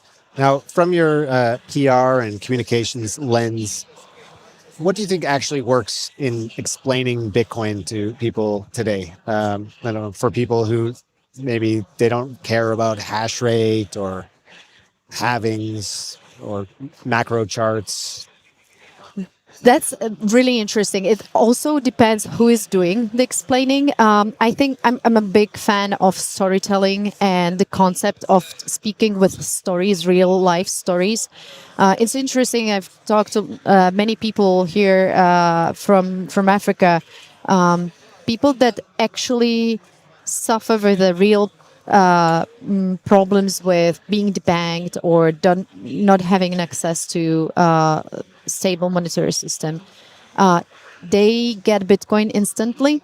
People that are maybe just seeing it as a number go up opportunity, not so much. So I think it's always important to speak to different audience, different people with their language and what they're actually facing and what they need in Bitcoin. And that's why Bitcoin is so neutral and globally usable, because you can fix many problems with Bitcoin, and you just need to present the problems that that actual person is facing and the solution to it. Okay, so you work at BTC Inc. What does Bitcoin native media need to do so it doesn't become like a legacy media platform? I think that so all the media, the legacy media, as you called it, are facing a big issue. There is a huge transition between how media works, and it's not what we need to do. We are where we are supposed to be. We are educating. We are, fighting for hyper Bitcoinization. So it's more of the legacy media. What they need to do, they need to educate themselves on Bitcoin and educate themselves on the future of the financial system and the society, how it should work. And so it's more, for me, it's more on a legacy media needs to change, not the traditional, not the Bitcoin based media. Okay, now how do you see BTC Media's audience? Are they already Bitcoiners, do you think? So I guess, does BTC Media focus on, let's say, building conviction amongst people who are already know about Bitcoin, or is it that you're trying to reach the top of funnel, like a new people who don't know anything about Bitcoin? This is really interesting question, because we very often ask it ourselves too, what we are trying, who we are trying to cater to. And specifically, for example, at the events, what you can see is a blend of audience. There is lots of Bitcoin curious people that don't have much knowledge about it, but they're interested and intrigued to the topic. Then you have lots of regulators, institutions, big corporations that are interested in the topic because of the business aspect of it. And then you have lots of hardcore Bitcoin maxis that come to the events, and they want to see what's happening. So there is a really blend. And what we do have a specific tracks for different publics, and we have experiences built for everyone. So it's really about catering your message depending on the audience, and you're saying you have different tracks specifically for that. Exactly. So it's not for, if you don't understand Bitcoin, it doesn't mean that if you go to the Bitcoin conference you will not understand it more. It's really like picking the specific segment for you. All right. So we're here at Bitcoin Mena. What's the most exciting topic or discussions that you're having here at the conference? I think it very interesting is, so I do all of the global conferences. So each region is a little bit different, and it's really exciting to see specifically the conversations around how Bitcoin actually serves to transfer energy into money and transport that. The mining discussion here is completely different to other regions, and the history of energy in these regions in particular, and that's very interesting. Okay, last question for you. Bitcoin, the 4-year cycle, is it dead? I don't care. The cycle is not important. Maybe one thing is interesting. So when there is when the price is low, everybody is like zoom in and focuses on building, and so that's a exciting part of the cycle for me. Seeing more and more companies, really focusing on we need to build and get ready for the next bull run. So that's a nice part. We are in a middle like bull run cycle. So from communications point of view, obviously it's more busier time for me. But otherwise, as a Bitcoiner, I don't care about a cycle. Okay. Thank you so much for that candid answer, and thank you, Christina Mazankova, for joining us today. Next up, we've got Aaron Van Weerden, the author of the Genesis book. We're going to be having a great interview with him coming right next. Stay tuned. The Federal Reserve, a private banking institution that prints paper money and controls how much money is printed. Not backed by gold or silver, there's nothing stopping the Federal Reserve from printing as many dollars as they want. In fact, since the Federal Reserve began in 1913, they have printed so much money, a single dollar is worth less than 5% of what it was back then. In short, the dollar that you work so hard for today is worth less by the time you wake up tomorrow. This is inflation, and whether you realize it or not, you are getting poorer by the minute. If you want to escape, there is only one option.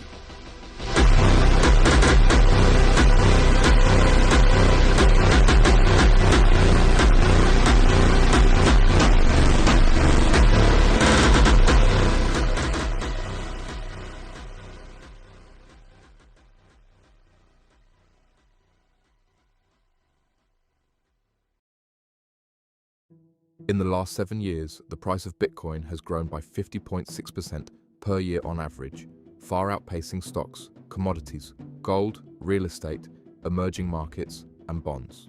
At a $2.2 trillion market cap and growing, Bitcoin is now comparable to currencies like the Australian dollar, commodities like silver, and companies like Google. Bitcoin is here to stay, but as governments around the world print money and Bitcoin vacuums up global liquidity, it is poised to grow much larger.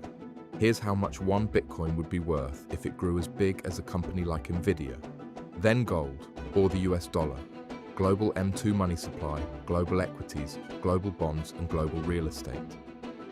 Nothing can stop this train.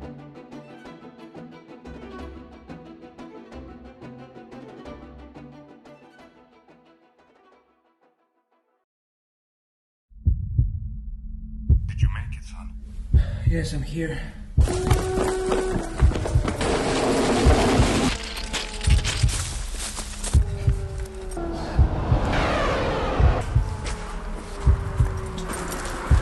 They took everything from me.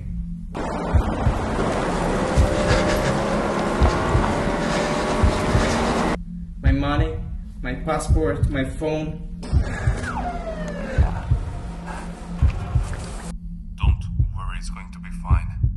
Did you remember the 12 words? Yes, I know the words. Opera, fabric, stereo, trash, if, void, country, engine, complex, new, fate, purpose. When crypto leaders want reach and results, they choose Bitcoin.com. A global audience, massive reach across social, web, and mobile, engaged users who trust our brand, and campaigns that move at the speed of crypto. From press to podcasts, X to SEO, display ads to rewards integrations in the app, Bitcoin.com delivers exposure across every channel that matters. Our clients include the world's leading exchanges, wallets, and gaming platforms. When they need impact, they trust Bitcoin.com. Get your brand where it belongs, in front of millions. Partner with Bitcoin.com Media today.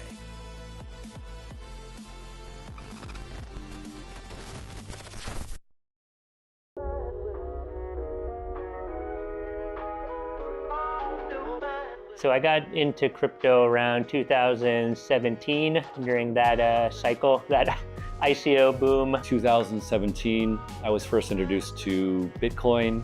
Actually, my first love of crypto was Monero. I got into crypto in 2017, mainly out of desperation. I started hearing about it and basically, I'm like, okay, this is my ticket. I got into crypto around 2017.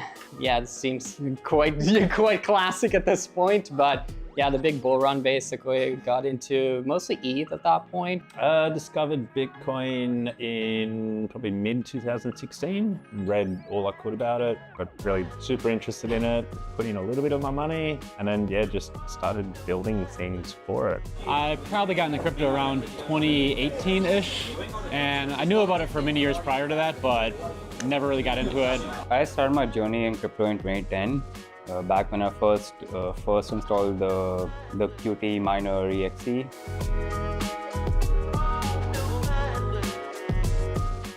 I'm a full stack engineer, mainly deal with front-end web, but I've had my hands in a few different parts of the code bases. I am a media product manager. I basically handle a lot of the Bitcoin.com news media. I'm the marketing operations lead at Bitcoin.com. I manage the marketing team, so we've got video team, designers, copywriters, and yeah, we're just trying to spread the word about economic freedom and our products, make sure that everything looks cool. And right now in particular, I'm kind of building a new exchange product with some of the new cool stuff that's coming out in Hyperliquid, DEX, and trying to figure out how to make a new decentralized product that still looks like a custodial exchange. I am the tech lead for revenue, which means I'm responsible for finding revenue streams. I work with the film and video, do editing, filming the conferences, making different content of that sort.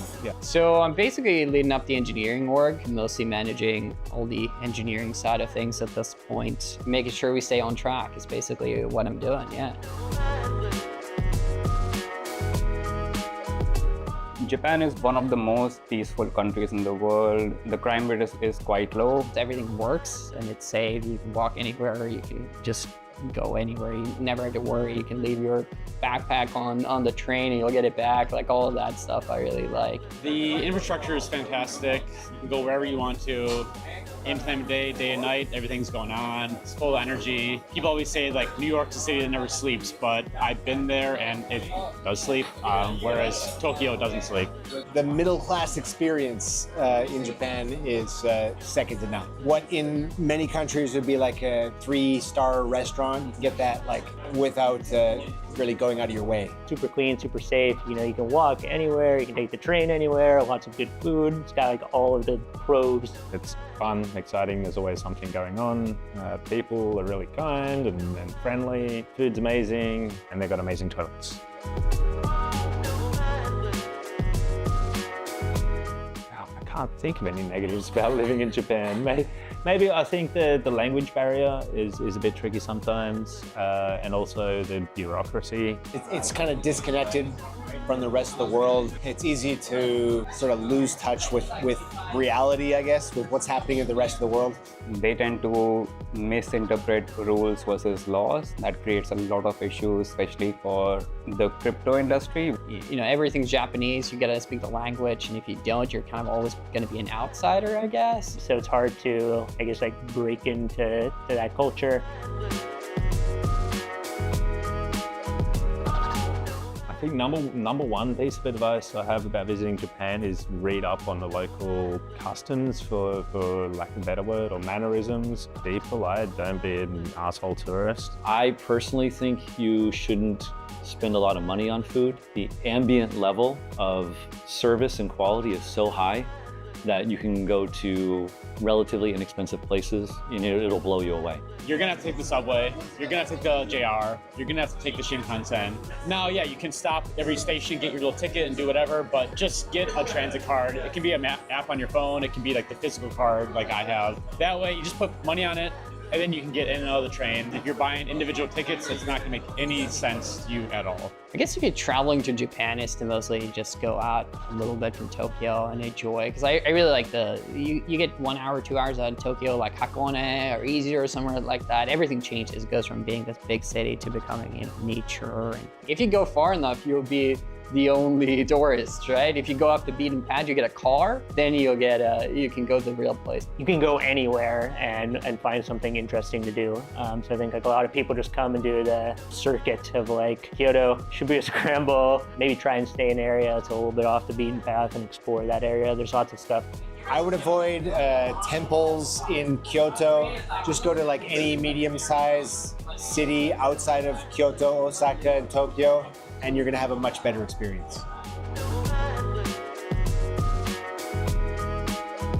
I think for sure you should spend some time to like scope out an area you like before like, I don't know, committing to like an apartment or something like that. Be ready for the bureaucracy, and everything is going to be in Japanese. So either you gotta, get your Google translation game going, or you gotta find someone to help you. Try to learn the language, try to learn the culture, but still be yourself. You're a different animal. Try to stay yourself. Just do a lot of research. If you have friends living in Japan, talk to them, get as much information as you can before just jumping into it. The things that make Japan great, like it's so clean, it's so safe, those are only possible because of the restrictions.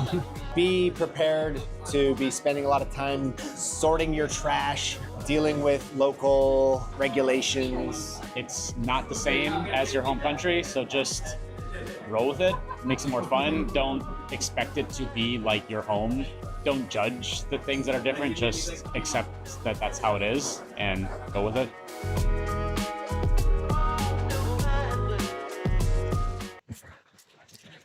And we're back with our live coverage from the Bitcoin Mena conference. We have a special segment for you. I am with Ahmed bin Salman and Bilal. I'm sorry, sir. I don't know your last name. Would you mind? Just Soma. Soma, okay. Ahmed, you are the chairman of the DMCC. And we're going to share with our audience a little bit about it today. So to start with it, could you please just introduce the DMCC? What is it? And kind of what are the special things happening over there? Of course. First of all, thank you for having us here. The Dubai Multi-Commodity Center, better known as DMCC, is an initiative to enable commodity trades through Dubai. I joined in 2001, before it was unveiled in April of 2002. It focuses on diamonds, color stones, gold, precious metals, and other commodities. But it has evolved to something much bigger. Today, it represents over 26,000 companies. We are the leading free zone that represents oil and gas and renewable energy with over 3,600 companies, over 1,500 gold and precious metals businesses, over 1,400 diamonds and color stones. But when it comes to crypto and blockchain, we represent about 800 companies in Web3, crypto and all that. At one point, the DMCC Crypto Center represented about 60% of the GCC market. Wow. So we leave no opportunity to chance. We were the first free zone to license a crypto trading company. Proprietary trading, I was too afraid to allow anyone to do anything else until the regulatory system was in place. Very, very cool.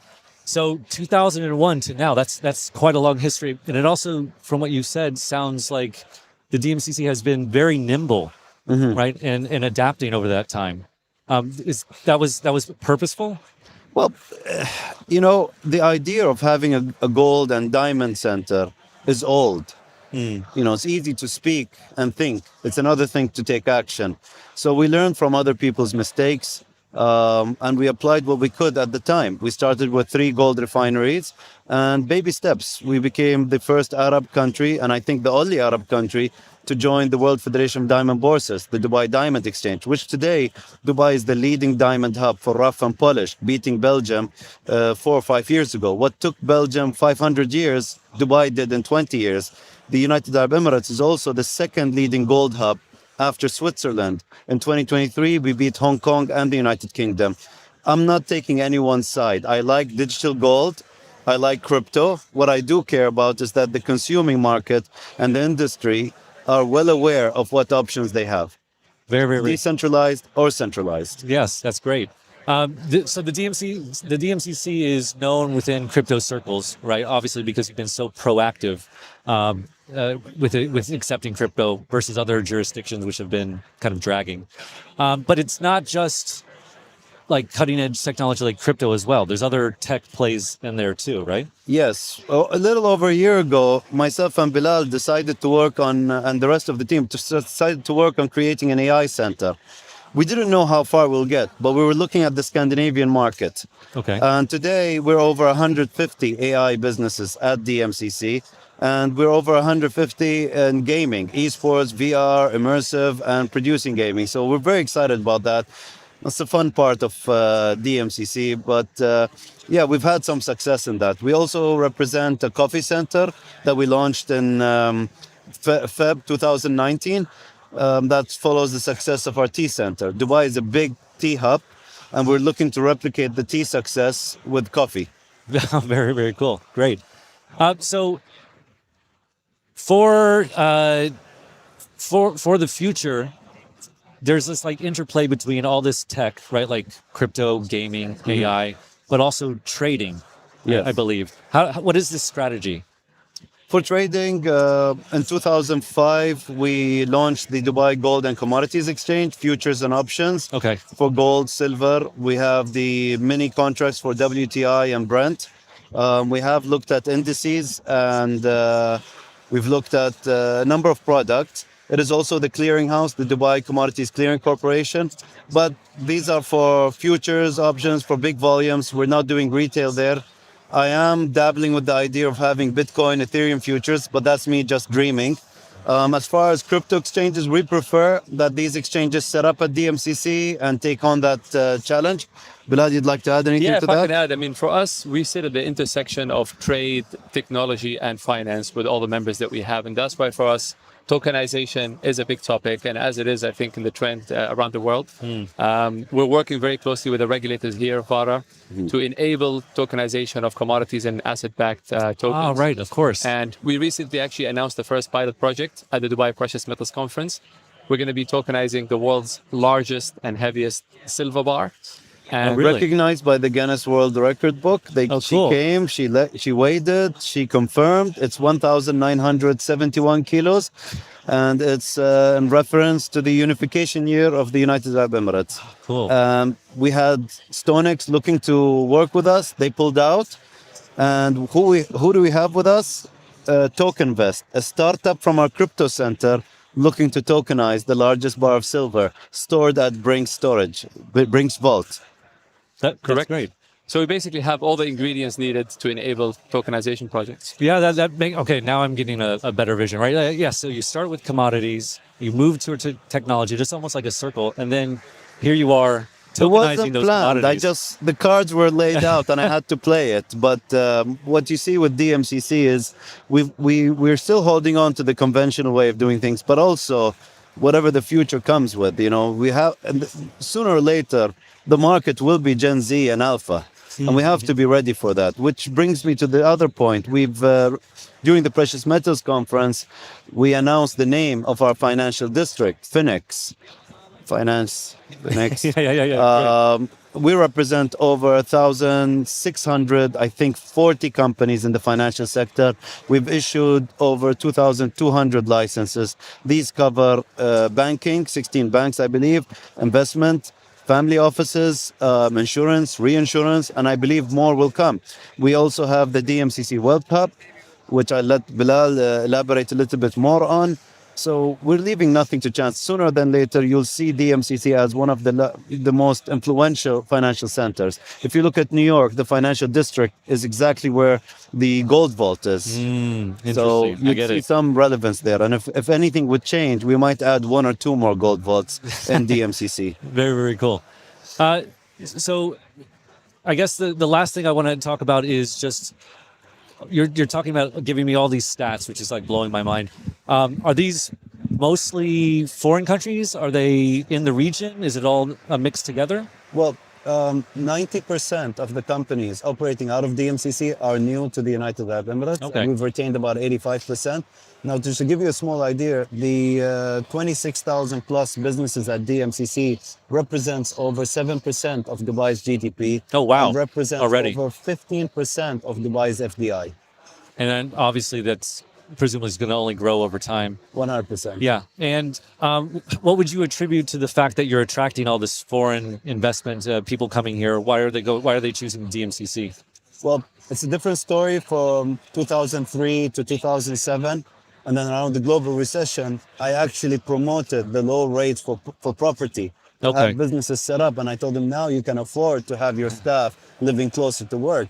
But in the last 4 or 5 years, Dubai and the UAE was one of the most active economies during the COVID pandemic, and that funneled some businesses. I In see. the past few years, I don't want to point to other regions' mistakes, but Dubai is, even though we've introduced a corporate tax, it is still the most economically friendly and inviting region. Abu Dhabi and Dubai are growing phenomenally fast. We're in one of the most active crypto events I've ever been to in Abu Dhabi, and there's a nice synergy between Abu Dhabi and Dubai.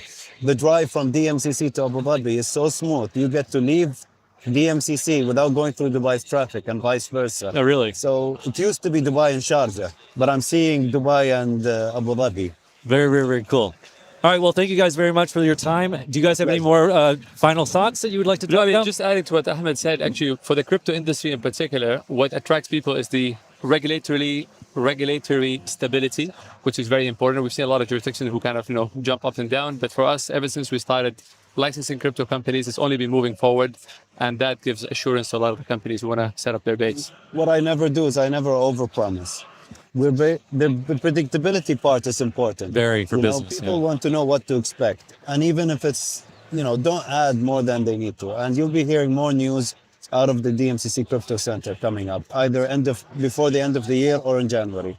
Yeah, absolutely. Just from my narrow perspective, I've seen from crypto people, crypto founders, businesses, the way that the DMC interacts with these founders is a lot. It's not antagonistic at all. It's like it's very inviting compared to other jurisdictions that I'm not going to name. But yeah, Thank you. Yeah. Anyway, thank you very much, sirs. I appreciate it. Great to be here. Thank you. The safest and easiest to use Bitcoin wallet. Send and receive Bitcoin and crypto to anyone, anywhere in the world without permission. Now the best Bitcoin wallet for all your favorite assets. Buy as little as $50 of Bitcoin or anything else. Earn Bitcoin by staking. Access Web3 and DeFi. And now introducing in-app rewards, letting you earn free crypto just for using the app. Join the millions who are already in. Install now for free.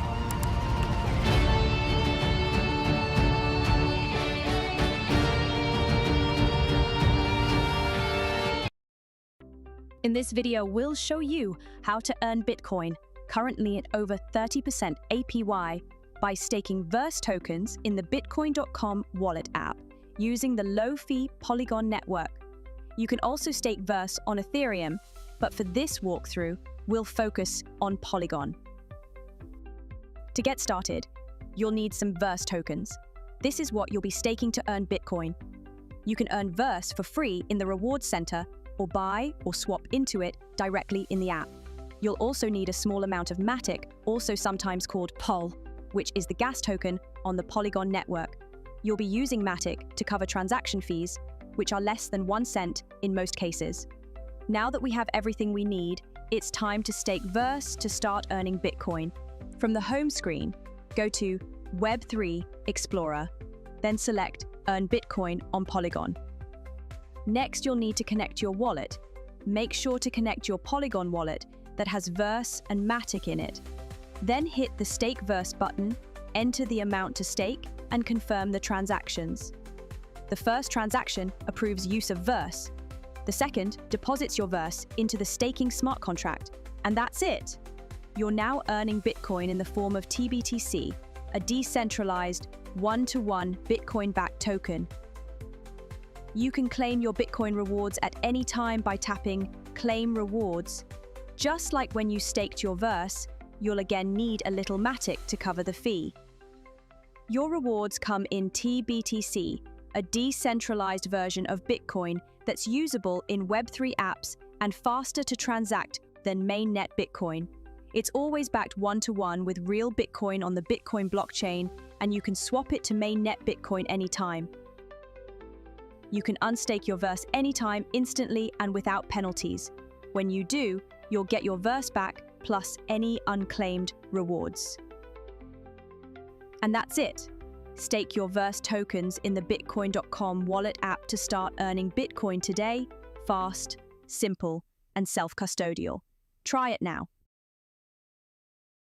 Until now, Fiat balances only lived on centralized exchanges and fintech apps. Not anymore. Bitcoin.com balance brings fiat balances to the decentralized world. That means you can buy and sell with ease, but you always keep complete control of your crypto. Once you've funded your Bitcoin.com balance, you can buy Bitcoin and 50 plus cryptos in seconds. No more failed transactions, lower fees, and you can sell back into your Bitcoin.com balance anytime. Need Bitcoin fast? Just tap, confirm, and boom, crypto in your wallet. No waiting, no friction. Bitcoin.com balance. Power and security of decentralization, the ease of a centralized exchange.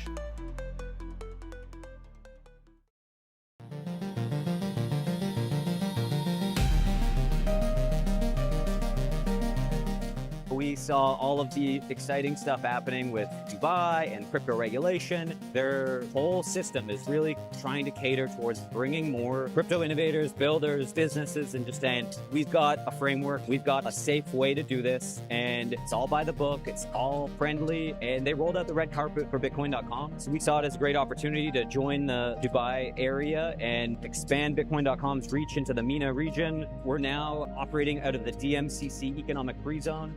And I implore like every crypto builder, if you're looking for that legal support, the frameworks, the stability, and some support from banking, Dubai is still ahead of the US. You can't just fly into the US and be like, I'm setting up shop here, getting a bank tomorrow, ready to rock. But you can do that in Dubai. Moving is a pain in the butt, and moving companies is a pain in the butt. And if you don't have those like local contacts that can kind of guide you through the red tape, there's red tape everywhere, including in the UAE. It just felt like the Dubai entities and the DMCC really made that process a lot easier. They've got shared co-working spaces, office space, all the legal frameworks, all the VARA support, any of the legal compliance stuff that you got to do to just stay above board. They'll make sure that you've got that clear checklist and support you along the way, just guiding you through that process. The Dubai and DMCC guys, they went above and beyond. There was active boots on the ground really like welcoming us. I can't thank them enough. It's been really helpful for us.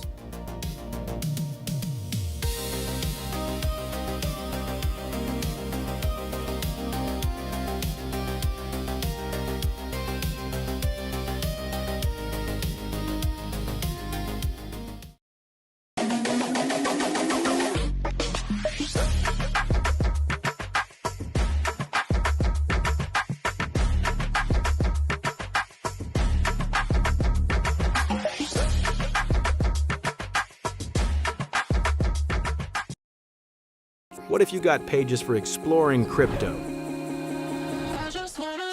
Read news, check prices, discover new projects, and stack rewards along the way.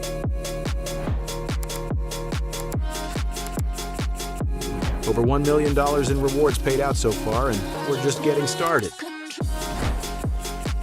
Download the Bitcoin.com wallet today. The wallet that pays you.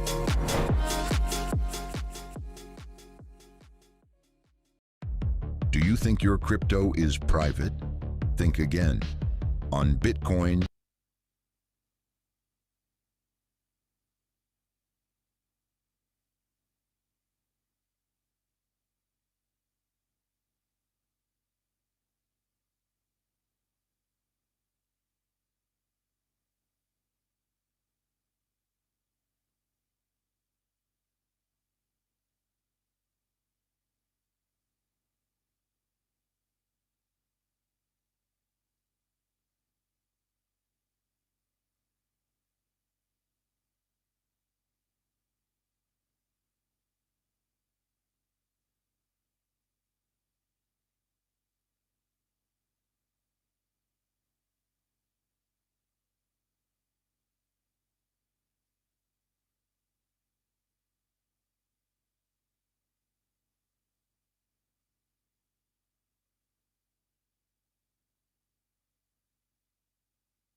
I am speaking with Aaron von Weerden, one of the most respected journalists and historians in the Bitcoin space, known for his ability to explain complex technical concepts to general audiences and mouth breathers like myself. I spoke with Mr. von Weerden last year at this very conference. My favorite moment of that interview, which you should watch, was a passionate discussion about the importance of making sure Bitcoin succeeds. Today, we are going to focus on his phenomenal book, the Genesis book. Here it is. It's a historical deep dive into the prehistory of Bitcoin. It turns out that Bitcoin wasn't an immaculate conception, and this book explains why. Here we go. Hello, sir. How are you doing? Hello. It's been a year. Yeah, you've upgraded. You've upgraded your situation here. Yes. You got your own live desk going. You're competing with No. actual organizers of the conference. No, we're not competing. We're augmenting. We're an augmentation, and also that's Rich coming from the very professional news desk behind us. So you were just on, I'm sure, throughout the day. I was on in the morning. Yeah, Okay. I had the opening segment. They they made me wake up early. Nice. So in my intro, I characterized this book here as a kind of prehistory of Bitcoin. Do you think that's accurate, or would you change that in some respect? Yeah, I usually prehistory. I also like to call it origin story. Okay. It's like the origin story of Bitcoin. Yeah. So you've read it by now, right? Because Yes, last year I gave it to you. That's right. I have indeed. Bitcoin did not come out of nowhere. There's there were projects before it and people trying to make something like Bitcoin happen, trying to create digital cash. And the book explores that part of the story. So it's it's like the first act of a Spider-Man film before he got bitten, or the part where he gets bitten by the spider. Like it tells how Bitcoin came to be. The book ends where Bitcoin begins, essentially. Yes, right, exactly. And honestly, I think it's kind of a book that needed to be written, because even myself, who, whatever, I'm not like the most knowledgeable about everything, but when you read the book, you realize like there was so much like scaffolding that came before and probably was necessary to have Bitcoin succeed, I would say. Yeah, I think in a way the book also, like, it's a history book, right? And I'm originally a historian, so for me it makes sense to frame a book about Bitcoin in that way. But in a way, I like to think as the book also explains Bitcoin itself.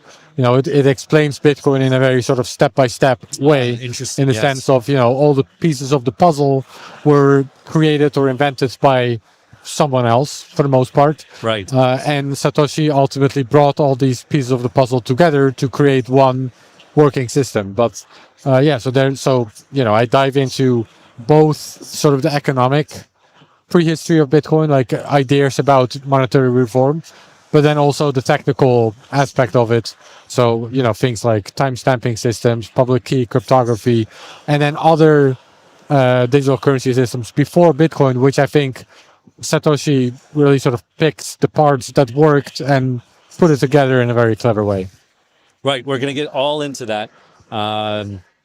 We'll see how deep we're going to get into that, but we're going to get all into that. But first, when I was reading this, the first thing that I was thinking of, because I do some writing, and I did a lot of, when I first joined this company, I did a lot of writing trying to explain basic concepts of Bitcoin and different aspects of cryptography. But like, I kept thinking when I was reading this, is like, man, explaining to explain kind of the prehistory of Bitcoin, to explain what Bitcoin is itself, requires so much foundational knowledge, right? Like you explain high time preference and low time preference. You talk about like Austrian economics, obviously, and cryptography, like RSA and things like that. I was wondering, when you were sitting down trying to explain these things, very difficult concepts, as simply as possible, was there like one that was harder than the rest?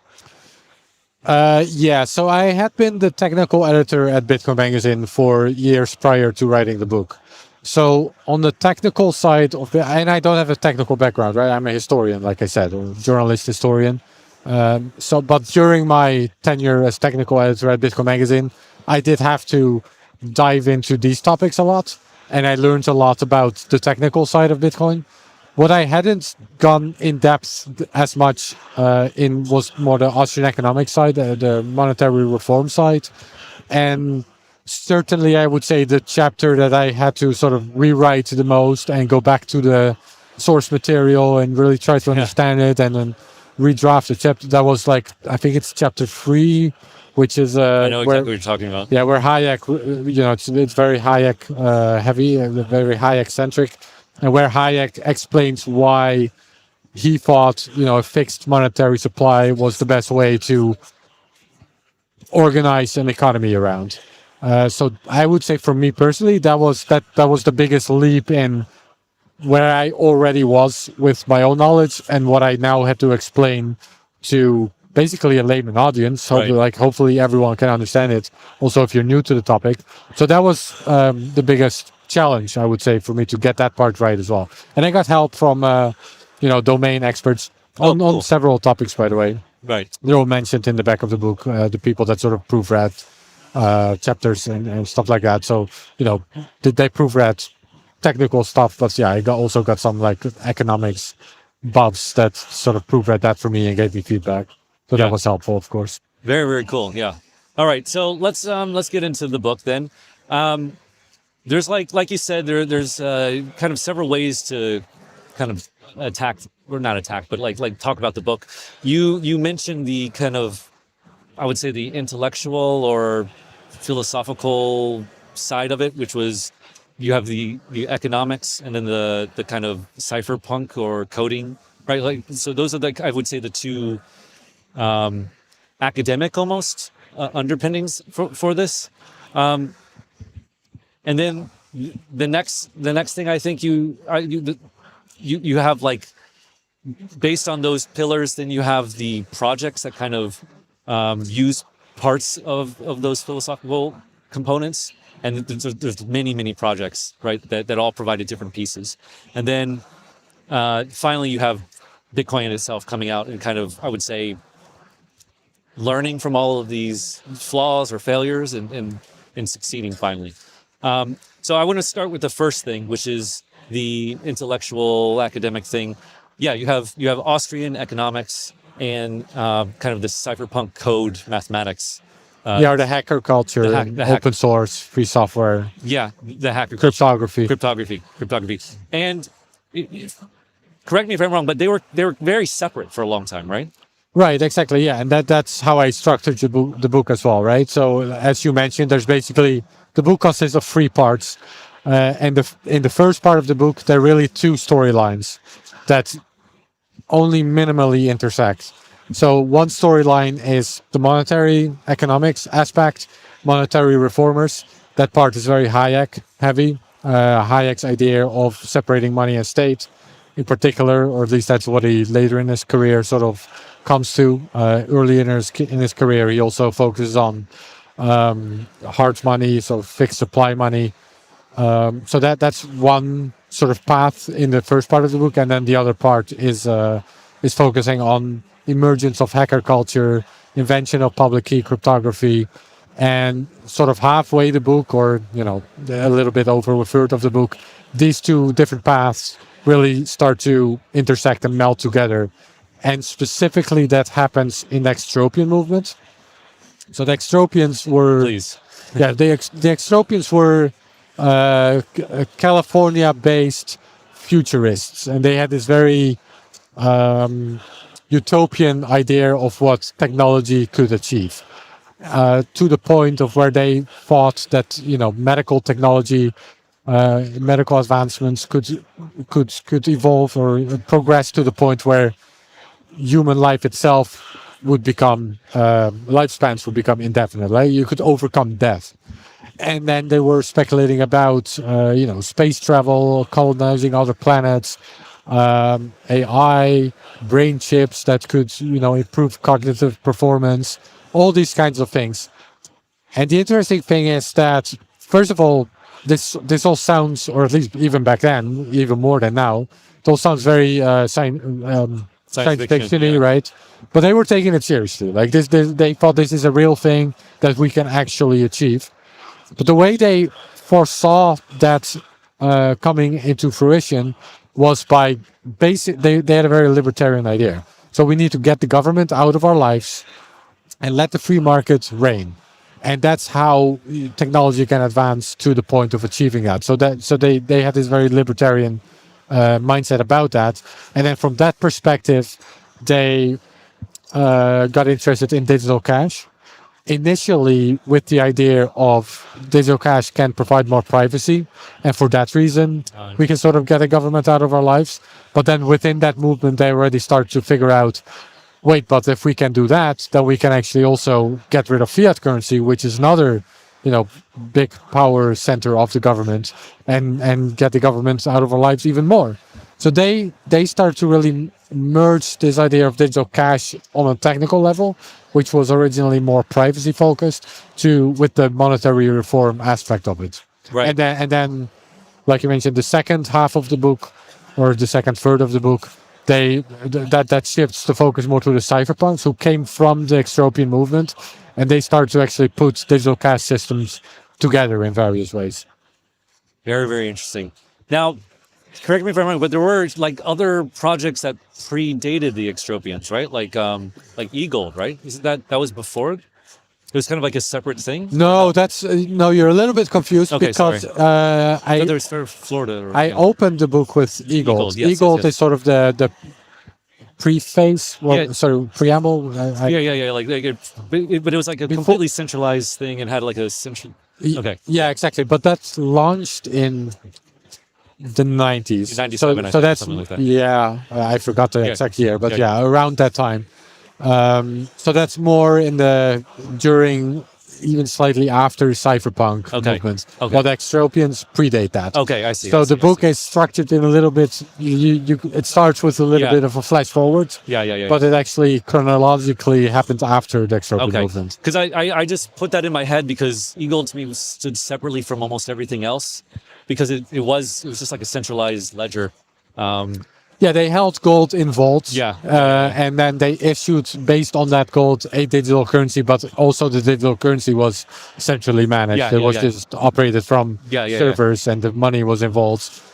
So in that sense, that I start the book with that story because the owner, Douglas Jackson, he was arrested. That's right, exactly. Not thrown in jail, but he did get house arrest for like 3 years. Money laundering, right? Wasn't that the crime? Exactly. So I think to understand why Bitcoin is designed the way it is, decentralized, and why Satoshi left and these kinds of things, to understand why that makes sense, it makes sense to understand what happened to eGold. Right.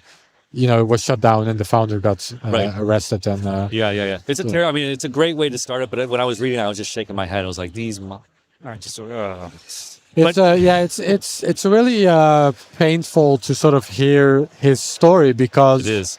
He very intentionally, he was not trying to help criminals or anything like that, right?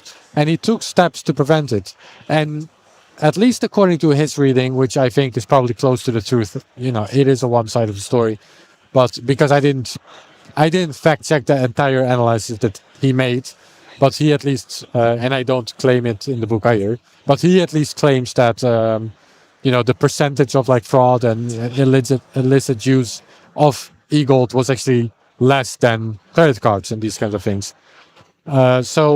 He himself co-founded an initiative to prevent, child sexual abuse use cases with these kinds of payment systems. And again, according to him, it happened less with eGold than with even credit cards. So he actually, and not to mention that he himself was reaching out to the relevant authorities to ask, hey, what am I supposed to do here?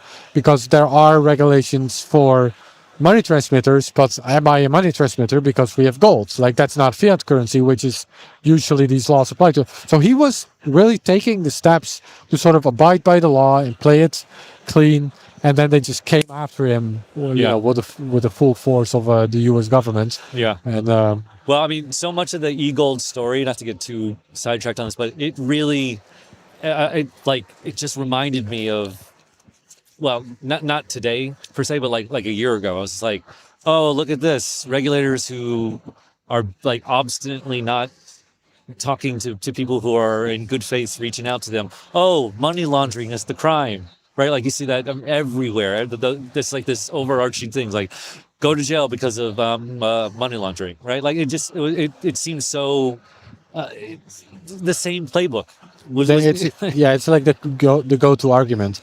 But yeah, I see a lot of echoes with what has been happening to the samurai of course. guys, Yeah, right? it's terrible, man. Like also a case where FinCEN, it's themselves, the authority, the regulator that's supposed to be in charge of that. They said that if it's non-custodial, then you don't need a money transmitter license. That's what they said. And then still the Department of Justice went after him for not having that license. How is that possible? Yeah. And then, so they settled on that in the end. But there's a very clear echo. It sounds very similar as to what happened to eGold. Yeah. Okay, well, so I want to talk about some of these projects that came out, I guess. One last thing on eGold. Was that those founders were like out of the extropians and then the cypherpunk area? Because I had them like in my mind stood apart as kind of a different thing. It's kind of a different thing. Okay. There was some overlap in the sense that some people that were interested in cypherpunks and that kind of digital cash then sort of found the solution in eGold, like that it sort of serves the purpose that they were looking for. But it's kind of a different thing. Yeah. Okay. So it's not really coming from the same community. Right. Yeah, as that's much. what I thought. Okay. Good. That's what I thought. All right. So let's talk about like some of these projects that then came out of the cypherpunks. Right. So I have a list here. DigiCash. Right. We have Hashcash. Well, DigiCash actually also DigiCash was before the cypherpunks. Okay. So that was invented as early as the 80s. It's more the other way around, actually. DigiCash served as inspiration for the cypherpunks. Okay. So David Chaum, who invented eCash, that's sort of a side story. I don't want to get too sidetracked. Okay. But he and the cypherpunks actually didn't get along. Oh, really? Yeah, no, they didn't. That's surprising. Yeah, he thought the cypherpunks were a bit too radical for his taste. Oh, wow. Yeah. So he served as an inspiration for the cypherpunks, or at least his technology did. But then, he thought the cypherpunks were a bit too radical. And conversely, the cypherpunks, because Chaum had patented his eCash design, and so the cypherpunks couldn't freely experiment with it or couldn't launch their own version. So the frustration was sort of mutual. Interesting. I didn't know that. Yeah. Okay, so you have DigiCash. That the cypherpunks get inspiration from that, so they were aware of his work, and then you have other projects that maybe you have Hashcash, BitGold, B-Money, which I didn't even know about actually before reading your book, and also RPow. I didn't know about those.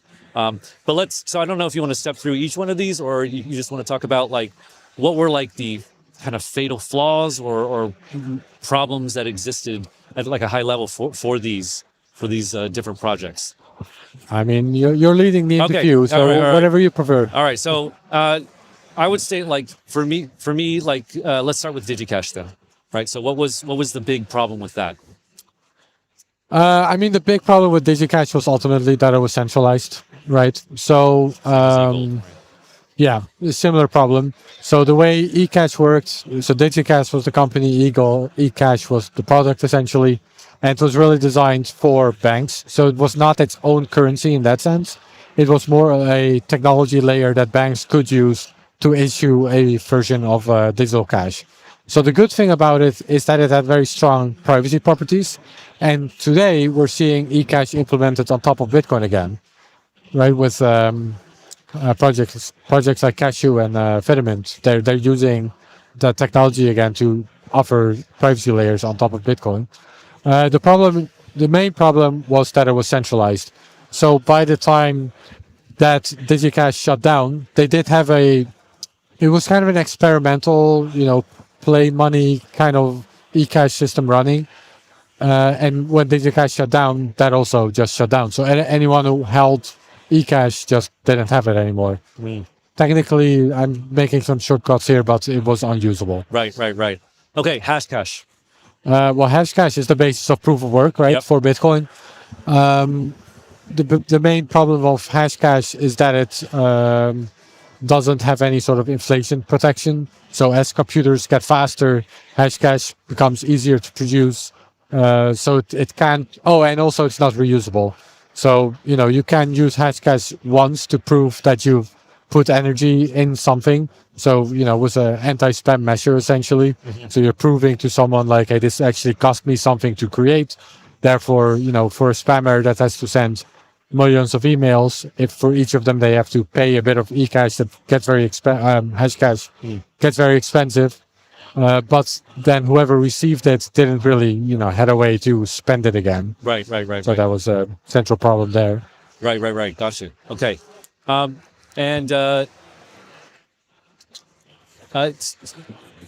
God, I'm getting ahead of myself. Right. Satoshi's one of the I think you say one of the big things that he did is have the flexibility to change the difficulty rate, right? Like that's essentially, building in the difficulty algorithm. That was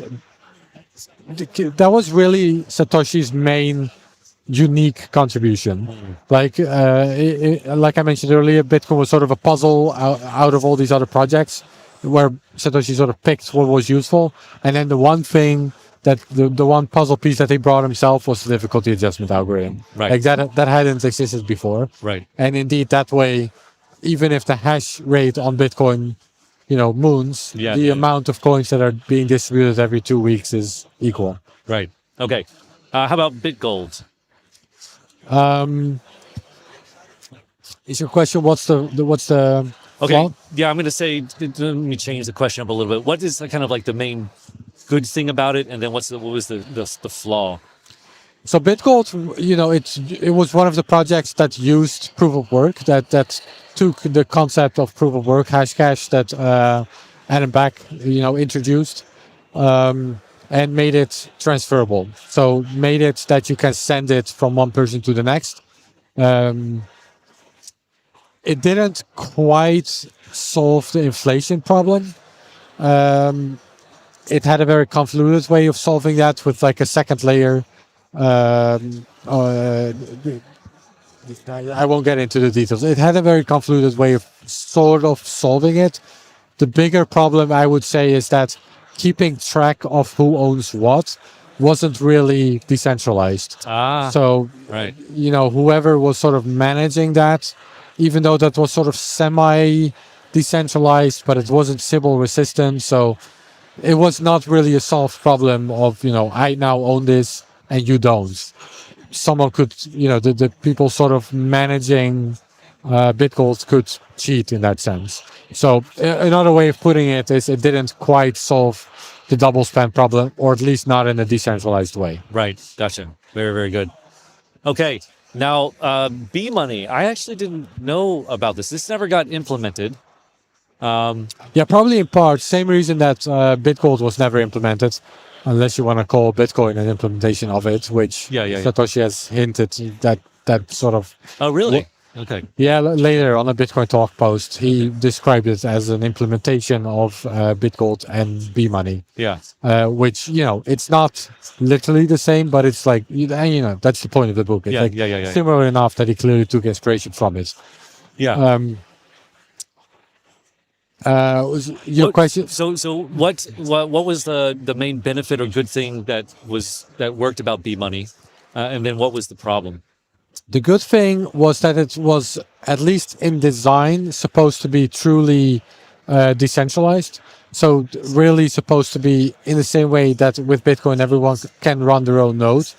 BGold had a similar idea about it.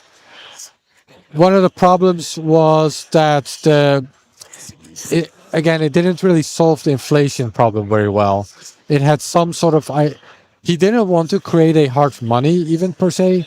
He wanted to create something that had a stable value, but then he didn't really figure out how to do that very well. So B-Money was an interesting idea, and I would say the main contribution was this idea of really making it decentralized, but it was also not a very well fleshed out idea yet. So it contributed some thoughts to, the overall movement, but it was still pretty far from an actual working design. As you mentioned, it was never implemented. Yeah. Okay, and then the last one is RPAL, reusable proof of work. Yeah, so that was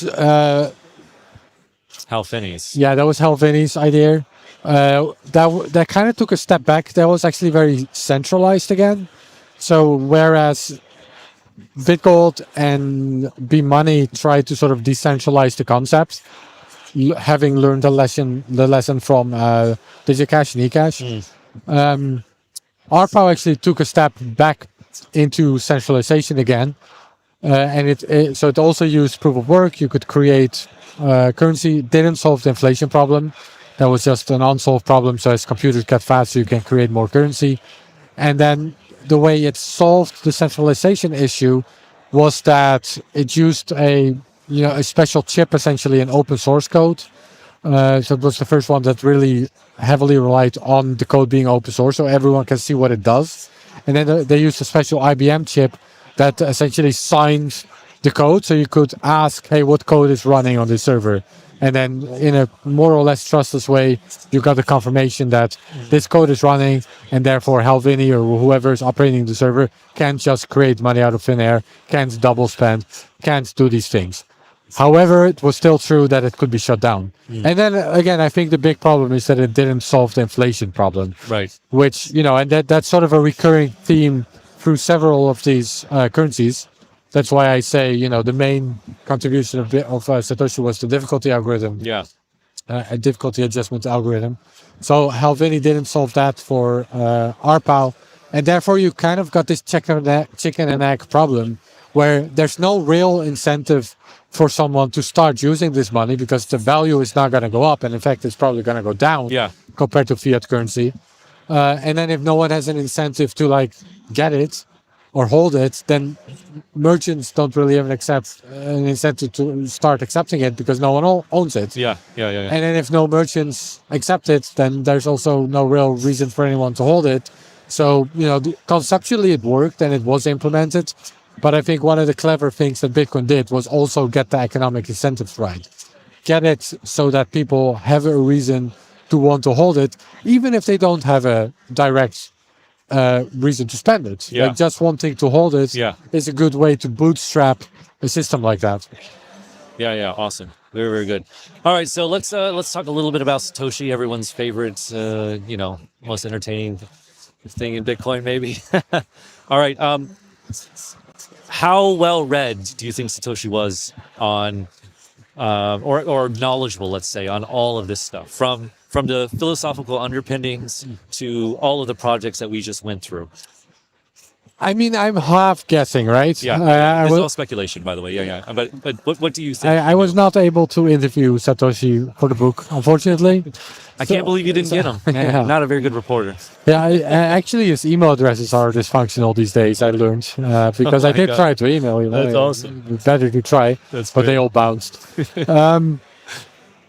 I mean, I suspect he was very well aware of the technical side of everything. Yeah. I think he was very well aware of all these other digital cash projects. I think most likely he was, part of the cypherpunks. He was on that mailing list.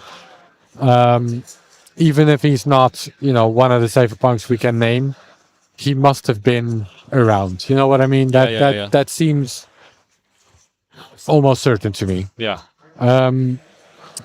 I'm not as certain that because as mentioned, the other part of the book is more the economic background and the economic history. Yeah.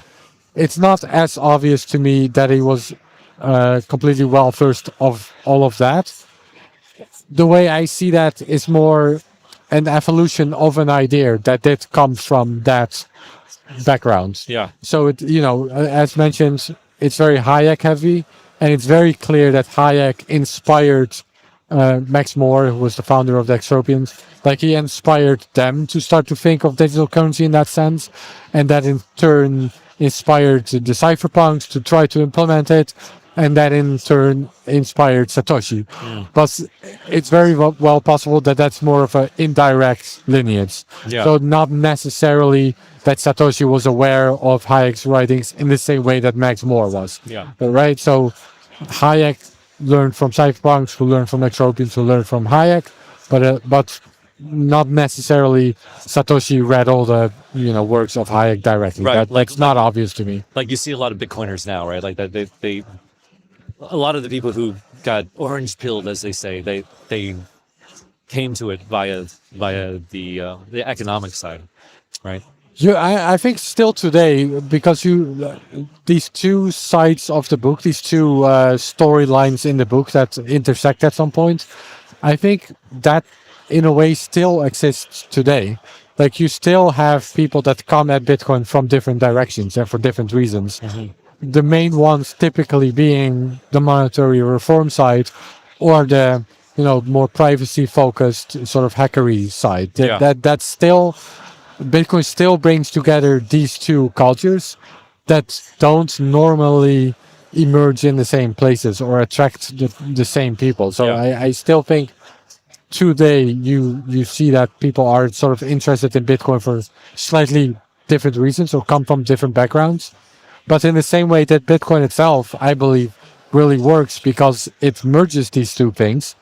It's important that even if you come from one of these sites or are more interested in one of these sites, I think everyone should understand that Bitcoin really works because it works together. Yeah. I think, if even today or in the future one side wins over the other, then that could risk the viability of the project as a whole. Like, you need both the technical underpinnings and the incentives to work together. Yeah. So yeah, I like that. I've never thought about it. I have to chew on that later. I mean, to make it more concrete, like if you think of like I mentioned earlier, like you got something like RPAL or DigiCash, from a technical perspective, that works great, right? Like it offered the privacy that I think Satoshi would have really wanted, or it offers privacy, but there was no incentive for people to start using it.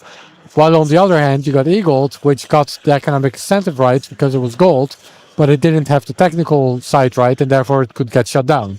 So you really need both. You need both. Right. Gotcha. Okay, that makes a lot of sense to me. All right, so I have one last question, topical question. You actually brought it up yourself, which is great, of privacy. And I would say that the second half of 2025, privacy was like a major narrative. And it's seemingly a lot of people in the privacy, like from privacy coins, were in some way attacking Bitcoin for not having privacy features. And I was wondering, do you think like privacy is important for Bitcoin? It sounds like in the early days it was, or not. I mean, the predating Bitcoin, a lot of these people were thinking about it. But how about now? I mean, as mentioned, I think it's very important. Bitcoin comes from that culture. The idea being that as money is going more digital, transitioning away from physical cash, which offers great privacy, as money is going more digital and we don't preserve these privacy properties, you can end up in a society where the government knows exactly, who pays what, where, when, how, it can create a very Orwellian world. So for ideological reasons, I care a lot about privacy, but also for Bitcoin itself. I think that's a fundamental value proposition of Bitcoin, to offer a level of privacy and censorship resistance, which kind of goes hand in hand. Is the privacy of Bitcoin as good as some altcoins? No, Unfortunately not. I hope we can improve it as much as possible, whether that's on the base layer or on second layers, or ideally both. I think you can get pretty far, and hopefully far enough to get a reasonable level of privacy. But it's a work in progress. Yeah. I think Satoshi himself said, Bitcoin opens up a new battlefield for freedom. I'm not quoting him exactly right, but that's how I see it. I think freedom, freedom and also privacy is something worth fighting for, and will continue to be a fight, both on a technical level and also on a narrative level, essentially. Okay, so just one follow-up question. Do you think Bitcoin could or should adopt some of the technology that's being used in Zcash or something like that, or should it stick to some of the things that you were talking about to kind of enable privacy? I mean, Zcash has very significant drawbacks, right? Like, it's not as auditable. I mean, Nick Carter has said that, right? Anyway, sorry, are we interrupting? No, that's fine. Yeah, and they had the whole trusted setup and stuff like that. So I don't know if you copy that one-on-one. I think you probably can't. Like, there's too many drawbacks to do that. But so the answer to that specific question, I think right now would be no. But yeah, in any other way or any way we can improve privacy without obvious detriments, we should go for it, I think. Yeah, I mean, I 100% agree. All right, well, thank you so much, Mr. Van Weerden. I very appreciate it. Thank you. And I hope I can talk to you soon again. Thank you. Thanks. Okay, next up, we're going to be talking to... Sorry? So we're going to be talking to Tavo. We're giving away free Bitcoin throughout this live stream coverage. First, download the self-custody Bitcoin.com wallet app. Thank you. I can't hear anything. Free Bitcoin throughout this live stream coverage. First, download the self-custody Bitcoin.com wallet app. Throughout the coverage, we're going to show you golden tickets. From within the Bitcoin.com wallet app, use the QR code scanner to scan the QR code that will appear somewhere on the screen. Swipe right to automatically send the Bitcoin to your self-custody wallet. But be ready, be fast, because anyone watching can get that Bitcoin.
Thank you for doing this, sir. Thank you. Pleasure. Yes, we had an interview, I believe it was last year, but that was through the computer. Yeah, I can tell time flies. Time I think does it's over a year now. Yeah. I remember we did the one with Andre here. That's not right. here in Dubai. Not too long ago.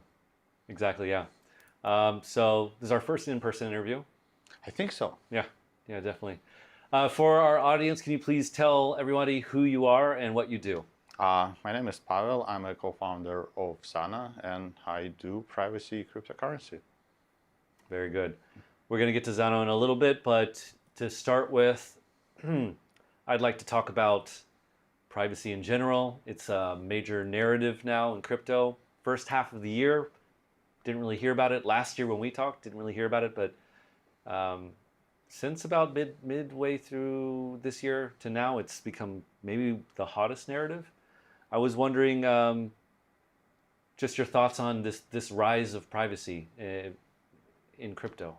Well, I'm a little bit in disbelief because I do not understand what's going on and why people suddenly started to care about the thing. Because for us, nothing changed since like forever.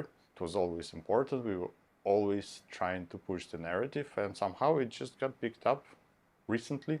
And I'm excited to see that, but I cannot explain it. Yeah.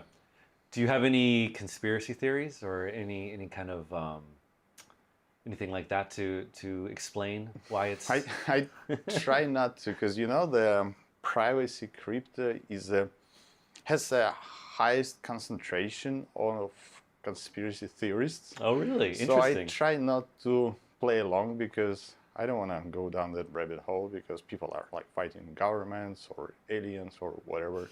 For us, privacy was always about fungibility. That's like essential quality of any cryptocurrency, and this is why it should be there, not because of like being like opposite to government or some like political force, because it's like highly contextual. I think, depending on where you are coming from and like what's your life situation is. Yeah. I agree with that. I'm also confused, I guess, why privacy is suddenly important now. Can't complain though. No, you can't complain. Although, I mean, if you're conspiracy minded, you could maybe see shadows that you think are monsters and stuff. Like why now, or why are the governments allowing privacy now? That kind of thing. But I am happy that it's something that people are talking about. I remember when we had our conversation during that time, nobody was talking about privacy. No one. Yeah, and I remember we both were like, yeah, I hope someday. Yeah, it's happening now. Someday maybe privacy will become a thing. We got what we wished for, but seriously, somewhere in the back of my mind, the quickness with which it has become important kind of makes me pause a little bit personally. Well, the thing is, I don't think we got where we need to be. Privacy is a narrative now, but people still treat it as a play, like an investment play. They still keep the majority of their cryptocurrency on the exchanges, and they are just happy about the price going high. Yeah. It's not like privacy is a mainstream way of doing crypto. So I think the narrative helps, but there's still a long way to go. Mm-hmm. Yeah.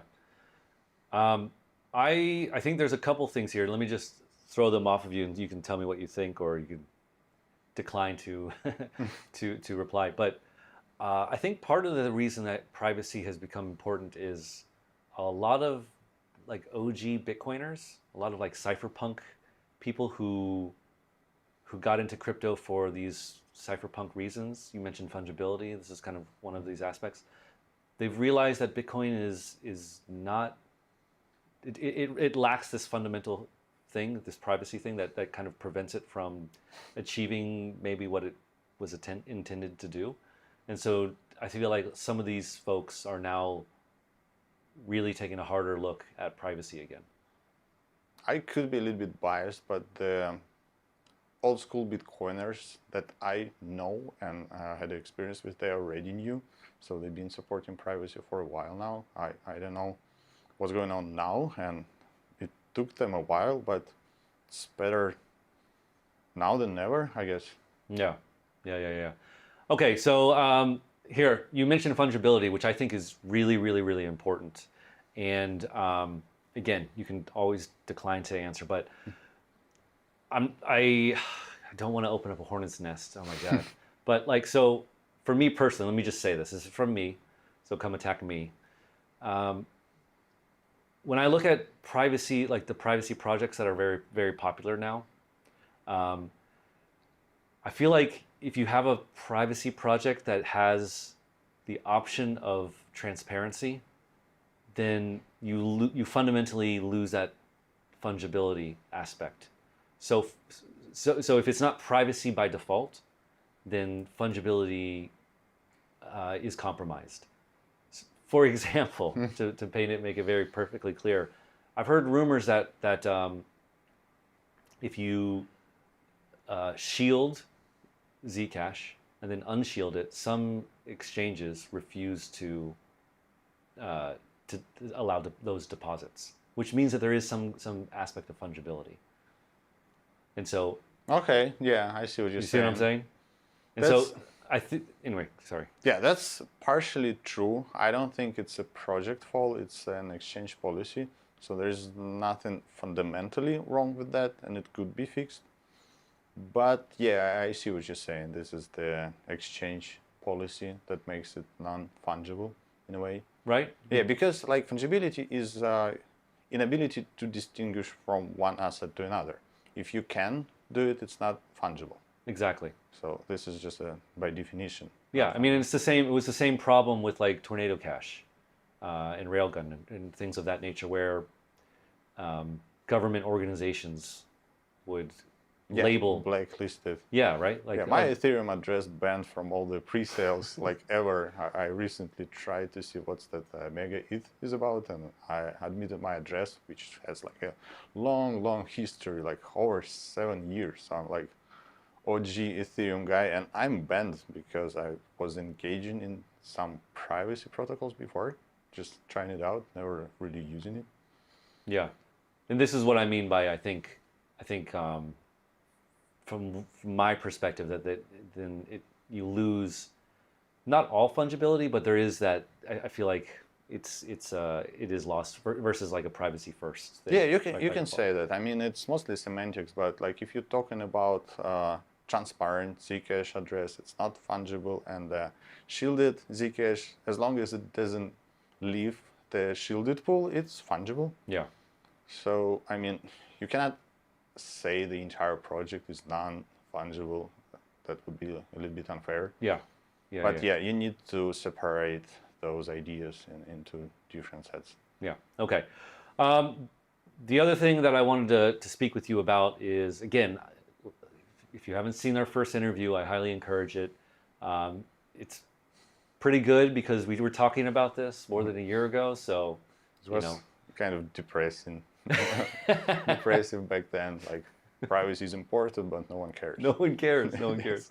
No one cares. But yeah, my first love, we talked about in that conversation, was Monero. That was the first thing that really got me hooked. Not Bitcoin. It was Monero. It had a bit of a rough year. It had this kind of this attack on the network, and I was wondering if you have any thoughts on that and the situation that kind of happened there.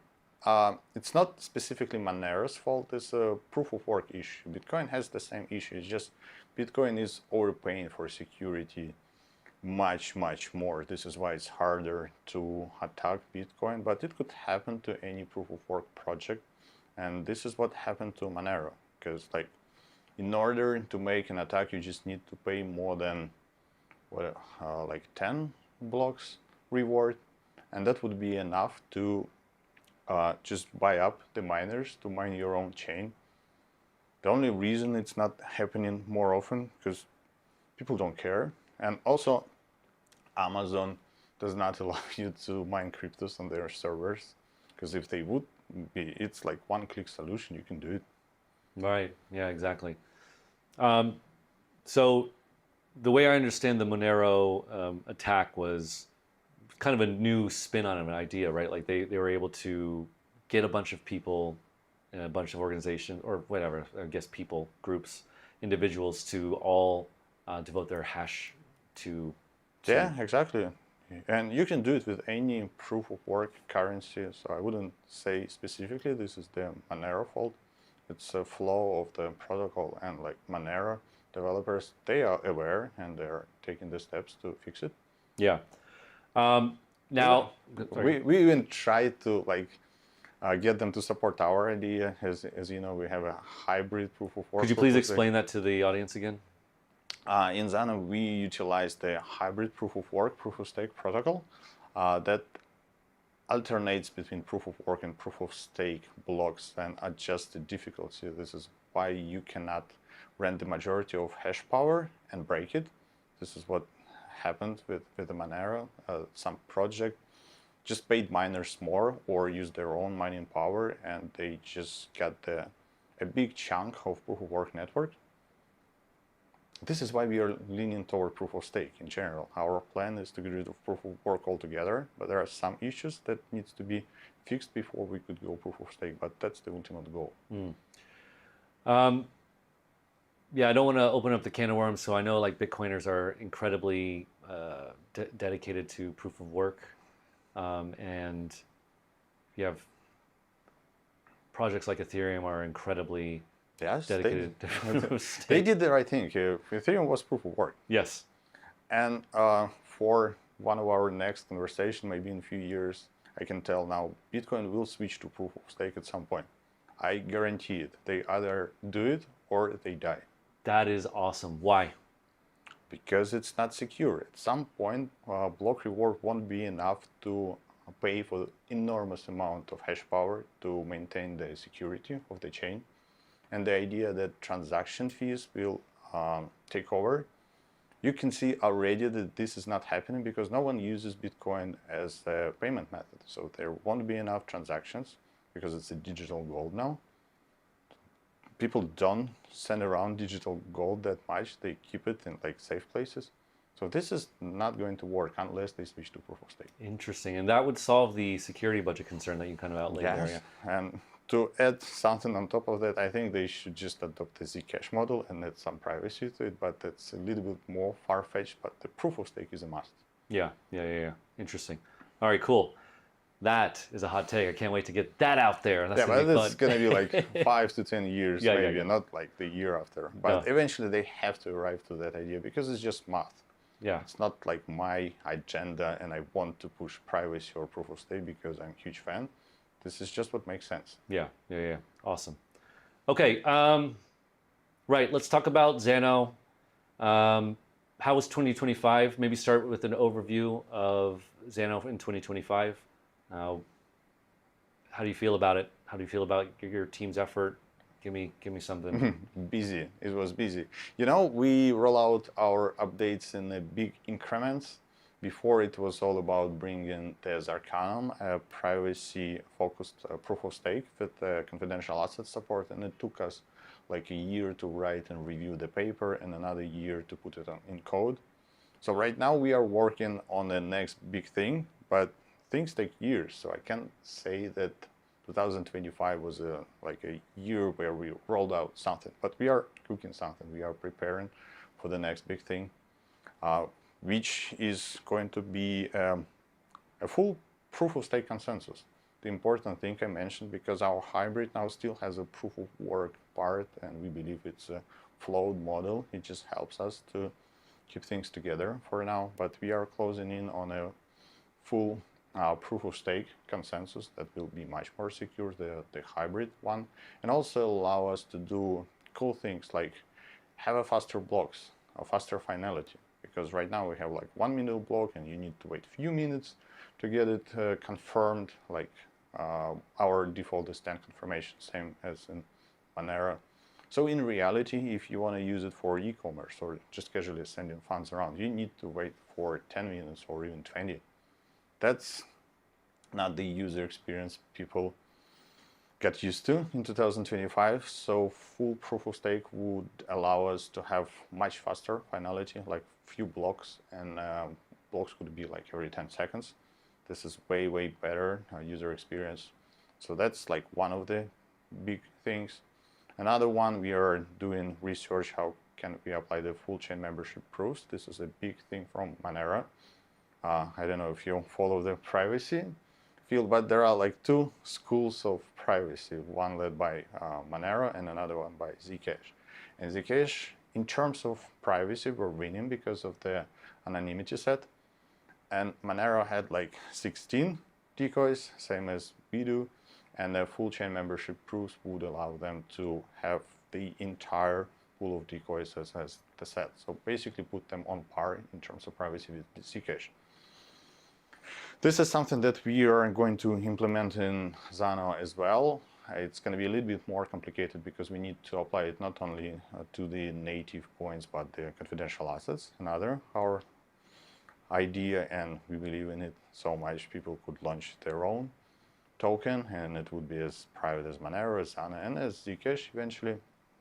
There is one thing we just started working on recently, which is even more far-fetched, but we are gonna bring the execution layer, because right now we operate as a finality layer, the settlement, the L1 blockchain, and we already had like a couple of prototypes. How can we make an instant sync addresses, and it could be a gateway to execution layer, basically our own virtual machine. Oh, wow. So-called smart contracts. I just don't want to throw out any buzzwords in there because I'm gonna get attacked on Twitter. Like, this is not the smart contract because you do not have this and that. But like, it's a process, and we already got the first part nailed down. We have a gateway addresses that would allow a connection to something that's capable of executing smart contracts. And we're already using it in our integration with the confidential layer bridge. So yeah, things are bright. It's gonna take like a year or a couple of years to get done most of it. But yeah, we get a vision and ready to execute. Yeah. Correct me if I'm wrong, but I thought in our last conversation you said that having an execution layer in a privacy project means that it's not private. Define private. Yeah, I'm out of my depth. If you mean the amounts, like the balance addresses that we get right now, it's not private because you could see the addresses. Yes, but it's not been reviewed, but we have an idea how to make it with the amounts concealed. Okay. There's going to be a paper, there's going to be reviews. This is why I'm not going to tell like we got it done. And it's like, but this is the direction and we are working towards it. That's awesome. Yeah, awesome. Okay, I just want to take a step back. So you're also working on, you said, full proof of stake consensus. Yes. I'm assuming that this is much harder because you have to be private? Yes, of course, of course. The idea of Zarcanum is to make a privacy proof of stake. There were privacy proof of stakes before, but they revealed the amount being staked. Okay. We made one that goes around it, so we are not revealing our amounts. You can make some like estimations maybe based on the amounts of block produced, but they're not. But this is more of a network privacy issue, and if you care about that, you need to conceal your IP address. There are ways to do it. But yeah, protocol itself does not reveal the amounts, and this is like a big thing for us. But there were still some long-range attacks that could be applied to proof of stake the way we did it before, so we had to have the proof of work part as a crutch. But right now there is a, well, we think, because you know, we build things, then we review it, and reviewers discover the issues. So it's like, it's a process. But I could say that right now we are getting pretty close. They could still discover some issues, some vulnerabilities, but like we are closer than ever to the pure proof of stake consensus. Very, very cool. That's awesome. I personally think privacy is going to be maybe one of the biggest things, maybe biggest narratives for 2026, even bigger than it is now. I see people who are not really in crypto, or they kind of have one foot in crypto or most of their body out of crypto, and then maybe put a hand in crypto now and again. Like, I don't know if you know, like Tim Ferriss or a couple other people who bought Bitcoin a long time ago, and then they just held it, and then I think they thought, oh, Bitcoin and crypto got a little boring, and so then they just kind of moved on with their lives, still holding it, but they're starting to talk about privacy now, right? And I'm seeing people like, I think Chamath, you know, he was talking about privacy. Maybe that's a bad sign. But anyway, he was talking about privacy. Tim Ferriss is talking about privacy in crypto. So it really does feel like there's a lot of effort or an attention building into this. I don't know if you have felt that within like the developer community or from your side of things. Well, I wouldn't know, because we are way down in our bunker churning the code. So I don't really know what's going on X or Twitter, how we should call the thing now. Yeah.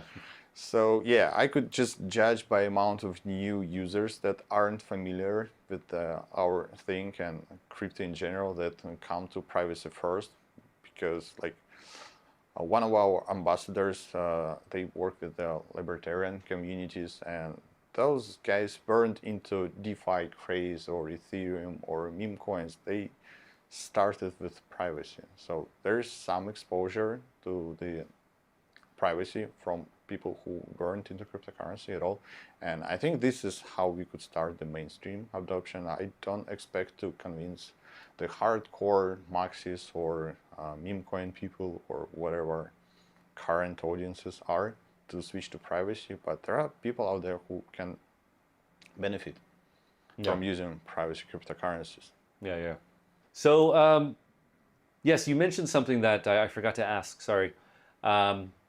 Right, DeFi, and DeFi makes me think of like Ethereum, Solana.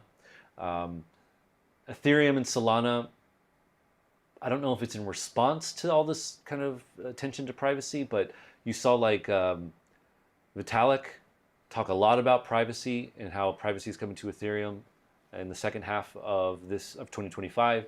You saw a lot of like the Solana royalty, right? Like Anatoly and Mert really kind of pushing or being connected to privacy in some respect. I was wondering how you think about maybe like these kind of general purpose L1s, Ethereum and Solana, adopting privacy. Is it legit? Is it just kind of privacy light? I mean, how do you think about that? Well, I think it's great, and I don't really know what the Solana stance on privacy. I'm mostly an Ethereum guy myself, and Vitalik was pushing privacy for as long as I knew that. There was never any demand, but he published papers on privacy before he, I think, was one of the investors in Aztec network, and I think he helped the Railgun. So yes, definitely, yeah, Railgun a lot, yeah. Yeah, so it's not new. It's not like how public chains are trying to write the privacy narrative. They just saw the demand. Finally, no one cared before. Very generous of you. Yeah, so they want to allow their users to have some of it. Of course, it's not going to be as good as a layer 1 privacy, but there are always trade-offs. It's easier to get in on Solana and Ethereum, and you have access to incredible infrastructure. You can like get loans, and you can have well, whatever, you know what DeFi infrastructure is, and you don't have any of that on a privacy first chain. So if it's something that you need, you might consider the Ethereum privacy. And if you just want to send your coins around, or tokens, stable coins, whatever, you use it like as a real human being to pay for stuff, you might want to consider L1 chains, because you do not need the complexity of the smart contracts, because it brings a lot of value, but also increases the risk. There is a smart contract risks. Yeah, definitely. What do you think about like things like Railgun or mixers and things like that? I guess it's like kind of private, not really. Well, kind of, yes.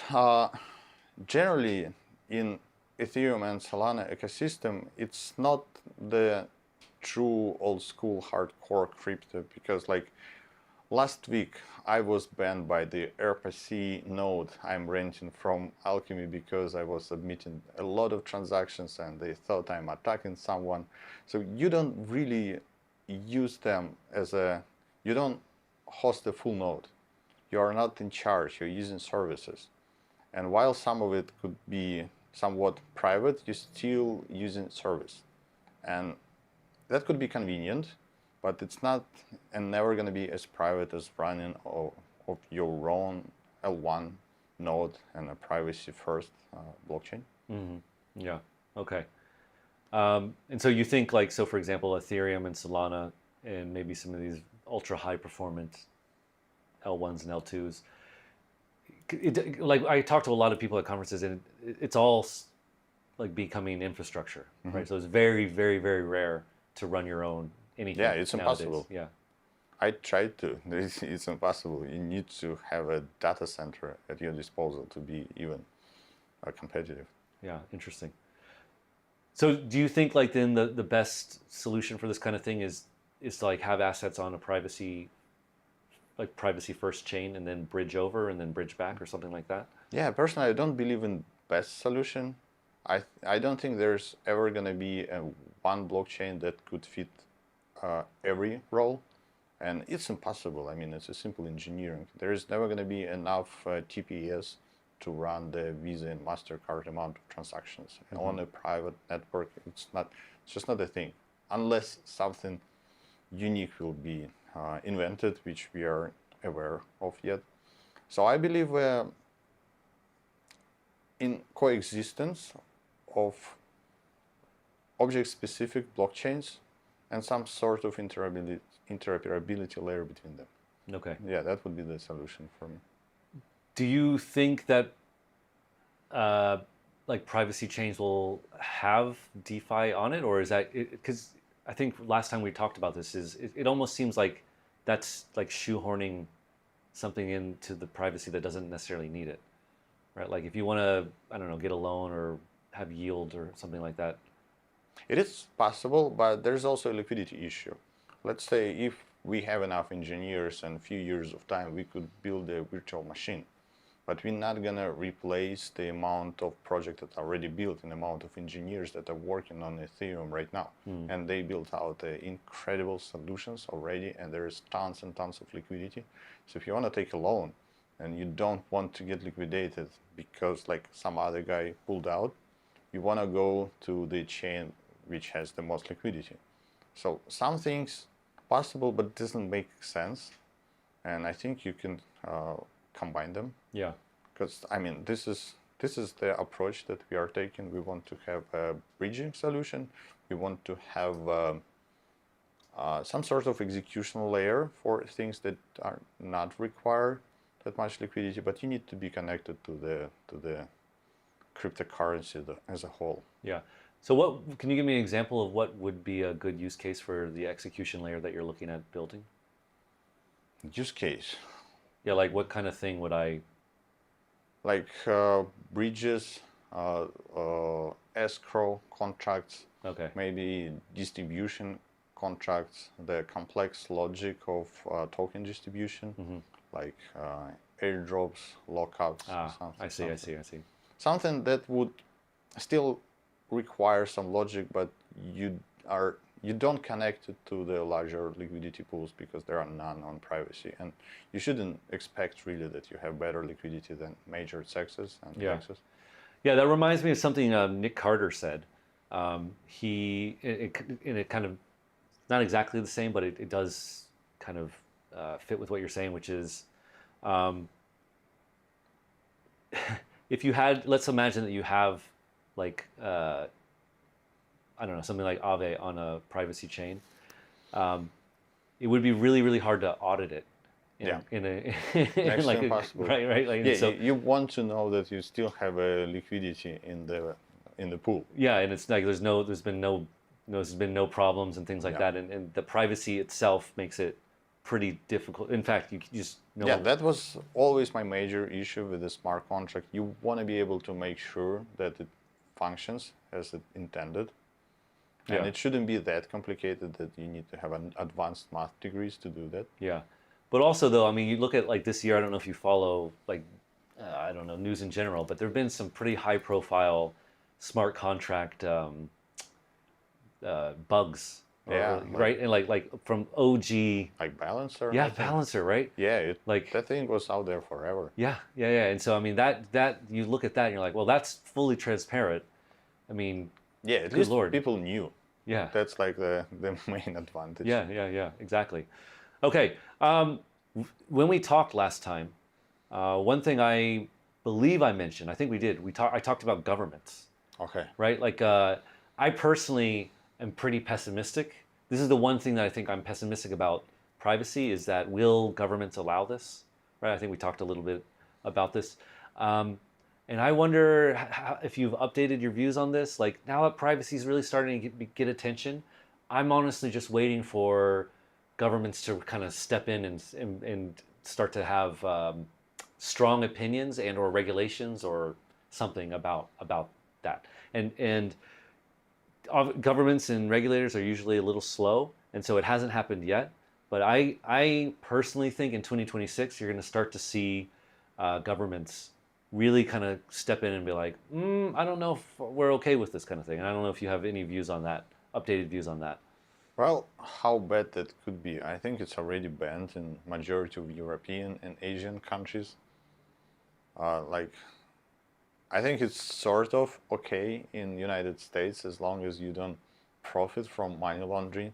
I think if you just write the code, this is the only thing that could shield you from the potential lawsuit. Well, I mean, yeah. If you profit from it somehow. This is, by the way, why we are not doing any like fee cuts from any of the bridging or transaction operations, because that would put us in a position of profit. Like Samurai Wallets or the Tornado like Cash. What we do, we write the open source code and like we don't take anything. This is for you guys. If you want, run it. If you don't, okay. But we are just like, we are not profiting. So I don't know how much worse it could be. Like they can ban cryptography in general because it's the same technology that is also applied to bank accounts and like stock exchanges. Everything runs on cryptography. So you can ban the protocol. You can, I don't think you can ban a specific use of the protocol because I don't think you can even like word it properly in law that you are not allowed to apply that math to whatever it is you do. That would be weird. So they could only ban profiting from it, which is sort of fine for us. But again, we don't have a like a legal department. We're just guys, few guys doing development. So I wouldn't know. I would just watch and see what happens to the big guys like Zcash, Monero, because they are much more visible. So if anything going to happen, we'll just wait and see. Yeah. I mean, I understand what you're saying. I think what you often see with governments is like, oh yeah, it's banned here, but they don't really care, right? It's just like a law that kind of just collects dust. It doesn't really. But then if they start actually doing something around this law or something that they like, that's when I'm but that's up to people. I mean, it's people's rights. If they are okay with that rights being stripped away, like who am I to tell them like you should not allow that to happen?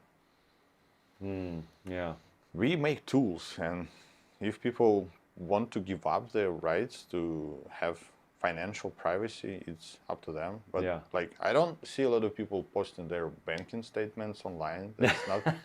That's not something people normally do. So they want it to remain private. So I think there's going to be some pushback. Yeah. Well, I mean, was it like a month ago or 2 months ago? There was a privacy chain that came out that has basically it has a built-in backdoor for authorities.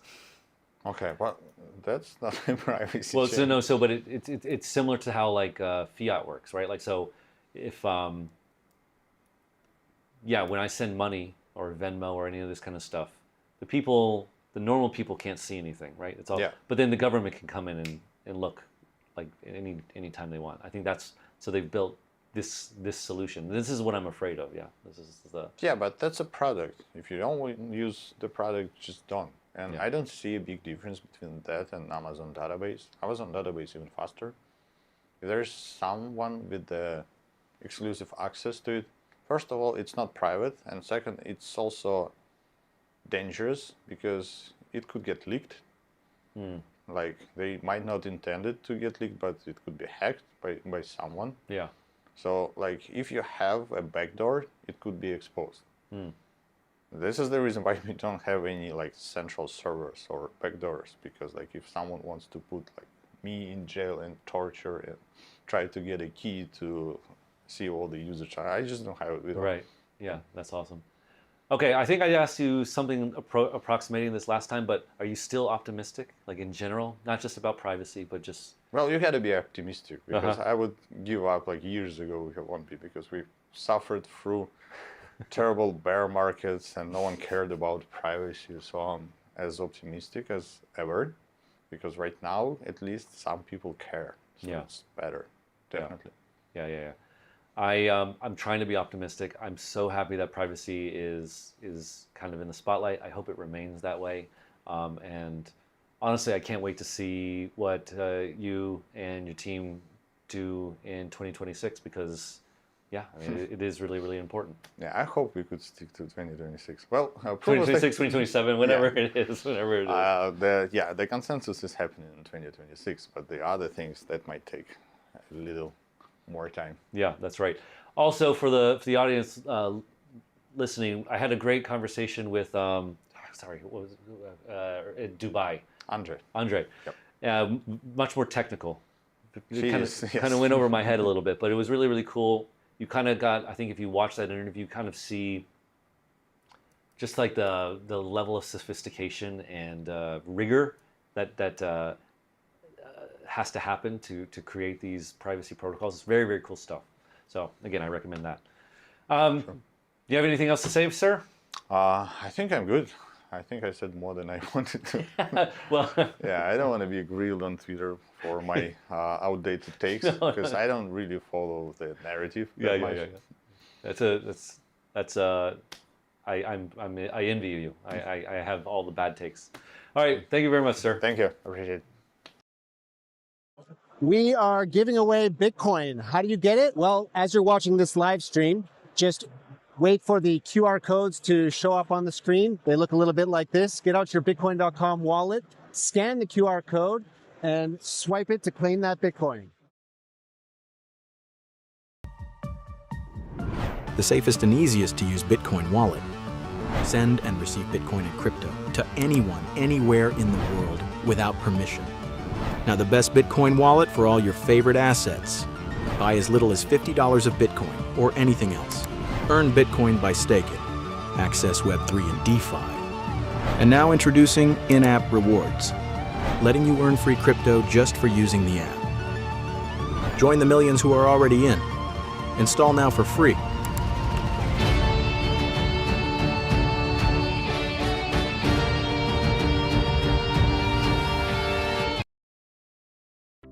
In this video, we'll show you how to earn Bitcoin, currently at over 30% APY, by staking Verse tokens in the Bitcoin.com wallet app using the low-fee Polygon network.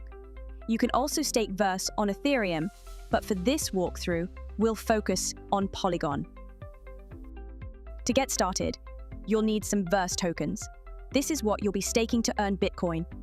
You can earn Verse for free in the Rewards Center or buy or swap into it directly in the app. You'll also need a small amount of Matic, also sometimes called POL, which is the gas token on the Polygon network. You'll be using Matic to cover transaction fees, which are less than 1 cent in most cases. Now that we have everything we need, it's time to stake Verse to start earning Bitcoin. From the home screen, go to Web3 Explorer, then select Earn Bitcoin on Polygon. Next, you'll need to connect your wallet. Make sure to connect your Polygon wallet that has Verse and Matic in it. Then hit the Stake Verse button, enter the amount to stake, and confirm the transactions. The first transaction approves use of Verse. The second deposits your Verse into the staking smart contract. And that's it! You're now earning Bitcoin in the form of TBTC, a decentralized, one-to-one Bitcoin-backed token. You can claim your Bitcoin rewards at any time by tapping Claim Rewards. Just like when you staked your Verse, you'll again need a little Matic to cover the fee. Your rewards come in TBTC, a decentralized version of Bitcoin that's usable in Web3 apps and faster to transact than mainnet Bitcoin. It's always backed one-to-one with real Bitcoin on the Bitcoin blockchain, and you can swap it to mainnet Bitcoin anytime. You can unstake your Verse anytime, instantly, and without penalties. When you do, you'll get your Verse back, plus any unclaimed rewards. And that's it. Stake your Verse tokens in the Bitcoin.com wallet app to start earning Bitcoin today, fast, simple, and self-custodial. Try it now. Until now, fiat balances only lived on centralized exchanges and fintech apps. Not anymore. Bitcoin.com Balance brings fiat balances to the decentralized world. That means you can buy and sell with ease, but you always keep complete control of your crypto. Once you've funded your Bitcoin.com balance, you can buy Bitcoin and 50 plus cryptos in seconds. No more failed transactions, lower fees, and you can sell back into your Bitcoin.com balance anytime. Need Bitcoin fast? Just tap, confirm, and boom, crypto in your wallet. No waiting, no friction. Bitcoin.com balance. The power and security of decentralization, the ease of a centralized exchange.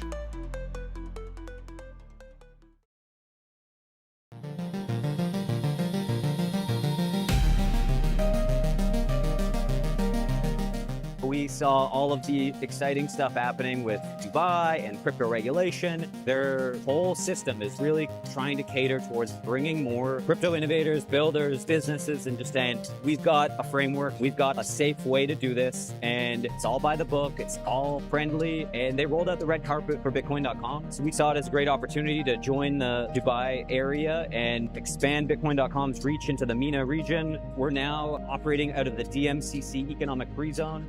And I implore like every crypto builder, if you're looking for that legal support, the frameworks, the stability, and some support from banking, Dubai is still ahead of the US. You can't just fly into the US and be like, I'm setting up shop here, getting a bank tomorrow, ready to rock. So you can do that in Dubai. Moving is a pain in the butt, and moving companies is a pain in the butt. And if you don't have those like local contacts that can kind of guide you through the red tape, there's red tape everywhere, including in the UAE. It just felt like the Dubai entities and the DMCC really made that process a lot easier. They've got shared co-working spaces, office space, all the legal frameworks, all the VARA support, any of the legal compliance stuff that you got to do to just stay above board. They'll make sure that you've got that clear checklist and support you along the way, just guiding you through that process. The Dubai and DMCC guys, they went above and beyond. There was active boots on the ground really like welcoming us. I can't thank them enough. It's been really helpful for us.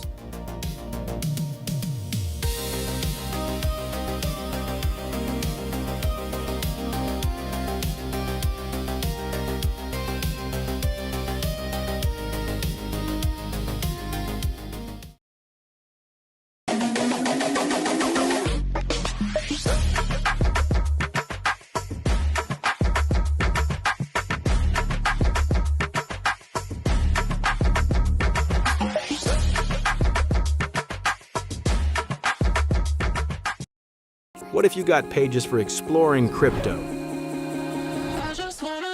Read news, check prices, discover new projects, and stack rewards along the way.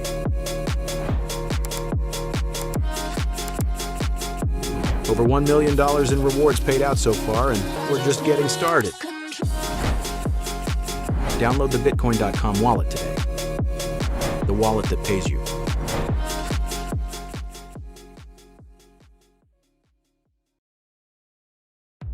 Do you think your crypto is private? Think again. On Bitcoin, Ethereum, and most major blockchains, every transaction you make is public, traceable by anyone, anywhere. What you send, who you send it to, when you send it, how much you hold. All visible, forever. That's not just transparency, it's surveillance. Confidential assets on the Zano blockchain changed the game. Built for privacy from the ground up, Zano's system extends its powerful protections like untraceability, unlinkability, and amount concealment to any token. This opens the door to fully private financial tools. Imagine a USD stablecoin, but shielded. Imagine Bitcoin wrapped and transacted anonymously. Imagine enterprise tokens that move without exposing sensitive details. Confidential assets make all of this possible. And now, with the Bitcoin.com wallet, you can hold, send, receive, and swap Zano's confidential assets, all inside a single, easy-to-use, self-custodial app. Privacy isn't just an add-on, it's the future. Update your Bitcoin.com wallet today and step into the next era of private crypto.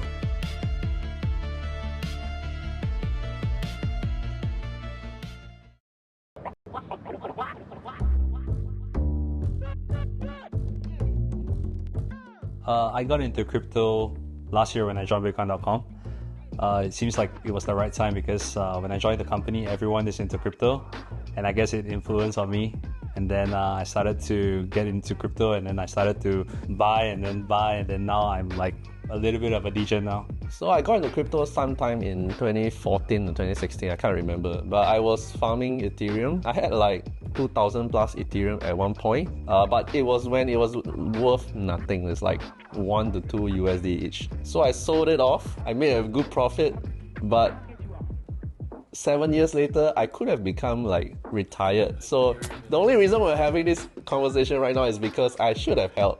No, when I first heard about crypto, it was from my ex-colleague, and it was about year 2017. I was totally new and I don't know what about this. And then come to year 2019, at end of 2019, I was invited by a friend for a seminar, and that was the first time I know what is cryptocurrency and what is Bitcoin. I found that it's very interesting into the technology and the blockchain kind of technology. Then I tried to, firstly into future trading and spot trading, and more into knowing about different exchanges, the wallets, and then into meme coins. So I then become so degen into playing or trading memes. I went into crypto space at about year 2019, where I was working for an angel investor that is having a portfolio company in crypto space, which interests me quite a bit. So I decided to venture into this field. I got into crypto while I was working with agencies on finance-related clients, and I always felt like crypto was this interest that I could never really speak to my colleagues about. So it's really interesting entering a crypto company where my interests in crypto become part and parcel of daily life.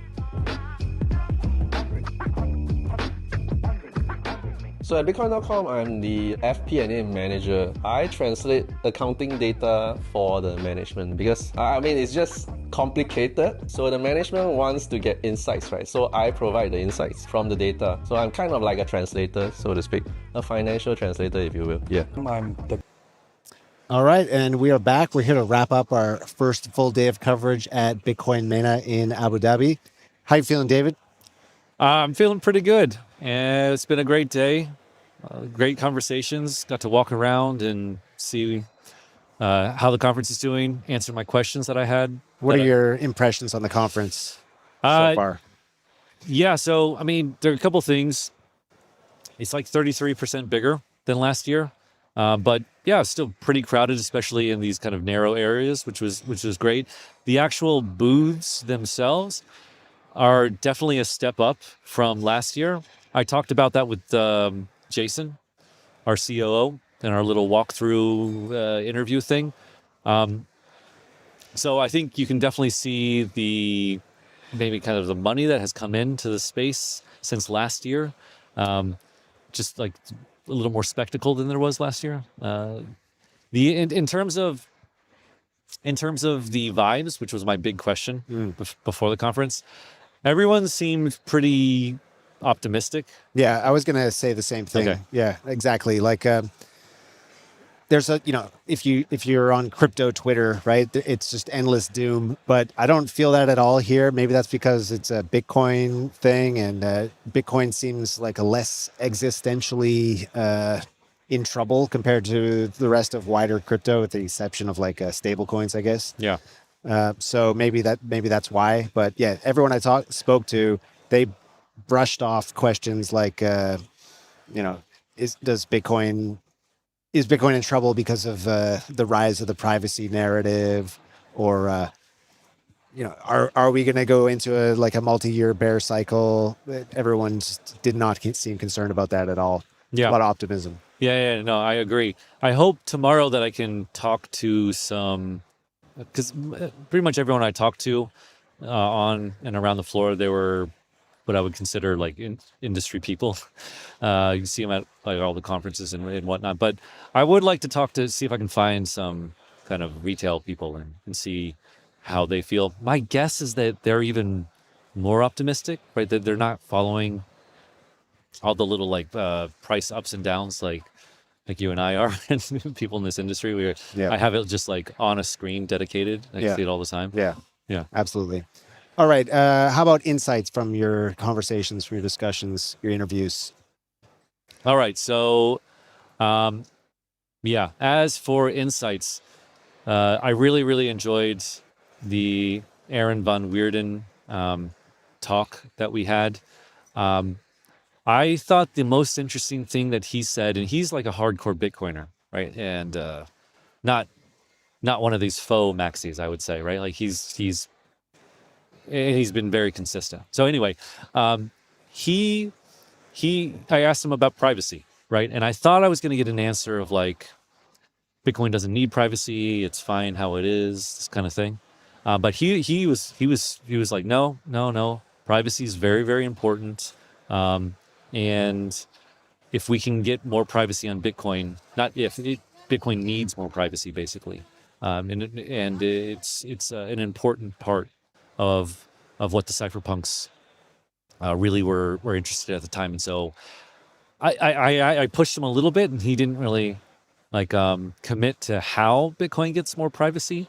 But for me to hear like a true consistent maxi, right, he doesn't like any kind of compromised version of Bitcoin, whether it's an ETF or DAT or wrapped thing like that. To hear someone like that stress the importance of privacy was I thought was very, very important. Yeah. On the issue of privacy, so I spoke with Yoni Asia, the founder and CEO of eToro, and asked him that question, and he kind of brushed it off like, look, Bitcoin wouldn't have gotten to where it is, this massive valuation, if it had been private for other regulatory reasons. But then he did, of course, acknowledge that, like, okay, it's actually needed for other aspects, like if you're going to start doing payments and things like that. And so he pointed to solutions that are in the works for that, not on Bitcoin, but like Canton Network, I think was the one he mentioned. Basically, an institution-focused network that has it's private, but it has sort of a backdoor for the regulators. That's how a person like that sees it. And Stefan Livera, the host of the Stefan Livera podcast. Man, I can't wait to watch your panel on that. Yeah, he, when asked about that, he said, yeah, look, there are solutions available. He listed off a bunch of like ways that Bitcoin can be private, right? Like layer twos and things of that nature. Coin joins and things like that, right? And he's like, not very private, but yeah. Well, I mean, okay. You have to get into the weeds with those things, and I think like someone like him, he's quite knowledgeable. Also, didn't seem concerned. So yeah. Well, I mean, So I interviewed Pavel from privacy. I would say a privacy first or built up from the ground privacy Xano project. And yeah, I mean, things like coin joins and stuff like that, or privacy that's built on top of other layers, it's just really, you're compromising privacy in to some regard. Now it's better than nothing, but it's still what I not what I would say is kind of ideal in that regard. Yeah. But it really just feels like, we've talked about this before, but like privacy is going to be, it sounds like it's going to be with us in 2026 pretty hard. Yeah. All right. Looking to tomorrow, what are you looking forward to? Yeah, tomorrow's is a packed day. A lot of great guests. I think for me, the two things I'm looking forward to are Dylan LeClaire. I'm supposed to be interviewing him today, but alas, once again, didn't happen. So we're scheduled for tomorrow. I really, really want to talk to him. I've wanted to talk to him for a long time. He is the head of strategy at Metaplanet. But before that, he was like an analyst at Bitcoin Magazine, and I think he did some analytics at UTXO.